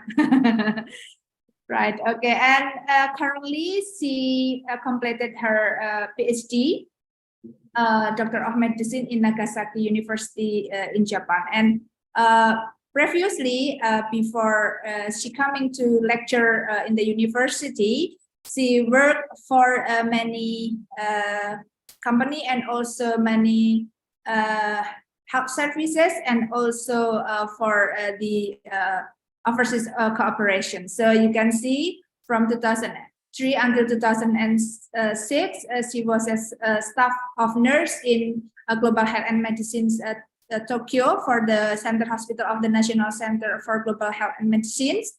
And she was also a public health nurse in Kyoto Yawata City Hall. And she was a volunteer in Japan Overseas Cooperations, or JICA, we call it. And yeah, so many working experiences, I think.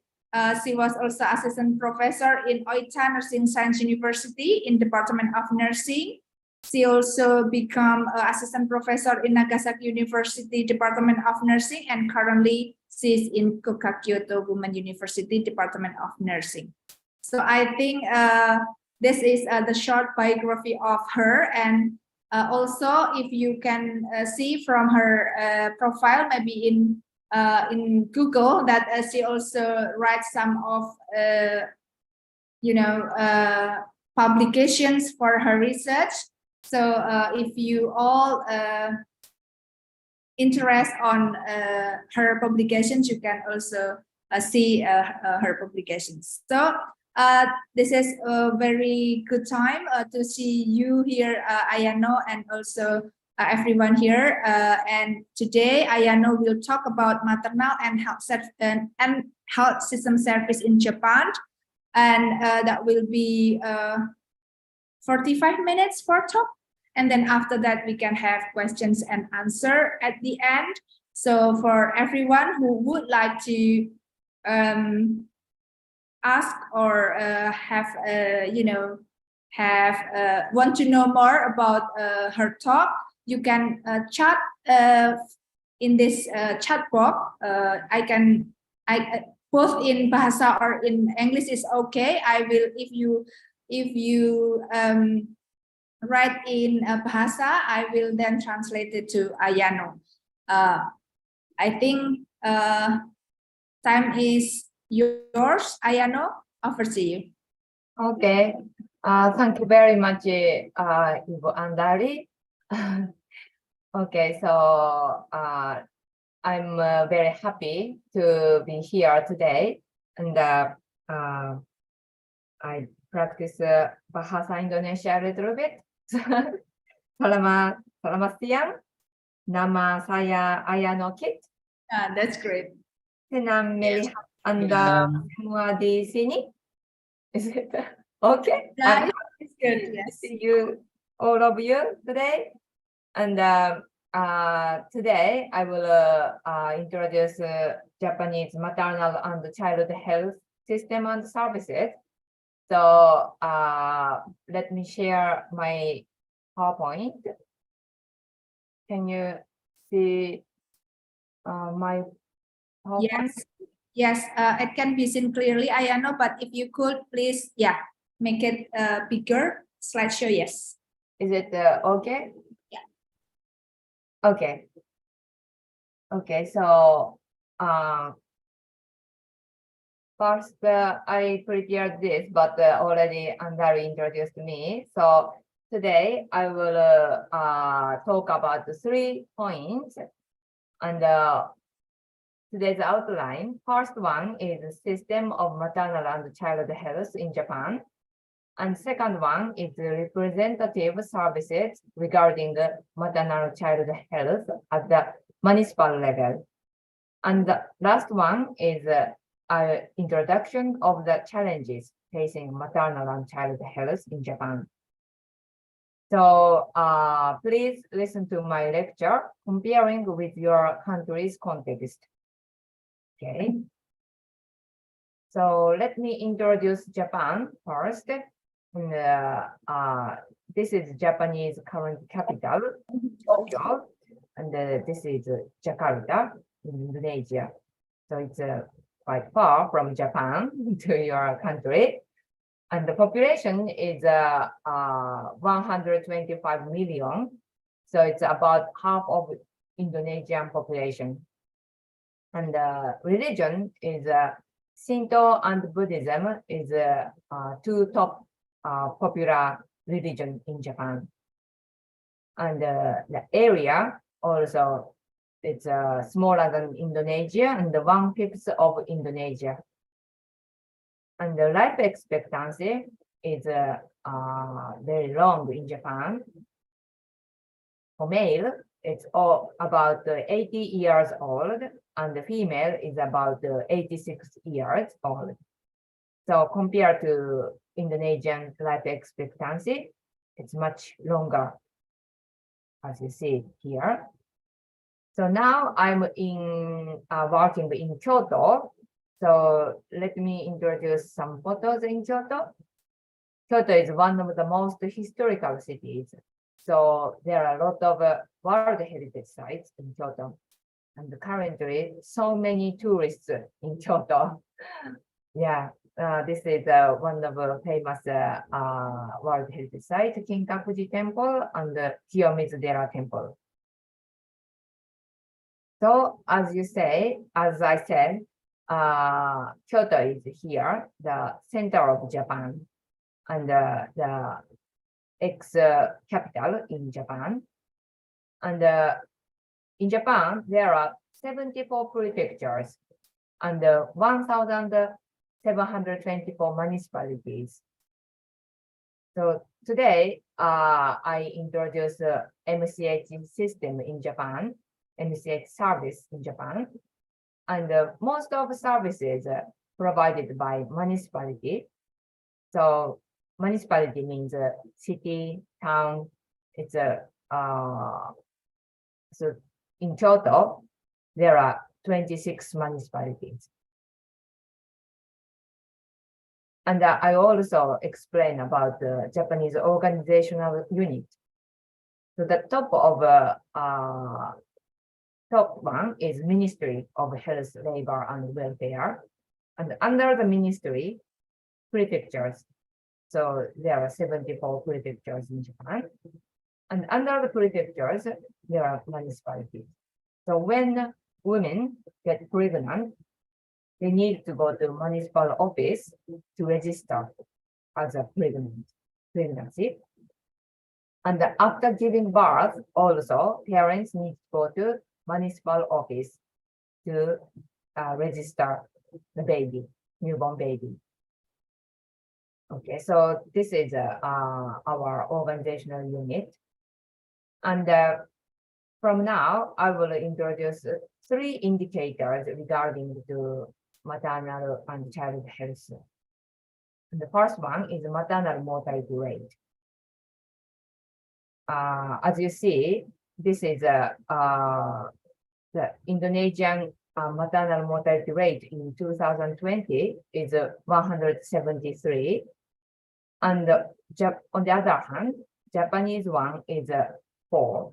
So I think some of the students wonder why Japanese maternal mortality rate dropped, so it's now very low. So next one is under 5 mortality rate. This is also Japanese under 5 mortality rate is 2.4 in 2019. And the Indonesian one is 23.9. And you can see several countries in under 5 mortality rate. So the last one is fertility rate in Japan and Indonesia in 2020. Fertility rate is the average number of babies birthed by females during their reproductive years. So we need a fertility rate of 2.1 to maintain the size of a population. The Indonesian one is more than 2.1, but the Japanese one is below 2.1, only 1.3. So currently, Japanese government facing the challenge to increase this fertility rate. And look back the past, in 1974, Japanese fertility rate was 4.54. So it was quite high, but around 70 years later, now it's only 1.3. So it's one of the very big challenge in Japan now. So I also introduced this graph, trends in infant mortality rate and the proportion of institutional delivery in Japan. So the National Health Insurance was established in 1961 here. National Health Insurance means so everybody needed to have this insurance in Japan. And when we get, for example, have a cold, we need to go to clinic or hospital, but the cost of treatment, half of cost of treatment covered by government, and only 30% of cost the patient need to cover. So it's quite how can I say, cheaper than before. People have this system, so it's easy to access to the hospital after 1961. So mothers, women, they go to a hospital to give birth after 1961. So this is the institutional delivery increasing, and currently almost 100% of women, pregnant women give birth in Japan, give birth at the clinic or hospital in Japan. Okay, so please think. I have one question. I want you to think about this question. Please think about the reason why the infant mortality rate dropped rapidly in Japan. Okay, so maybe 30 seconds. Please think about. Okay, so everyone, if you could have 30 seconds for these questions, and who are ready for the answer, maybe then you could raise hand, or you can chat within this chat box.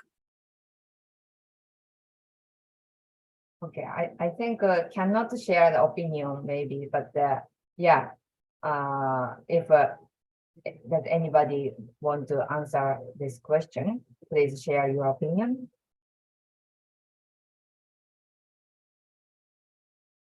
Okay. Jadi mungkin untuk teman-teman yang berbahasa Indonesia, mungkin ada yang bisa menyampaikan mengapa infant mortality ini turun secara drastis di Jepang. Mungkin ada yang bisa menjawab, silahkan. Oke.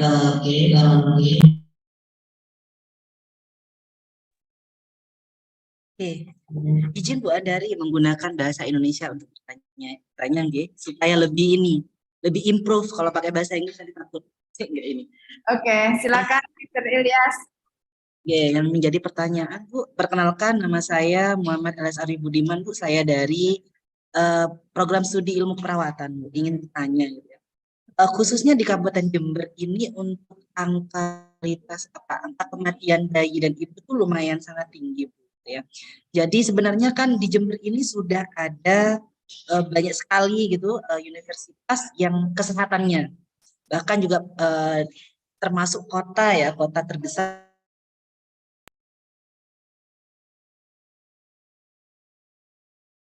Putus ya Pak Elias? Oke, putus Pak. Oke, bentar Bu. Sudah jelas Bu suara saya Bu? Sudah. Oke, jadi di Jember ini Bu, angka kematian dan bayi sangat tinggi Bu. Sedangkan kota Jember termasuk kota terbesar di Jawa Timur. Kemudian juga dari pemerintahan juga sudah sangat mendukung sekali untuk program ini gitu ya Bu. Ya, kemudian ada banyak universitas kesehatan ya, fakultas kesehatan di Jember. Namun angka kematian bayi dan anak ini masih sulit untuk kita turunkan. Kira-kira mungkin dari Prof. Ayano, apa sih mekanisme penanganan di Jepang ini gitu ya, berkaitan dengan penurunan kematian ibu dan anak supaya nanti bisa diterapkan di Jember ataupun di Indonesia seperti itu Bu. Oke, ini pertanyaan untuk nanti ya Pak Elias berarti ya. Oh ini apa Bu, pertanyaan atau gimana? Nah ini pertanyaannya Mrs. Ayano ini adalah mengapa di Jepang itu infant mortality rate-nya itu turun gitu, turun. Oh oke. Saya jawab ya Bu. Kirain pertanyaan Bu. Sorry. Oke. Saya jawab. Oke, mungkin yang Oke Bu, saya jawab ya Bu. Kirain ini pertanyaan. Oke, saya jawab Bu. Untuk kenapa di Jepang? Kalau dari segi perspektif saya sebagai masyarakat yang melihat, yang pertama bahwa negara Jepang termasuk negara yang sangat maju ya. Kemudian dari sumber daya manusianya sudah sangat bagus, kemudian didukung oleh fasilitas yang ada di Jepang ya. Pemerintahnya sangat mendukung. Kemudian juga dari edukasi ya ataupun pengetahuan ya, knowledge-nya masyarakat di sana itu sangat bagus gitu ya, sehingga program-program yang dilaksanakan oleh pemerintah itu otomatis sudah bisa diikuti oleh masyarakat Jepang karena adanya kesinambungan sinergisitas antara masyarakat, pemerintah, tenaga kesehatan yang sangat berkesinambungan. Bahkan kalau kita melihat di Jepang ini termasuk negara-negara yang memang berkaitan dengan kesehatan itu menjadi percontohan. Salah satunya seperti itu. Okay. Right. Okay. Thank you, Mrs. Elias. I will translate her answer then. Ayano. Yes. Let me to translate. So actually, his name is Mr. Elias, and he's a lecturer from nursing department in Universitas Dr. Soebandi. And about the question, he has an answer. His opinions are why the infant mortality rate dropped rapidly in Japan is because one, there are several aspects. One is because Japan is one of the developed country. The second one is because of Japan has enough human resource. So this is also his answer. And the third one, the facilities and infrastructure of health system there are good. And the fourth one is because the government is very supportive. And the next one is because educations in Japan, the level of educations of the community are high, and then they can absorb all the information from the health provider easily. And the last one is because there is a link and also good networking for every sectors in Japan that make the program can run well. Okay, thank you very much, Mr. Budiman. Yes, thank you very much. I think yes, all of them is maybe right answer. And I think I will explain from now on about why Japanese mortality rate dropped rapidly. One of the reasons is, as I explained here, the national health insurance was established. So most of women can deliver safely at the clinic. So this is one of the reasons. And also, this is another reason why maternal mortality rate and infant mortality rate dropped. The law, maternal and child health law, was being issued in 1960. And this law mentioned municipality level, municipal office needed to provide health checkup for infants and also pregnant and babies. And also notification of pregnancy and issuing a maternal and child health care book. I think in Indonesia, you also have this book. And also home visit service has been provided by public health nurse in the municipal level. So these 3 points save many babies and pregnant women, and also support babies' development. So let me introduce this figure. Overview of maternal and child health service at the municipality level. So when women get pregnant, they need to go to register of pregnancy and maternal child health handbook. They can get this handbook. And they start to go to the clinic to have regular antenatal care. And then after giving birth, they also need to go back to the clinic to have health checkup for postpartum women. And then public health nurse visit their home and to check newborn baby's health and postpartum woman's health as well. And then around 4 months, municipal office provide a health checkup for infants. And also 18 months old infants need to go to municipal office to have health checkup. The 3 years old children as well. So let me introduce these three points. I will show that. Okay, so this is so the first meeting with public health nurse. I think in your country there is no public health nurse, but in Japan around 80 to 90% of public health nurse working in municipal office. So when when pregnant woman to go to municipal level, they can meet public health nurse there. So pregnant woman will have a consultation with the public health nurse, and they can also receive her maternal and child health book. This is the one of the example of INCH health book in Kyoto City. And then checking whether the pregnant woman who needs special support from a public health nurse or not. And also women receive the information about pregnancy and child rearing, including free tickets to have health checkup in a clinic. Until so 14 times it's a free ticket to have maternal health checkup. And the next meeting with the public health nurse is after giving birth, if there is no problem for the mother.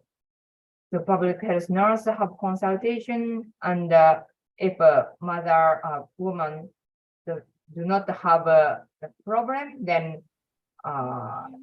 public health nurse will meet mothers after giving birth. And also municipal office provide parenting class. So this is free parents are practicing to give a birth with a doll. So she is pregnant that time, and her partner practice how to give birth, give a birth with a doll. And also this is father to be is experiencing being pregnant by using a model of maternity. So this is actually very heavy, and partner can know how tough pregnant woman is.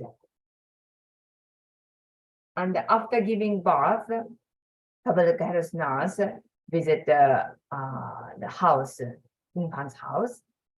So home visitor will be public health nurse, midwife, nurse, or welfare commissioner. Duration is between giving birth and 4 months. Objective is to monitor the infant's growth, introduce an immunization schedule, to check the infant's development, to check the mother's condition mentally and physically, to introduce the schedule of health checkup between the present and 6 years old before entering primary school. So this is a public health nurse, and she carried a weight scale to the mother's house to check the infant's growth. So next is this health checkup. I will introduce the system of health checkup. As I said in the previous slide, the reason why maternal and child health indicator get improved is because of providing health checkup and also home visit and also child health handbook. So I will explain about the health checkup system in Japan. So maternal and child health law, it said 18 months and 3 years old infants need to have health checkup. So health checkup provides monitoring growth and development of infants and children, and also identifying the illness and or disability of infants and introducing a proper hospital and or rehabilitation. And also this is also a very big aim to do screening, identifying the child maltreatment, and also having a consultation and reducing parenting stress. So this is the photo of situation regarding the infant's health checkup. Okay, so implementation of health checkup is firstly local government. So City Hall sends a questionnaire in advance. Contents of question. So mother or father needs to answer this questionnaire, and the questionnaire asks health and daily life condition, parenting stress, social support, economic condition. Then after parents complete questionnaire, they submit this questionnaire to public health nurse, and the public health nurse provides an interview and assessment of children based on the completed questionnaire. So this is a figure of process of health checkup. So as I explained, notification from the municipality to target children. And some municipality provide mass health screening, and some of them provide individual health screening at local clinic. Under the COVID-19 situation, many municipalities, they changed that system to do that individual health screening. But currently, they changed to that mass health screening. So this mass health screening provided by public health center or MCH center. And this is a screening. So if cases that border between normal and abnormal, or abnormal cases, referred to a further institution, such as hospital, rehabilitation center, or a child guidance center. And then after that, this staff working here, there, they feedback the result of treatment or care to public health center. So this is the one of the example of venue of health checkup.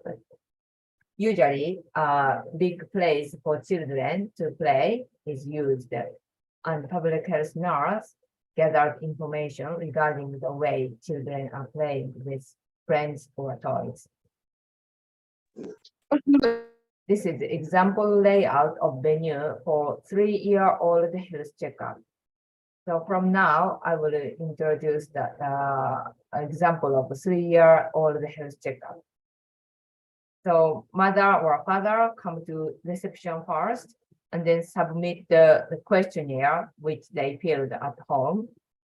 And the parents and children wait here, and first checking that the physical condition. After that, go to see dentist, and then after that to see a medical doctor, and then vision test.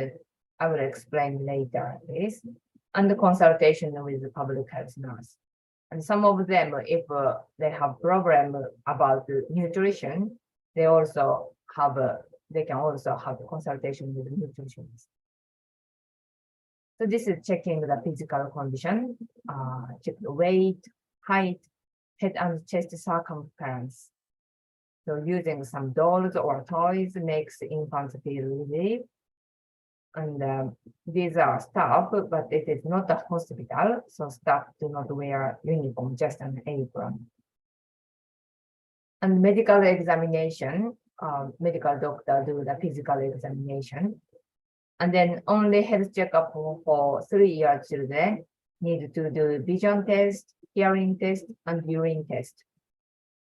So hearing test, we do whispered voice test.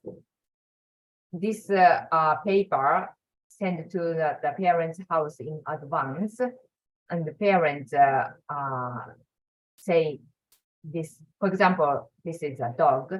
So parents said, dog. It's whispered voice.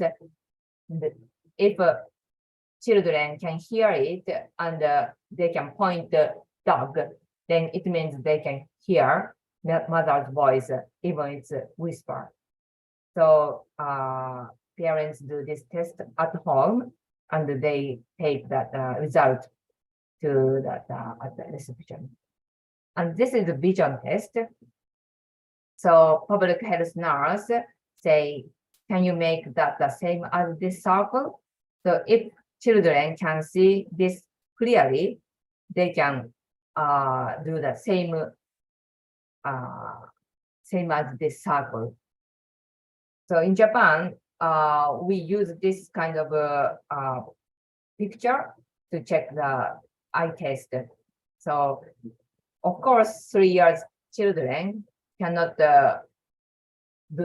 they don't know which one is right, which one is left, up, down, so they cannot answer it. So just use this kind of thing and ask them, can you make that the same as this circle? And if children can understand this question and they can see it, they can do this.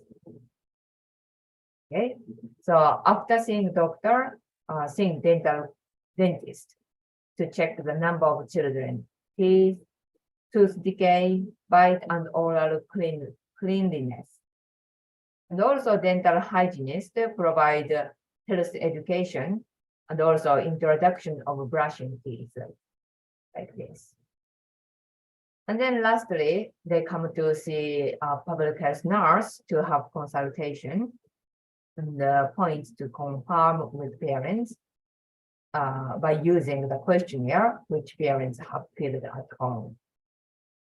So like a lifestyle including habits of eating, sleeping, bathing, and playing, and also checking the immunization and the involvement into rearing the children from a partner, and to check whether mother have a difficulty of rearing children, or do they have enough social support, or do they have parenting stress. This kind of thing, a public health nurse ask and check and assess parents and children condition. So after finishing health checkup, we have hold a post conference, sharing the information regarding the children who public health nurse need to follow up with on their development. And specialists of multi-area involved in health checkup with these kind of staff. Of course, public health, a nurse, midwife, nutritionist, doctor, dentist, dental hygienist, and child psychologist. So children show a different aspect in each section. So they share the children's aspect after post-conference, and public health nurse need to comprehensively assess parents and children. Yes, so this is I introduced, explained about the health checkup in Japan. So I prepared the second question, but I think maybe we don't have the time to do this. I have, can I continue? Yeah. Okay. Yeah. So as I said, maternal mortality rate and the infant mortality rate dropped rapidly in Japan. So it's very good. But on the other hand, fertility rate, you guys, do you remember? Japanese fertility rate dropped rapidly and also very low now. So Japanese parents currently facing cannot interact with each other, does not know the neighbors, only connect via SNS. And also there are not so many children in the community declining birth because of declining birth rates.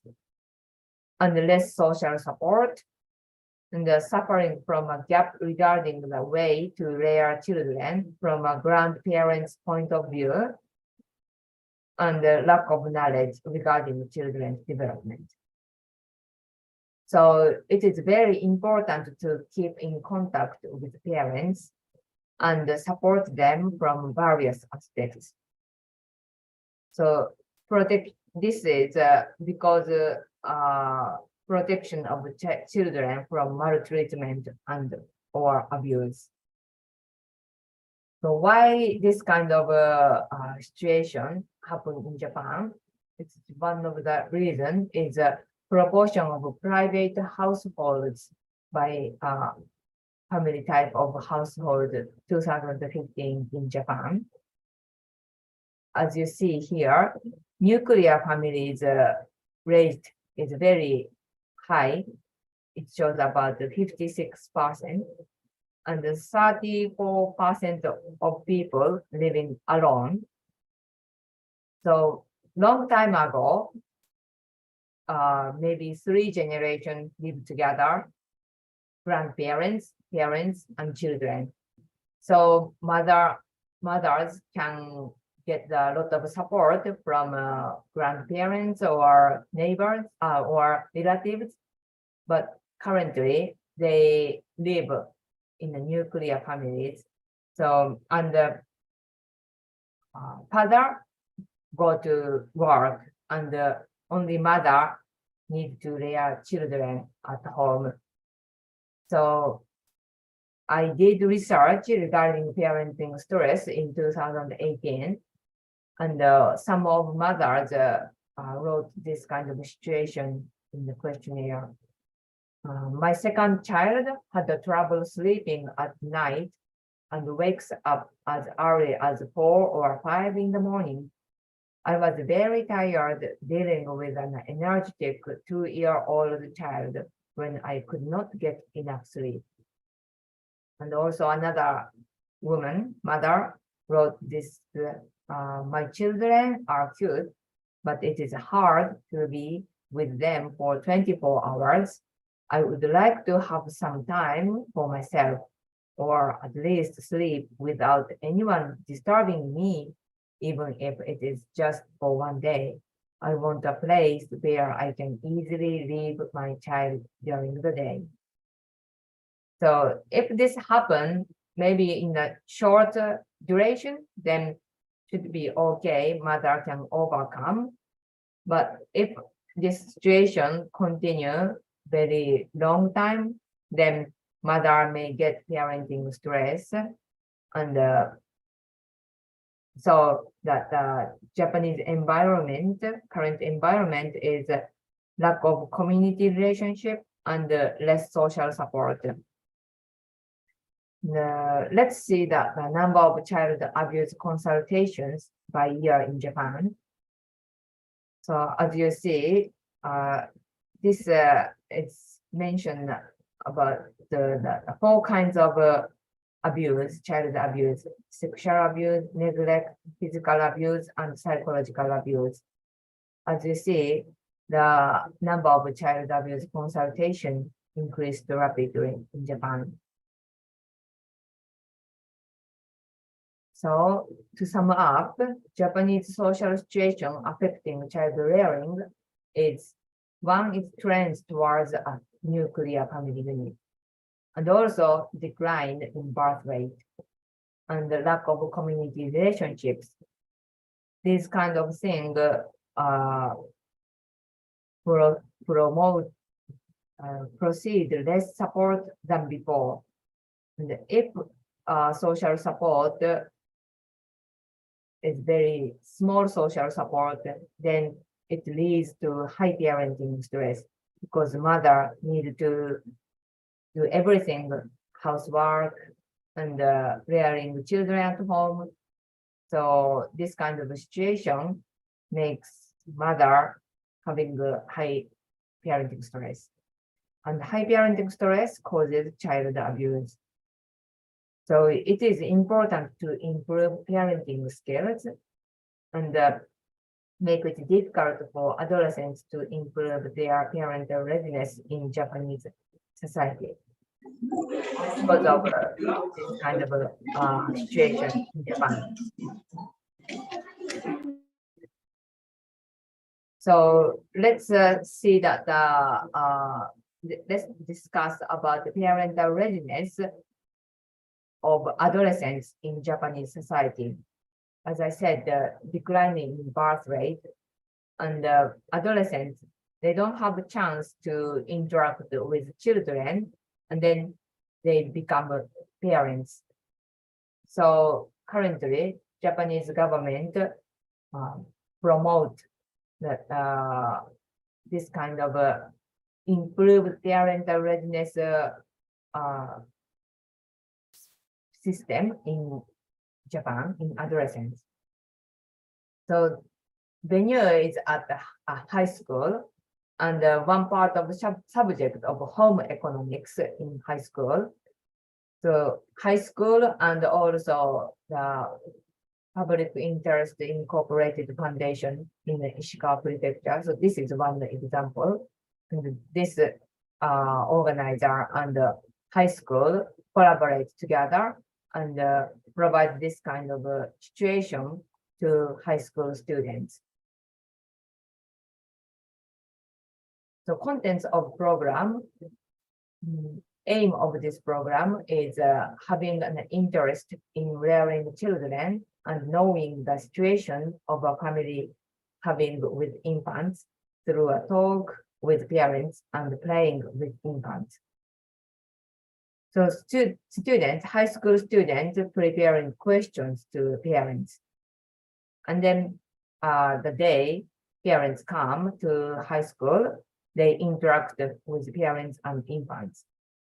So each group has a few students, parents, and about 0 to 3 years old child, like this.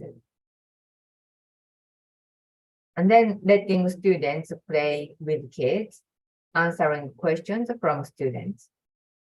And then after finish this program, students summarize what they felt through the activity. So most of high school students, they don't have the chance to play with children, with small children. So this program, when they participate in this program, it is the first time for them to play with children.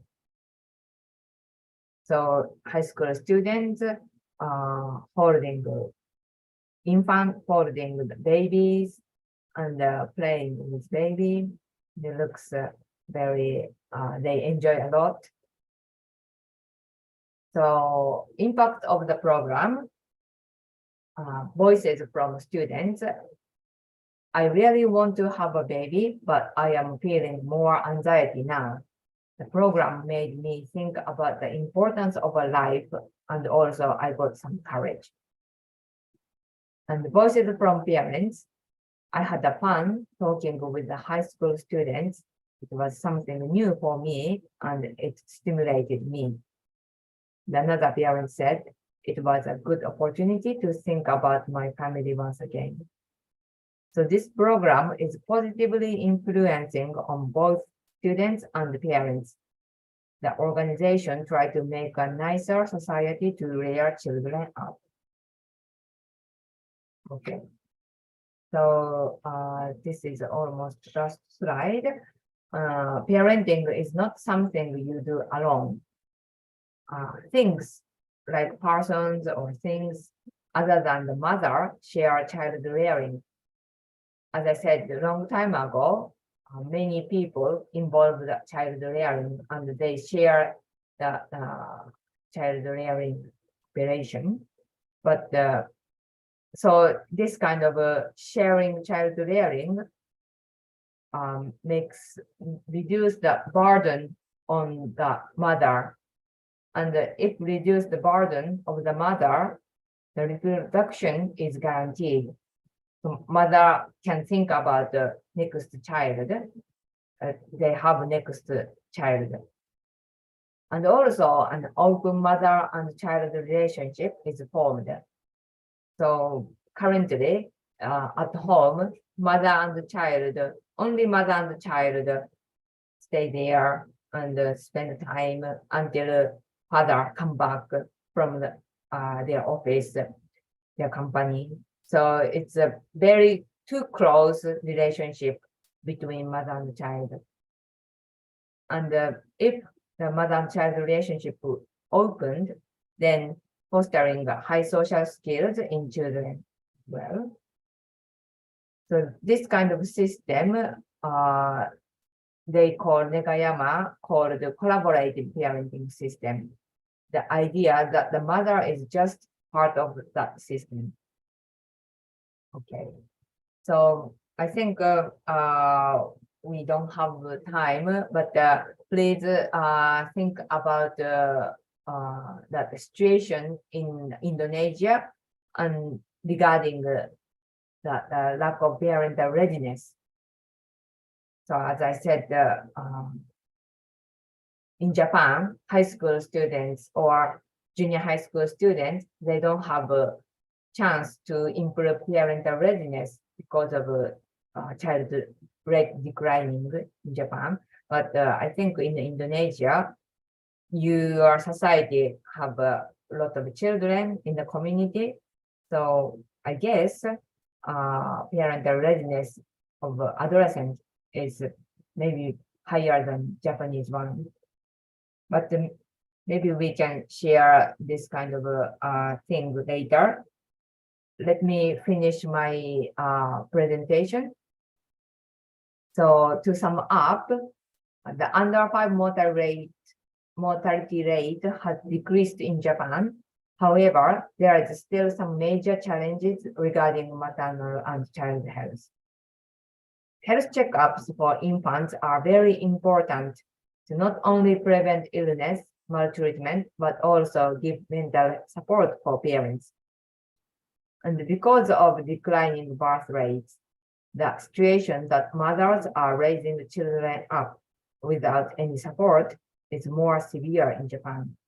It is important to increase parental readiness before becoming parents. Okay, so that's all from my presentation.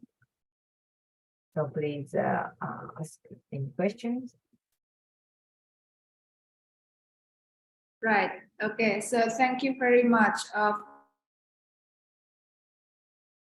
Andari, you are muted. Right. Okay. Sorry, I was mute. So thank you, Ayano, for the very good presentations. And I think we have a lot of insight from your presentation. So everyone who would like to ask, you could raise your hands, or if you also would like to write the questions, you can also write it down in the chat box. So please. Anyone want to have some questions? Maybe the earliest question. Right, okay. So, Mr. Elias, so you go on.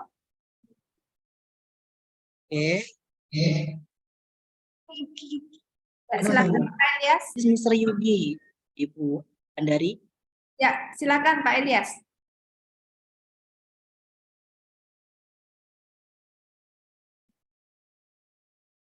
Maksudnya tadi ada pertanyaan Pak Elias yang tadi mungkin bisa dijawab.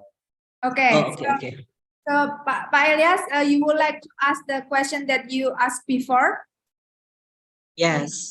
Okay, right. Okay, Mr. Ilyas would like to ask. So first is like this. So as you know that maternal mortality rate in Indonesia is quite high, but actually in not in Indonesia, yeah, and also in Jember. So the maternal mortality in Jember, the place that Universitas Dr. Soebandi place it is still have a higher, it still have high maternal mortality. In fact, some of the support they also have, for example, one, the government is also is supporting the prevention of maternal mortality. The second one, the universities are also around in Jember town,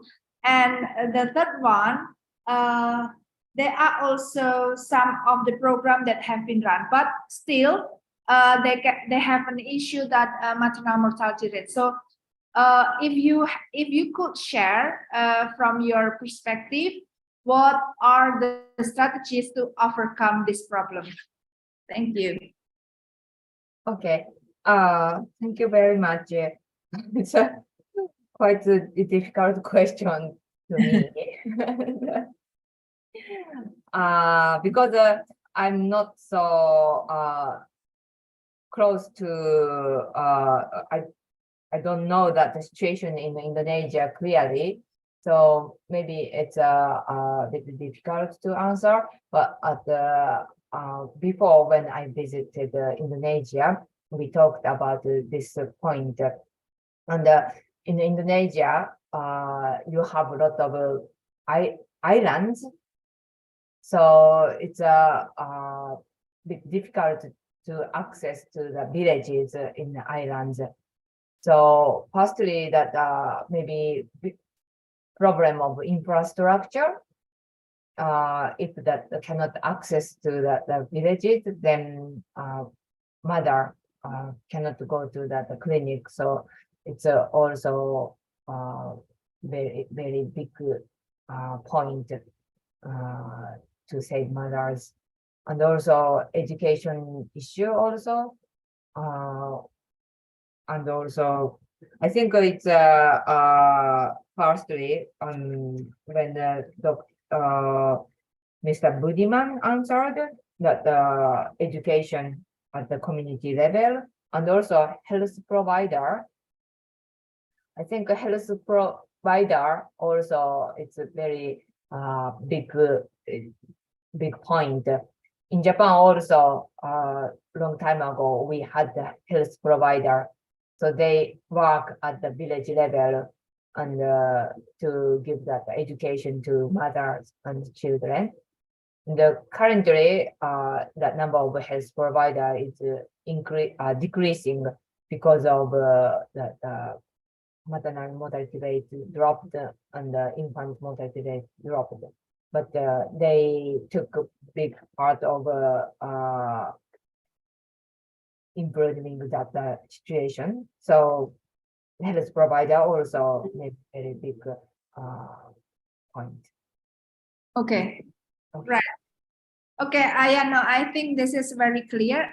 Sudah jelas ya, Pak Ilyas. Ada beberapa aspek tadi yang sebenarnya juga menjadi penting untuk diperhatikan ya, selain edukasi, letak geografis, infrastruktur, dan juga tenaga kesehatannya, gitu ya, Pak Ilyas. Right. Okay. The next one is so I can see Ibu Trisna is raising her hand. So please, Ibu Trisna, over to you. Okay, thank you. Good evening, Ms. Ayano and Bu Andari. As we know, the health of mother and children is also responsibility of the husband. What facilities are provided by the Japanese government to husband to provide support to mother and children, and facilities for working mother for maternity leave? Right. Okay. Thank I you. think it's very clear question, right? Ayano, Yes, I'm going to right. Okay, so please, Ayano. Okay, thank you very much, Ibu Trisna. Thank you very much. Correct. So maternal currently the husband role also we focus on the husband role in terms of rearing children, and Japanese government forced the companies to give the paternal leave to father.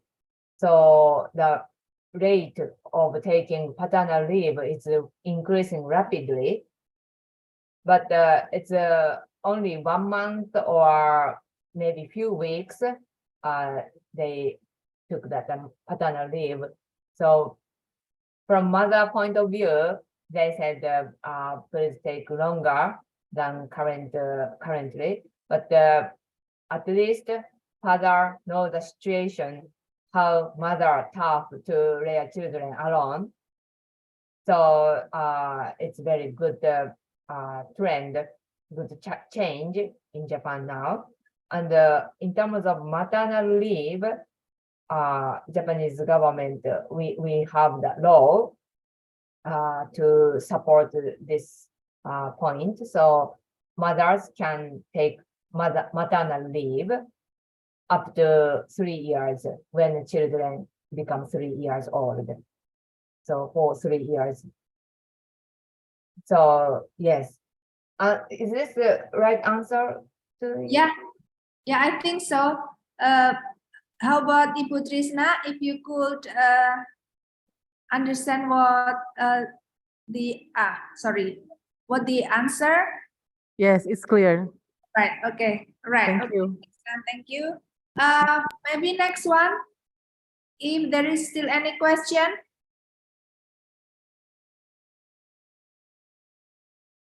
Anyone from the chat box? No? Right. Okay. So here, one question from the chat box, Ayano. So I'm Yuni Handayani from Universitas Dr. Soebandi. She mentioned that the maternal mortality rate in East Java is still high. The governments have been implemented many programs, I think. One of the factors causing maternal mortality is skill of the health provider. So please give a solution for those of us in education. So maybe the question is what kind of training or what kind of educations that could be provided to support a healthcare worker to do their job like that. Okay, thank you very much for your question. So this is a health provider working at the village level, right? Yes. Okay. I think it's a very difficult question, but so health workers, they don't have any licenses. So Ibu Yuni, so do you mean health worker means kader, or do you mean tenaga kesehatan, Bu? Tenaga kesehatannya Bu Andari. Oke, ini tenaga kesehatannya ya, berarti. Alright, okay, so Ayano, so for those who are working in a community level, what kind of capacity building that could be trained for them to provide health services? I think the question is like that, right? Atau mungkin Bu Yuni bisa di bahasa Indonesia kan saja, saya translate, Bu.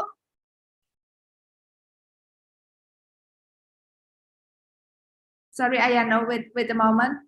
It's okay.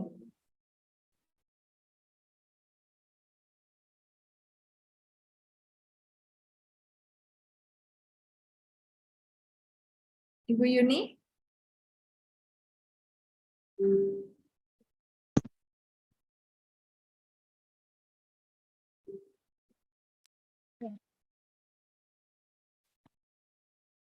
Mohon izin Bu Andari. Maksudnya di mana? Oke, tadi itu sudah dijelaskan di Pak Ilyas bahwasannya ada beberapa faktor, salah satunya adalah tenaga kesehatan. Seperti itu, nggih, Bu. Ya. Nah, yang ingin saya tanyakan mungkin di Bu Ayano ada beberapa skill yang tidak ada di kita supaya bisa mengatasi permasalahan yang ada di Jawa Timur tentunya untuk tentunya untuk bidan ya Bu, untuk meningkatkan skillnya mungkin seperti itu Bu, garis besarnya. Ya, Bu Yuni ini karena Ayano kan belum tahu Indonesia ya, Bu Oke. Yuni kan dia nggak bisa compare, jadi mungkin ditanyakan spesifik aja apa namanya beberapa skill yang harus dipunyai oleh bidan untuk menurunkan maternal mortality begitu ya Bu? Ya, Karena boleh. dengan Indonesia dia belum terlalu paham dengan itu. Iya Bu, terima Okay. kasih Bu. Okay, right. Okay, Ayano. So the question is like that. So we know that in East Java, in Indonesia, the maternal mortality is still high. So what kind of skill or what kind of strategies to to support midwives as a healthcare provider to be involved in maternal mortality, to decreasing maternal mortality rate. So maybe what kind of specific skill that they can learn, they can do, or maybe what kind of things that they can have. Okay, thank you very much for the question. Because I'm public health nurse, not midwife, so maybe I can answer from the public health nurse point of view. Okay, I think that the prevention is most important. So when mother get pregnant, woman get pregnant, we need to educate how many times they need to go to clinic to have a maternal health checkup, and also need to give birth at the facility with a midwife. And also after giving birth, they need to do health checkup at the clinic. This kind of a very simple and basic points, but it's very important to find that the condition, find that the symptom of that after giving birth. So, but it's easier to be done, I think. even though I said we say please go to clinic if that infrastructure is not good enough, or if parent women do not have money to go there, I think it's also difficult for them to go to see a doctor or a midwife. So many aspects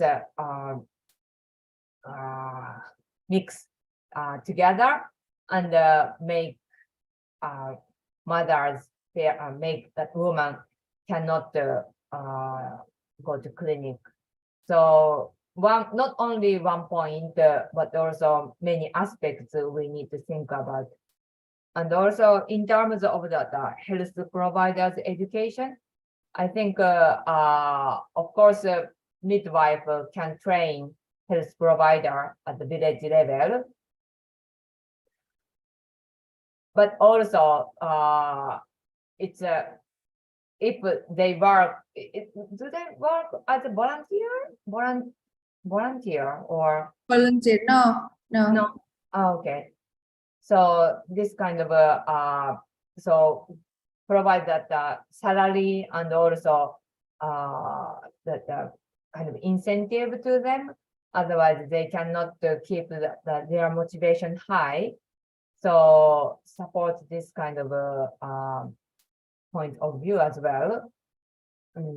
Yeah. So if a health provider cannot get that knowledge and also cannot get enough salary, then their motivation become low. So it's also, I think, important to keep that the health providers level high.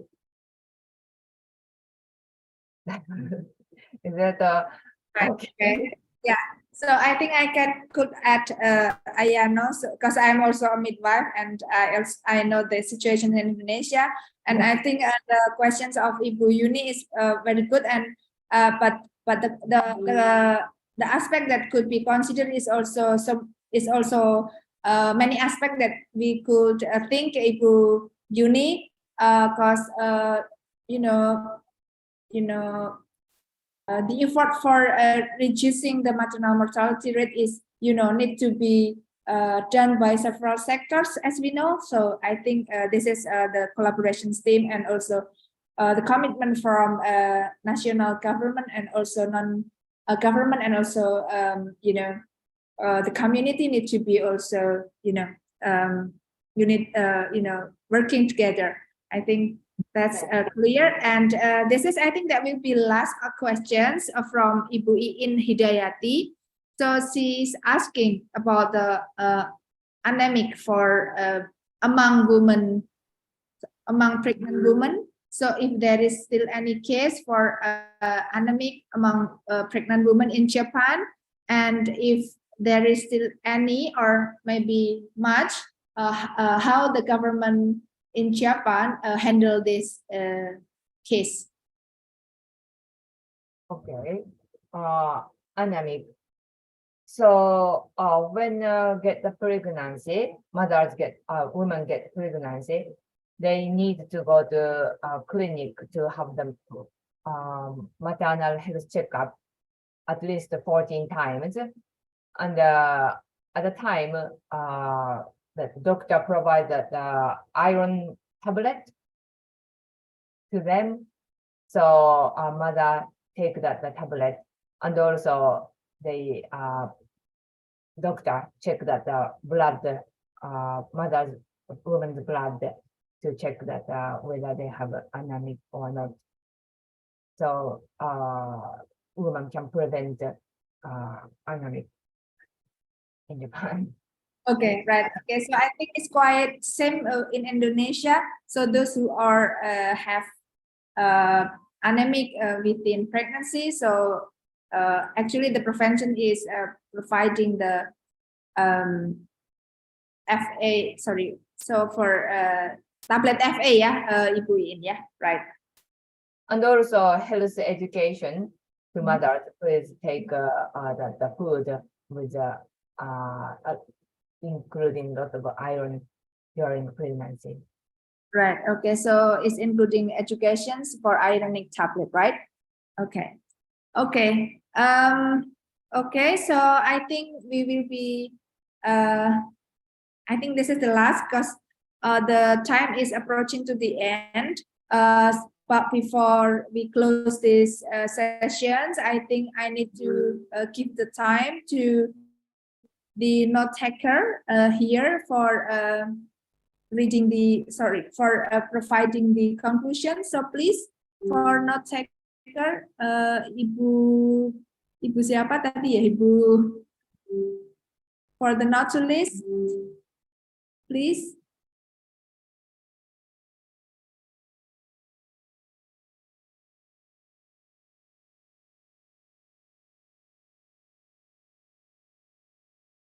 Ibu Dini, so please, Ibu Dini.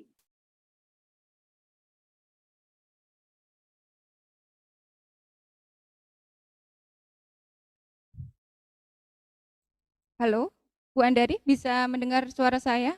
Oke, sudah jelas, Bu. Please. Baik, izinkan pada kesempatan kali ini saya menyampaikan terlebih dahulu dalam bahasa Indonesia sebelum nanti mencoba dalam bahasa Inggris. Terkait kesimpulan yang dapat diambil dari paparan pada sesi kali ini, masyarakat Jepang memiliki budaya hidup tidak mau nekat, yang artinya ketika mereka merasa tidak mampu, mereka akan memutuskan untuk tidak menjalaninya daripada keputusan cerobohnya akan menimbulkan kerugian. Mengapa disebut kerugian? Yang dimaksud di sini kenyataannya pada masyarakat Jepang, mereka berpandangan bahwa menjadi orang tua adalah hal yang sulit bahkan merugikan. Karena pada fase ini, utamanya bagi seorang wanita atau ibu, ia dituntut harus mampu mengasuh anak seorang diri, yang artinya ia akan kehilangan fase me time, menjadi kurang tidur, dan masalah psikologis lainnya yang pasti menimbulkan stres. Untuk menghindari kerugian tersebut dibutuhkan support system, diantaranya keterlibatan pasangan, dukungan lingkungan sosial termasuk keluarga. Hal inilah yang kemudian sedang diupayakan pemerintah Jepang melalui berbagai kebijakan. Selain itu, pemerintah Jepang juga telah menjamin pelayanan kesehatan ibu dan anak yang maksimal. Namun, apalah arti ketersediaan pelayanan kesehatan ibu dan anak jika ternyata permasalahannya ada pada mental generasi usia produktifnya yang menganggap bahwa berumah tangga akan membawa masalah atau kerugian. Pemerintah Jepang juga berupaya untuk dapat merubah mindset bahwa hidup berkeluarga bukanlah keputusan yang akan menimbulkan masalah atau kerugian. Dengan kebijakan program membentuk dukungan sosial dalam komunitas penduduk Jepang. Diharapkan generasi remaja di Jepang akan ada motivasi atau minat untuk memikirkan tentang pentingnya melanjutkan hidup dengan berumah tangga dan bereproduksi. Remaja juga perlu memiliki keterampilan kesiapan berkeluarga sebelum menikah, sehingga akan tercipta kolaborasi dalam diri individu yang terampil dari dalam dan dari luar adanya dukungan sosial untuk membantu pengasuhan anak. Baik, now I will try to explain the conclusion in English. Japanese people have a life culture such as don't want to be reckless. It means when they feel unable to do something, they will decide not to do, rather than being reckless about decisions and having losses or unexpected result. Being a parent is difficult here, especially a mother, because the culture forces them to be able to raise children alone.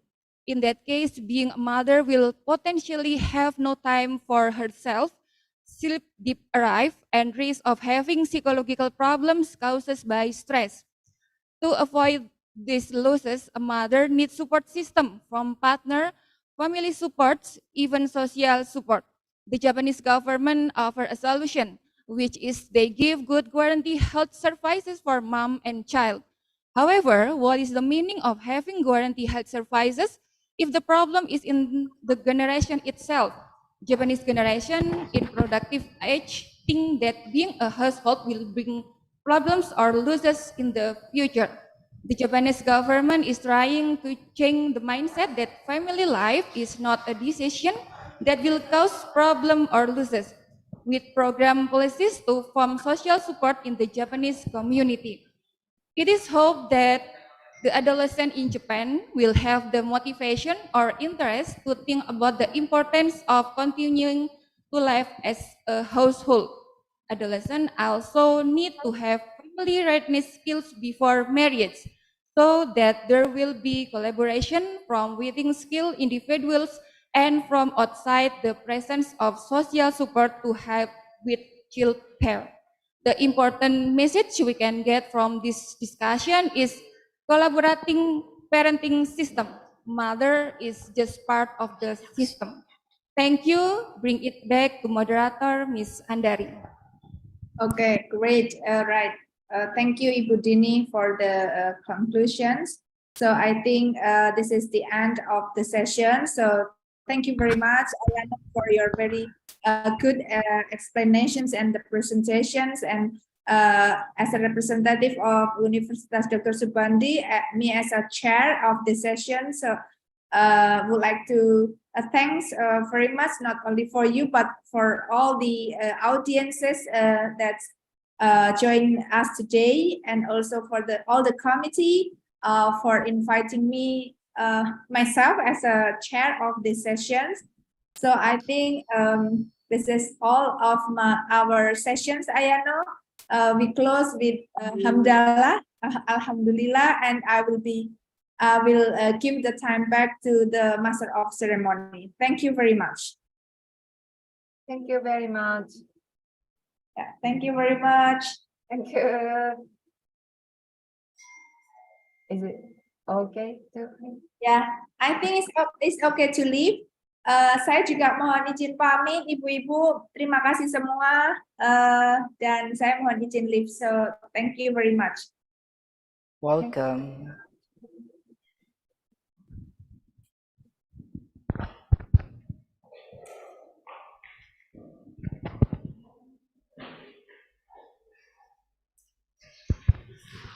Okay, a very interesting material from Professor Dr. Ayano Kid from Japan. Thank you, Professor, and also the moderator, Mrs. Andari, PhD. Thank you. Okay, ladies and gentlemen, on the last but not the least session, we will have the Honorable Dr. Candidate Yogi Harichandra Purnama, Master of Sciences, who will talk about implementation and outcomes of complementary therapy in Indonesia. This session will be guided by Muhammad Ilyas Arif Budiman, Master of Science in Nursing, as moderator, and Prestasianita Putri, Master of Science in Nursing, as secretary. To moderator and secretary, we invite you on the stage.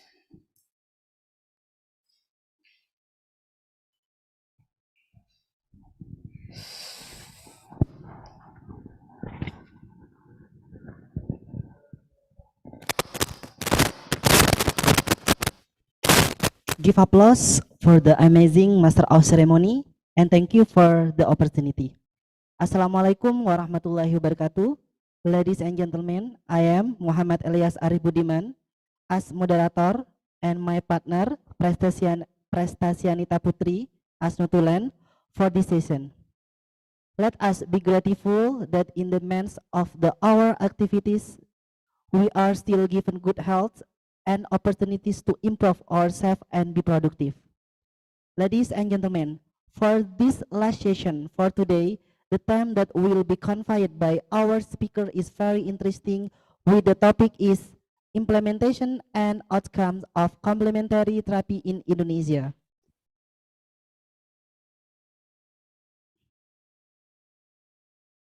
Okay, for the next, I will read the speaker's curriculum video. The speaker for the session is Mr. Yogi Harichandra Purnama from the Bachelor Nursing and Clinical Nursing Programs, Universitas Dr. Soebandi, Jember, East Java, Indonesia.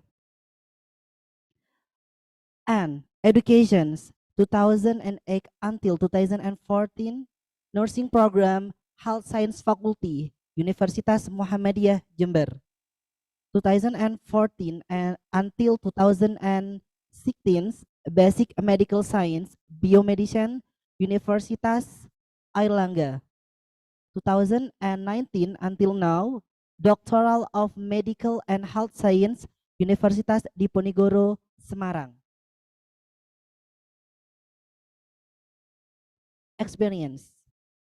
Become a nurse in Muhammadiyah Surabaya Hospital 2014 until 2017 and lecture in Universitas Dr. Soebandi, Jember. Achievements: 3D essay competition International Islamic Medicine Foundation, Jakarta. Best oral presentation by Indonesian Community Health Nursing Association. Awardee BPPDN 2019 scholarships. Award as COVID-19 volunteer. National Cupping Therapy Trainer, Indonesian Cupping Association. For these publications, I think the speaker have interest the Islamic medicine and complementary in nursing. And the last publication and 2023 with the implementation of complementary nursing cupping in hypertension client in Curah Kalong Village, Bangsal Sari, Jember. And 2023 book chapter cupping therapy in health. Okay, before the presentation begin, let me inform how the presentation will be going on. First, Mr. Yogi Harichandra Purnama will be invited to present the material for 50 minutes. After that, there'll be Q&A session for 15 minutes from participant by raising and via Zoom, followed by conclusion from our Notulen today, and then I will close this session. And also remind for all participants to turn on your camera and turn off your microphone, please. Thank you. Okay, for Mr. Yugi, are you in Zoom? Okay. Okay, Mr. Yugi, the Zoom is yours. Hello, do you hear me? Yes. Okay. Okay, very clear, Mr. Yugi. Welcome to Universitas Dr. Soebandi. Yes, I am sorry before because I am not in the rest. Okay. Okay, let me start.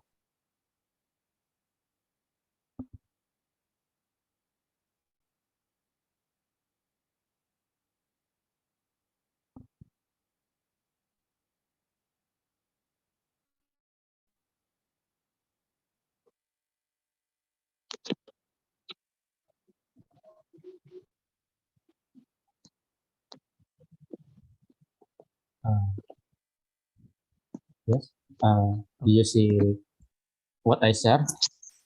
Yes, I see. Okay, thank you. Okay. Alhamdulillahirrahmanirrahim. Thank you for moderator dan Mr. Elias dan Mrs. Prestasi Rita Putri. Alhamdulillahirrahmanirrahim. Praise Allah, the Almighty, for the abundance and mercy and grace. And then salawat and salam to our Prophet Muhammad SAW, who gave us knowledge about medicine, especially Islamic medicine in Prophet era until now. Allahumma sholli ala Muhammad. Thank you for the Foundation of Pendidikan Jember International School. Thank you for Mr. Rector Ade Kapralata and staff, and then Mrs. Dean of Health Science Faculty, Mrs. Linda and her staff, and the whole committee of international conference. You're amazing, just the way you are. Okay, and then all international conference participants, thank you so much. I'm very honored to be invited in this forum, which is my first experience in international event, which is very cool. Okay. Last but not least, I wish happy second anniversary for our campus, Universitas Dr. Soebandi Jember, second Bis Natalis. I hope it will grow fast and soon become a world-class university. Alhamdulillah, today I want to share a little bit about what I know about complementary therapy. From this morning to this afternoon, we have listened to the various of many explanation from all speakers who are extraordinary. And of course, it will be open our mind about several health problems, health phenomena abroad. Maybe just listen from Pakistan, Malaysia, and then Japan. Sorry. And I'm just adding an explanation from my perspective. Okay, maybe Ismadi has said earlier that in Pakistan there is chiropractic. Yes, this is similar in Indonesia, whereas now in just viral a few years ago, and some still use allopathy, which is modern medicine. Just who use homeopathy as very risky for their liver and their kidney, because Miss Madi has said they can broke their liver and kidney. In my opinion, about homeopathy, which is a part of naturopathy, can be useful as long as they use in accordance with normal doses. They are appropriate and not excessive. I think it is also still similar to the condition in our country. Okay. Okay, Bismillah. Yeah, before we start, let me introduce myself. My name is Yugi Hendra, and you can call me Yugi. My okay. Yeah, if you see this world map, yeah, if you see the green area, yeah, this is very interesting. It is a country that implement policies related to the complementary alternative and traditional therapy. And in Southeast Asia, reported that the highest percentage of countries, maybe is 91% with a national program on traditional complementary medicine. This is according to WISAO 2019. Yes. Indonesia is rich with biodiversity and culture. So it needs policies to regulate this well. And according to basic health research, the result is 50% Indonesian use herbal medicine, and maybe around 96% feel the benefits of them. Some Indonesian traditional medicine have been exported to the England, to the America, and then the trend back to nature is, I think, it's very interesting, yeah, because it is increase about this trend back to nature. Nah, okay. Now, the legal aspect of complementary therapy in Indonesia, yeah, because before we talk about the implementation of complementary therapy, we must know the legal basis of this therapy in Indonesia. As you can see now, the legal aspect of complementary therapy, the first one is Indonesia National Policy and Traditional Complementary Medicine is about in bahasa kebijakan obat tradisional nasional. Yeah, this is issued in 207. And the second one is Constitution number 36 of 2009, concern about health. And the third government regulation number of number 103 of 2014, concern about traditional health services. Yes, this is okay. This is usually for the common people who get the certificate about this certificate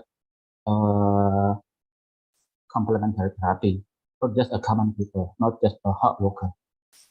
The number 4 is the Constitution number 38 of 2014, concern about nursing.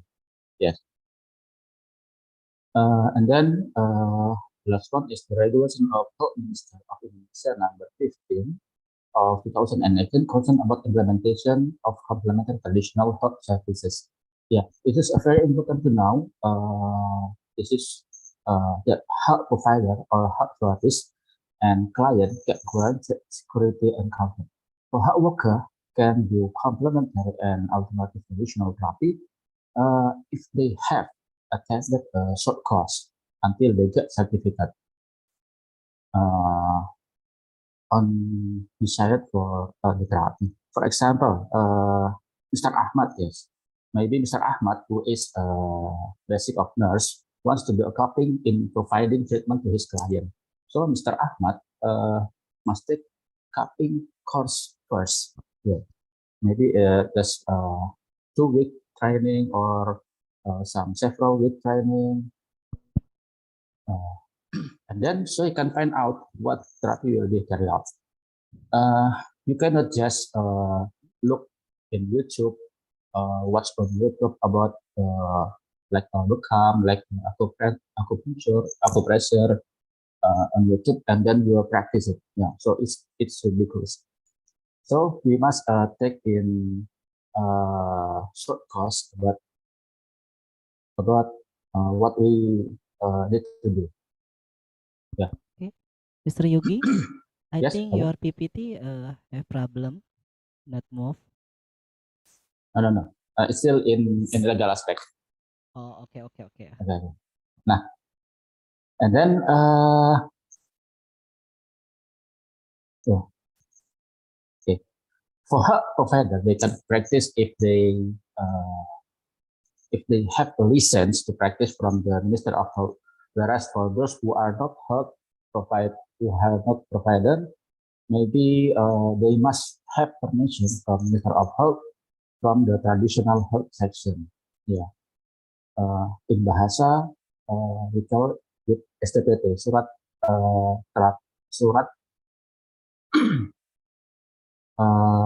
tanda penyihat tradisional. It means different by health provider. Yes. Nah, we know that the development of this I'm complementary sorry, and Mr. Yugi. Hello? Yeah, pardon. Yes. This is in the slide, in the Zoom, the first page. Oh, It's, sorry. yeah. Legal aspect is the third page, isn't it? Wait. Let me share again.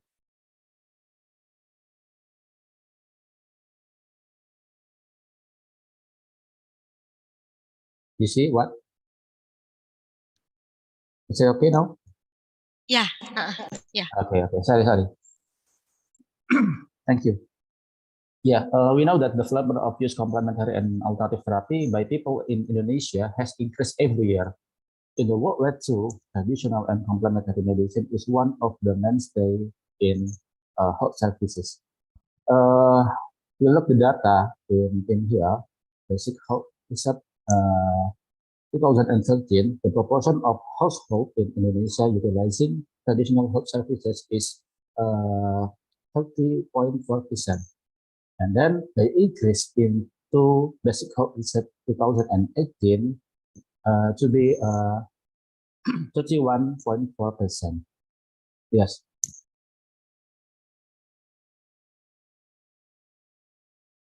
Okay. Nah, the slide is changed. You see? Yes. Okay, thank you. Yeah.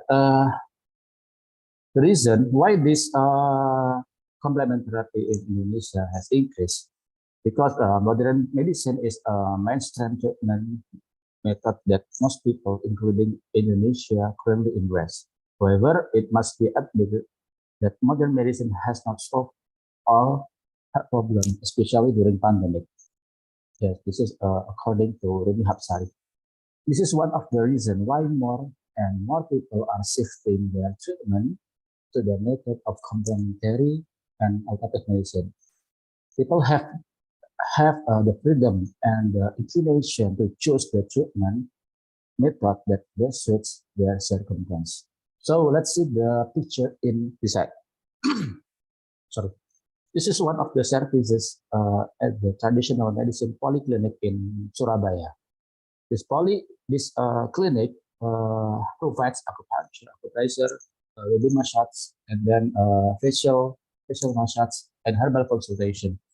The patient seek treatment and this poly with various complaints. For example, back pain, hyperuricemia, hypercholesterol, and then obesity. The duration of acupuncture is not long, just 50 minutes. Yeah, to enjoy this service, patient only need to pay about what we call it, 2,000 a month, 20,000. Yes, 30,000. It means like 1.3 US dollar. Yes. I have friend in Jember. The name is Mr. Sonta. Yes, I think Dr. Soebandi Jember now Mr. Sonta. Mr. Sonta is doing nursing independent practice. He combines acupressure with modern therapy. Do you know how many clients came to their clinic or their independent practice? In a day, it can reach more than 1,000 people, which is in one-time therapy carried out by Mr. Sonta, only charge his client less under 50,000. Just imagine if done 100 people per day. Wow, I said to Mr. Sonta, Mr. Sonta, bro, don't forget to teach our student as well. He said, relax bro, don't worry, I will transfer my ability and kindness. Okay, thank you. Then he laughed. Yes, this is a very interesting about complementary therapy. Ladies and gentlemen, complementary therapy is widely practiced. However, little is known about the expertise of health providers, especially nurse and nurse attitude towards complementary alternative procedure. And then many of our alumni in Dr. Soebandi University have been successful in this complementary nursing field. So let's come on, student, young people, take this opportunity for your future. I think it's very promising. Okay. Nah, do you know her? Nah, several months ago, Indonesians were shocked by the name Miss Ida Dayak. Yeah, I think it's very viral several months ago. It was widely discussed on social media a lot. The reason is Miss Ida Dayak from Kalimantan can cure all kinds of joints and bone disease and stroke too by using a special oil. Miss Ida Dayak called this oil with bintang oil. I don't know what ingredient is, but this is very magical. 100 to 1,000 of clients who seek treatment at Ida Dayak have been successfully cured. Only one touch. Now, just imagine, only one touch the people has cured. But there are also those who are not cured. I quote from several of his Ida Dayak statement because this therapeutic practice of Ida Dayak is continuing the mandate from her ancestors in culture of Dayak in Kalimantan or Borneo. There were parties who welcomed her presence, and there were also those who tried to criticize his treatment. Yes, many people, many ordinary people have attended training related to complementary and traditional therapy, such as cupping, acupressure, chiropractic, and then massage and herbal too. They want to start doing therapy for their own family and then gradually for their networks until they finally able to get her own clinic. And then while people with health background, they have also started attending training related to this complementary. Maybe like a doctor, nurses, midwife, pharmacists, physiotherapists, and others have also started training about complementary therapy.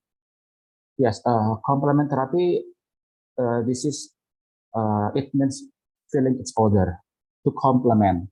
Yes, the use of mainstream approaches along with conventional medicine. Yeah.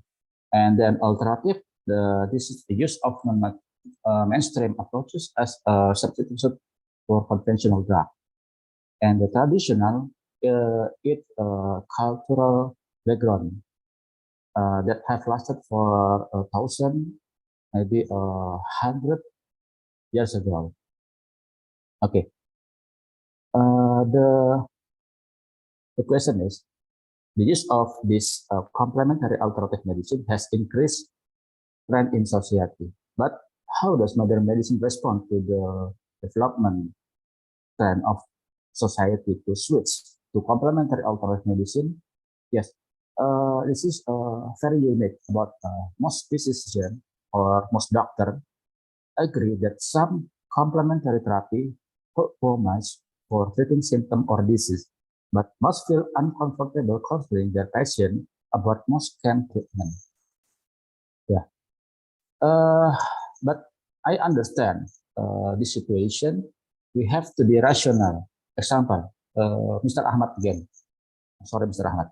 Mr. Ahmad was on his way to work, and on the way he had an accident, and he suffered a severe brain injury, yeah, with a bleeding in his head. So it's impossible for us to take Mr. Ahmad to complementary therapy.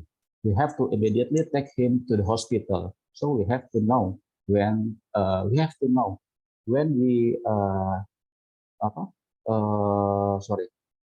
position ourselves when to use complementary or when go to the hospital for emergency. So if there is nothing urgent, try using herbal remedies to relieve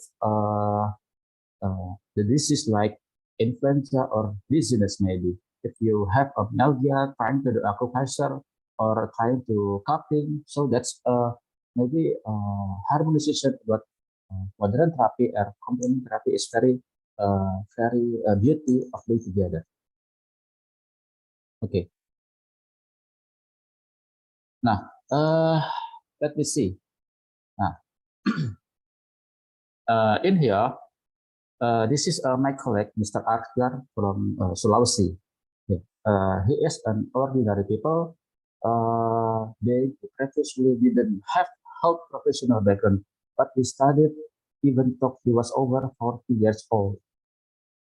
And now he took nursing courses, acupuncture vocational course, so that he has a great clinic in Palopo in Sulawesi.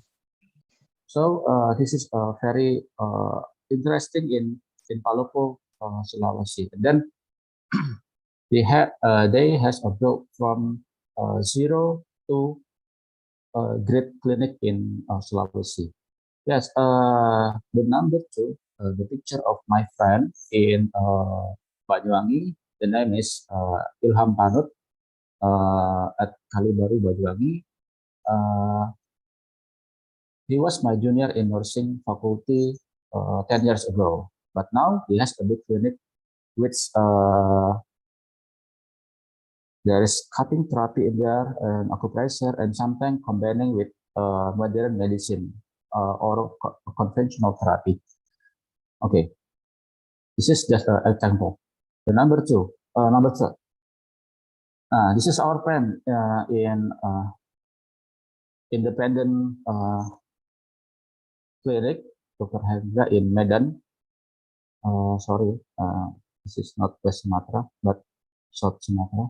He is also lecturer in Faculty of Medicine of Muhammadiyah University. This Dr. Hendra is also a doctor who combine modern medicine and complementary therapy, especially cupping.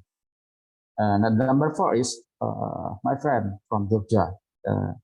The name is Mr. Aris Setiawan. He is also lecturer too at the nursing faculty, who teaches complementary therapy to the nurse study. Yes, Nurse Aris Setiawan has chosen to specialist in complementary therapy like cupping, aromatherapy, and sometimes herbal tea. Okay. Nah, this is one of our friends, Mr.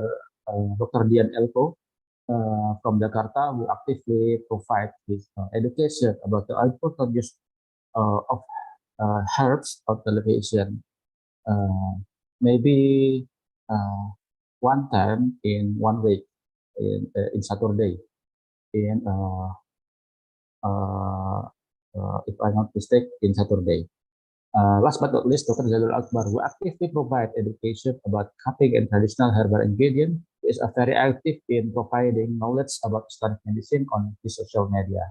So you can following them in IG, Instagram, or any social media.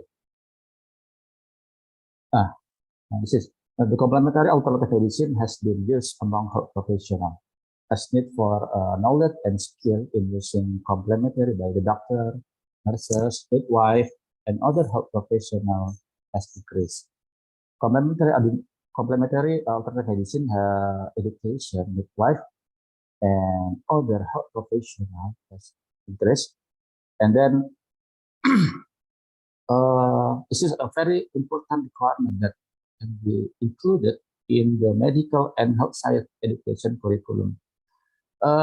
Yeah, Dr. Soebandi University has started this curriculum since 2050 until now and have done a recent study which I'm very amazed with the result now. Many practices independently as nurse with complementary therapy, and then some also have career in hospital. Yeah, this is a picture our student in Palibaru, Banyuwangi. Nah, we can do complementary therapy. Nah, the answer is anyone who is interested can do this therapy. Without according to the corridor of your profession, the general public can do complementary therapy with a record that they have attended training or short course and have a license for traditional medicine from the Ministry of Health, while the doctor, nurses, midwife, as long as they have supporting certificate, they can do this complementary therapy. Is it true that complementary and traditional therapy don't cause side effect?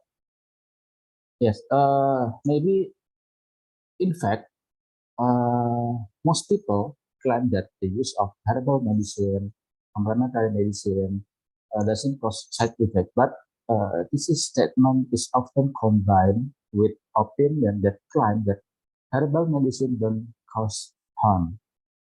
However, this needs to be studied further because every drug always has a side effect.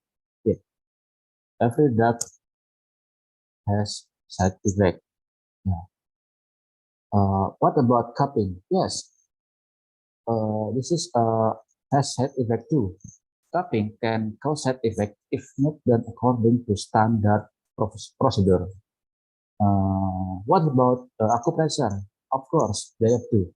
Yes, chiropractic can cause joint problem if not accompanied by good knowledge. So everyone needs to know about the standard procedure of for each therapy. Yes.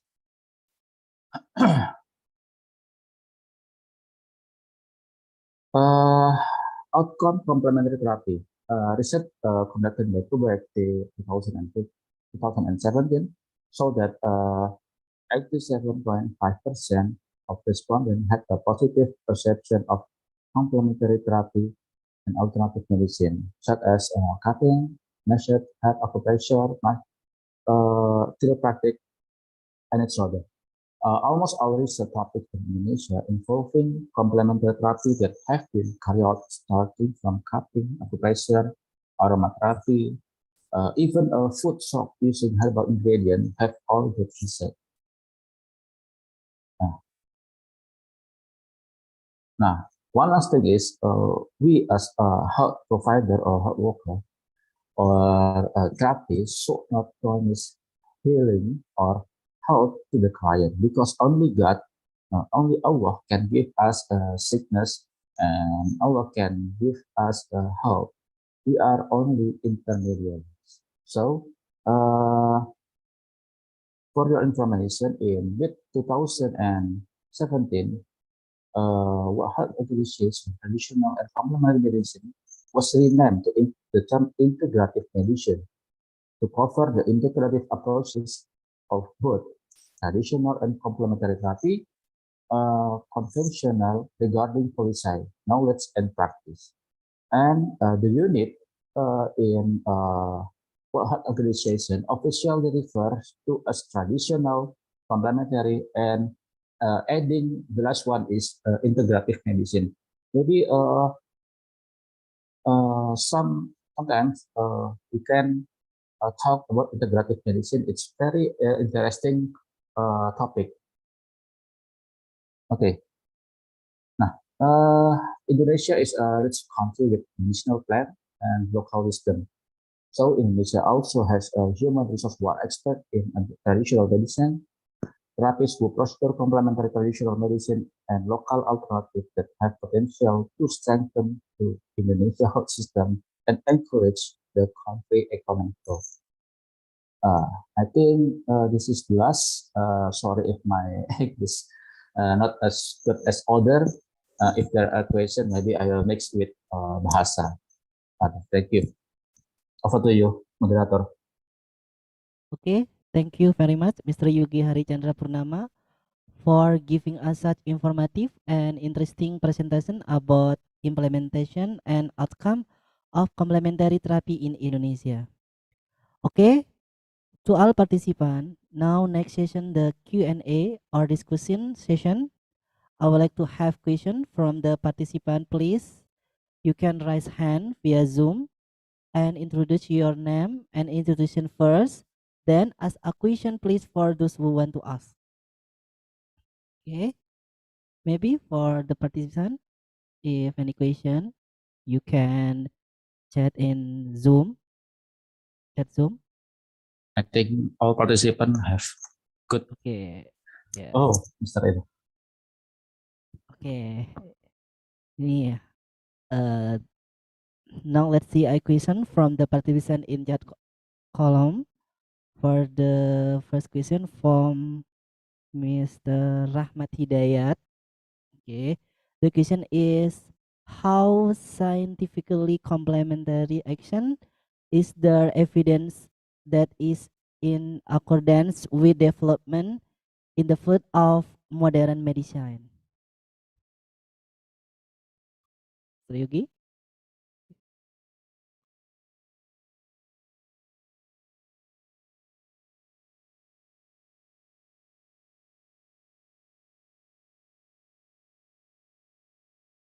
Okay. Can directly answer. Hello. Test.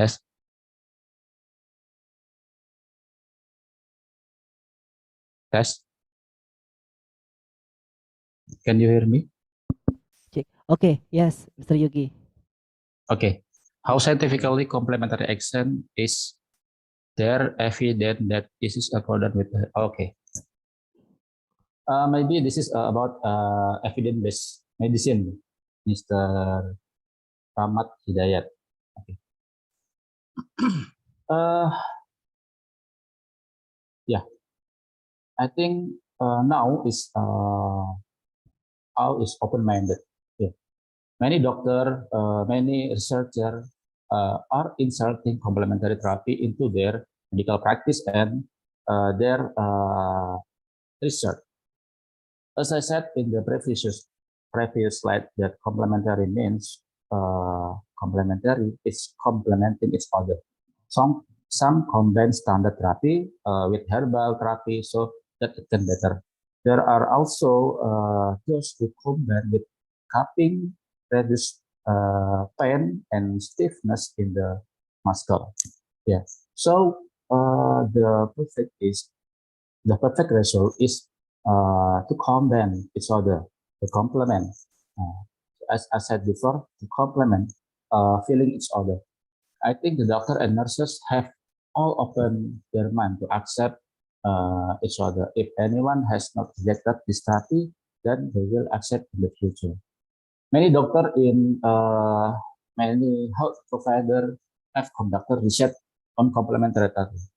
One of them is my lecturer at Airlangga University. There is Dr. Imam Soebandi and Dr. Hani Badria, who is a vice dean at the Faculty of Medicine, Airlangga University.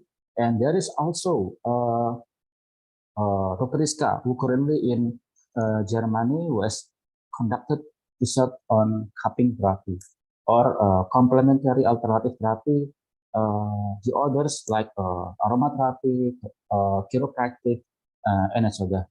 This show that complementary therapy can also be rational and scientific.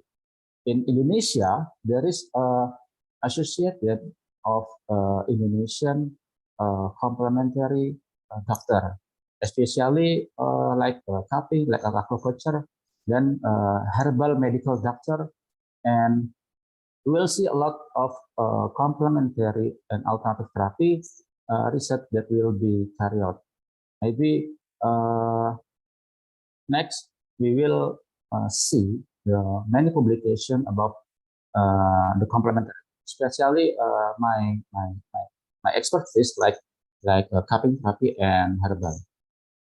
So maybe complement therapy can also be rational and scientific based to evidence-based medicine. I think. Okay, thank you, Mr. Yogi. Okay, for the next questions from Miss Ina Martiana. Okay, Miss Ina, time is yours.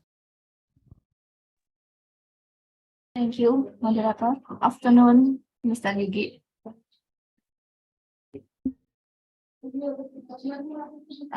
Thank you. I would like to discussion maybe. I want to know from your side of view about how to implementing the complementary therapy at the hospital, and what kind of maybe staff capability that the hospital need to be prepared. And as we know that in Indonesia, the complementary things is maybe have some limitation to use in hospital, like maybe herbal complementary. Maybe it's a little bit difficult in the hospital, and also some of complementary therapy that needs a license. So what is your side of view or perspective about how we as a nursing gonna bring this kind of complementary therapy in the hospital? Thank you.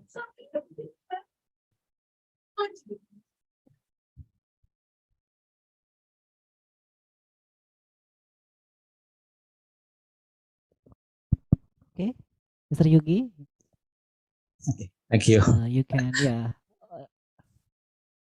Okay, thank you, Ms. Ira, for the great question. Yes, as I mentioned before in slide, my PowerPoint, there is a nurse who services the client, like acupuncture, acupressure, baby massage, facial, and herbal consultation in a polyclinic on health center in Surabaya. So not all the health center in Surabaya can apply that policies about the complementary therapy implementation, because this is according to the staff or chief in or or the director in the hospital, because until right now the implementation of the regulation in Indonesia is very imminent. So we just we take a look my teacher in Yogyakarta, who can implementation perfectly in hospital Syariah Nur Hidayah, which is very unique about the implementation is because sometimes the doctor in the network, the hospital beside apa ya, katakanlah iri ya, seperti iri. Mereka kadang kalau di rumah sakit itu tidak, I'll mix with bahasa. Kadang di rumah sakit tersebut regulasi ini tidak bisa sepenuhnya berjalan, meskipun mereka sudah menerapkan. Because in Citra Husada, to apply the acupuncture, now maybe now it's slowly collapse. Nah, because the clients slowly change their focus on modern therapy or conventional therapy. So dalam praktek kita ya bahwa penerapan di rumah sakit ini perlu adanya regulasi tambahan karena memang tidak mudah untuk menerapkan sebuah implementasi terkait dengan holistik bahkan complementary terapi di rumah sakit. Contohnya saja semua perawat yang nantinya akan katakanlah masuk di poli herbal atau poli batra itu harus memiliki sertifikat khusus untuk bisa berpartisipasi di dalamnya. Nah, terkadang beberapa rumah sakit mereka tidak mau memfasilitasi. Nah, karena itu adalah beberapa hak mereka yang harus sebelum masuk rumah sakit mereka harus sudah punya. Nah, tetapi kadang di rumah sakit ada yang mau membayarkan, ada yang mau membiayai sehingga mereka akhirnya bisa membuka klinik-klinik herbal. Contohnya yang waktu saya tadi sebutkan bahwa di Rumah Sakit Nur Hidayah itu sangat baik sekali untuk dicontoh bahwa Rumah Sakit Nur Hidayah Syariah ya terutama bisa menerapkan ruqyah, bisa menerapkan bekam, bisa menerapkan akupressure secara bersamaan di waktu yang sama. Nah, tapi di sini memang kembali lagi ya marketnya itu tidak sebanyak konvensional terapi sehingga di sini mungkin yang perlu diperhatikan it's a lot of point of view like economy, like maybe regulation, and then many others. So ini harus berjalan secara perlahan, tidak bisa langsung kita secara sporadis masuk ke dalam rumah sakit. Sehingga memang ini adalah perjuangan dari para perawat yang memang minat di dalam holistik tersebut. Cara yang terbaik adalah memang kita harus memiliki, kita harus memulai dari diri kita sendiri, membuka praktek mandiri keperawatan sehingga nantinya kita bisa mendirikan rumah sakit yang memang bukan rumah sakit ya, mungkin gereja sehat yang fokusnya di bidang komplementer ini. So I think it's jawaban yang aman ya, karena kalau kita berhadapan dengan regulasi ini agak sedikit. I think it's my answer. Sorry, I combine with bahasa because I think majority of this participant is Indonesian. Thank you. Sorry for. Okay, thank you, Mr. Yugi. Okay, ladies and gentlemen, however, due to limit time, we need to end this Q&A session. Thank you so much for Rahmat Hidayat and Ina Martiana for the amazing question that. Okay, I would like to invite our speaker to give us some short closing remarks. Please, to Mr. Yugi, are there any final talk before we end this session? Okay. Time is yours for give some closing. Okay. Thank you. For this session. I'll try my English again. Closing statement. Let's promote together this complementary therapy, which is part of rural nursing is our vision.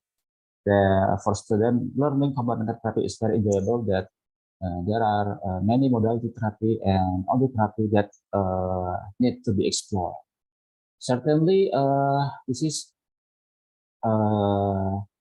like pregnant woman and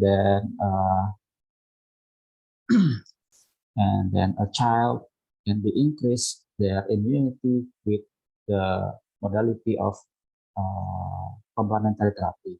I think it's very unique, and I think this is the local wisdom of Indonesia. Thank you for your chances. Thank you. Okay, thank you for the consent closing remarks. Okay, before I close the session, our Notulen would like to take conclusion from this session.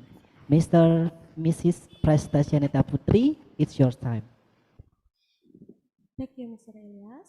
The conclusion for the fifth speaker, Mr. Yudi Hari, Doctor Candidate, with the title Implementation and Outcomes of Complementary Therapy in Indonesia, is complementary and alternative therapies has increased every year because modern medicine is a mainstream treatment method currently embraced. Complementary alternative medicine, or CAM, has been used among health professionals such as nurses, doctors, and there are community vets. Almost all studies in Indonesia involving complementary therapies that have been carried out starting from cupping, acupressure, aromatherapy, herbal therapy, food stocks using herbal ingredients have all good results. So, complementary alternative medicine, or CAM, is an important requirement that can be included in the medical and health science education curriculum. Thank you, Ms. Prestasi. Okay, this is the last part of this conference. I would like to thank the speakers for the informative and interesting presentation. Now, I will give a virtual certificate for our honorable speakers, Mr. Yogi Harichandra Purnama. Okay, thank you very much, Mr. Yogi, for your time. Okay, thank you so much for sharing with us today, and also thank you for all the participants for the amazing today. You are amazing because you are very active in this session. And finally, let's give the applause for the speakers and of course for you all. Okay, I should remind for the participant that the link of the presence that will be shared in the chat column in last session. After that, we will be seeing you again on in oral presentation of the first Universitas Dr. Soebandi International Conference on Health Science. Last but not least, we apologize if something is not acceptable in this session. Thank you for all the committee and see you later. And wassalamualaikum warahmatullahi wabarakatuh. Back to amazing Master of Ceremony, Mr. Ahmad Said and Zidni Nuris Bahaba. Thank you all.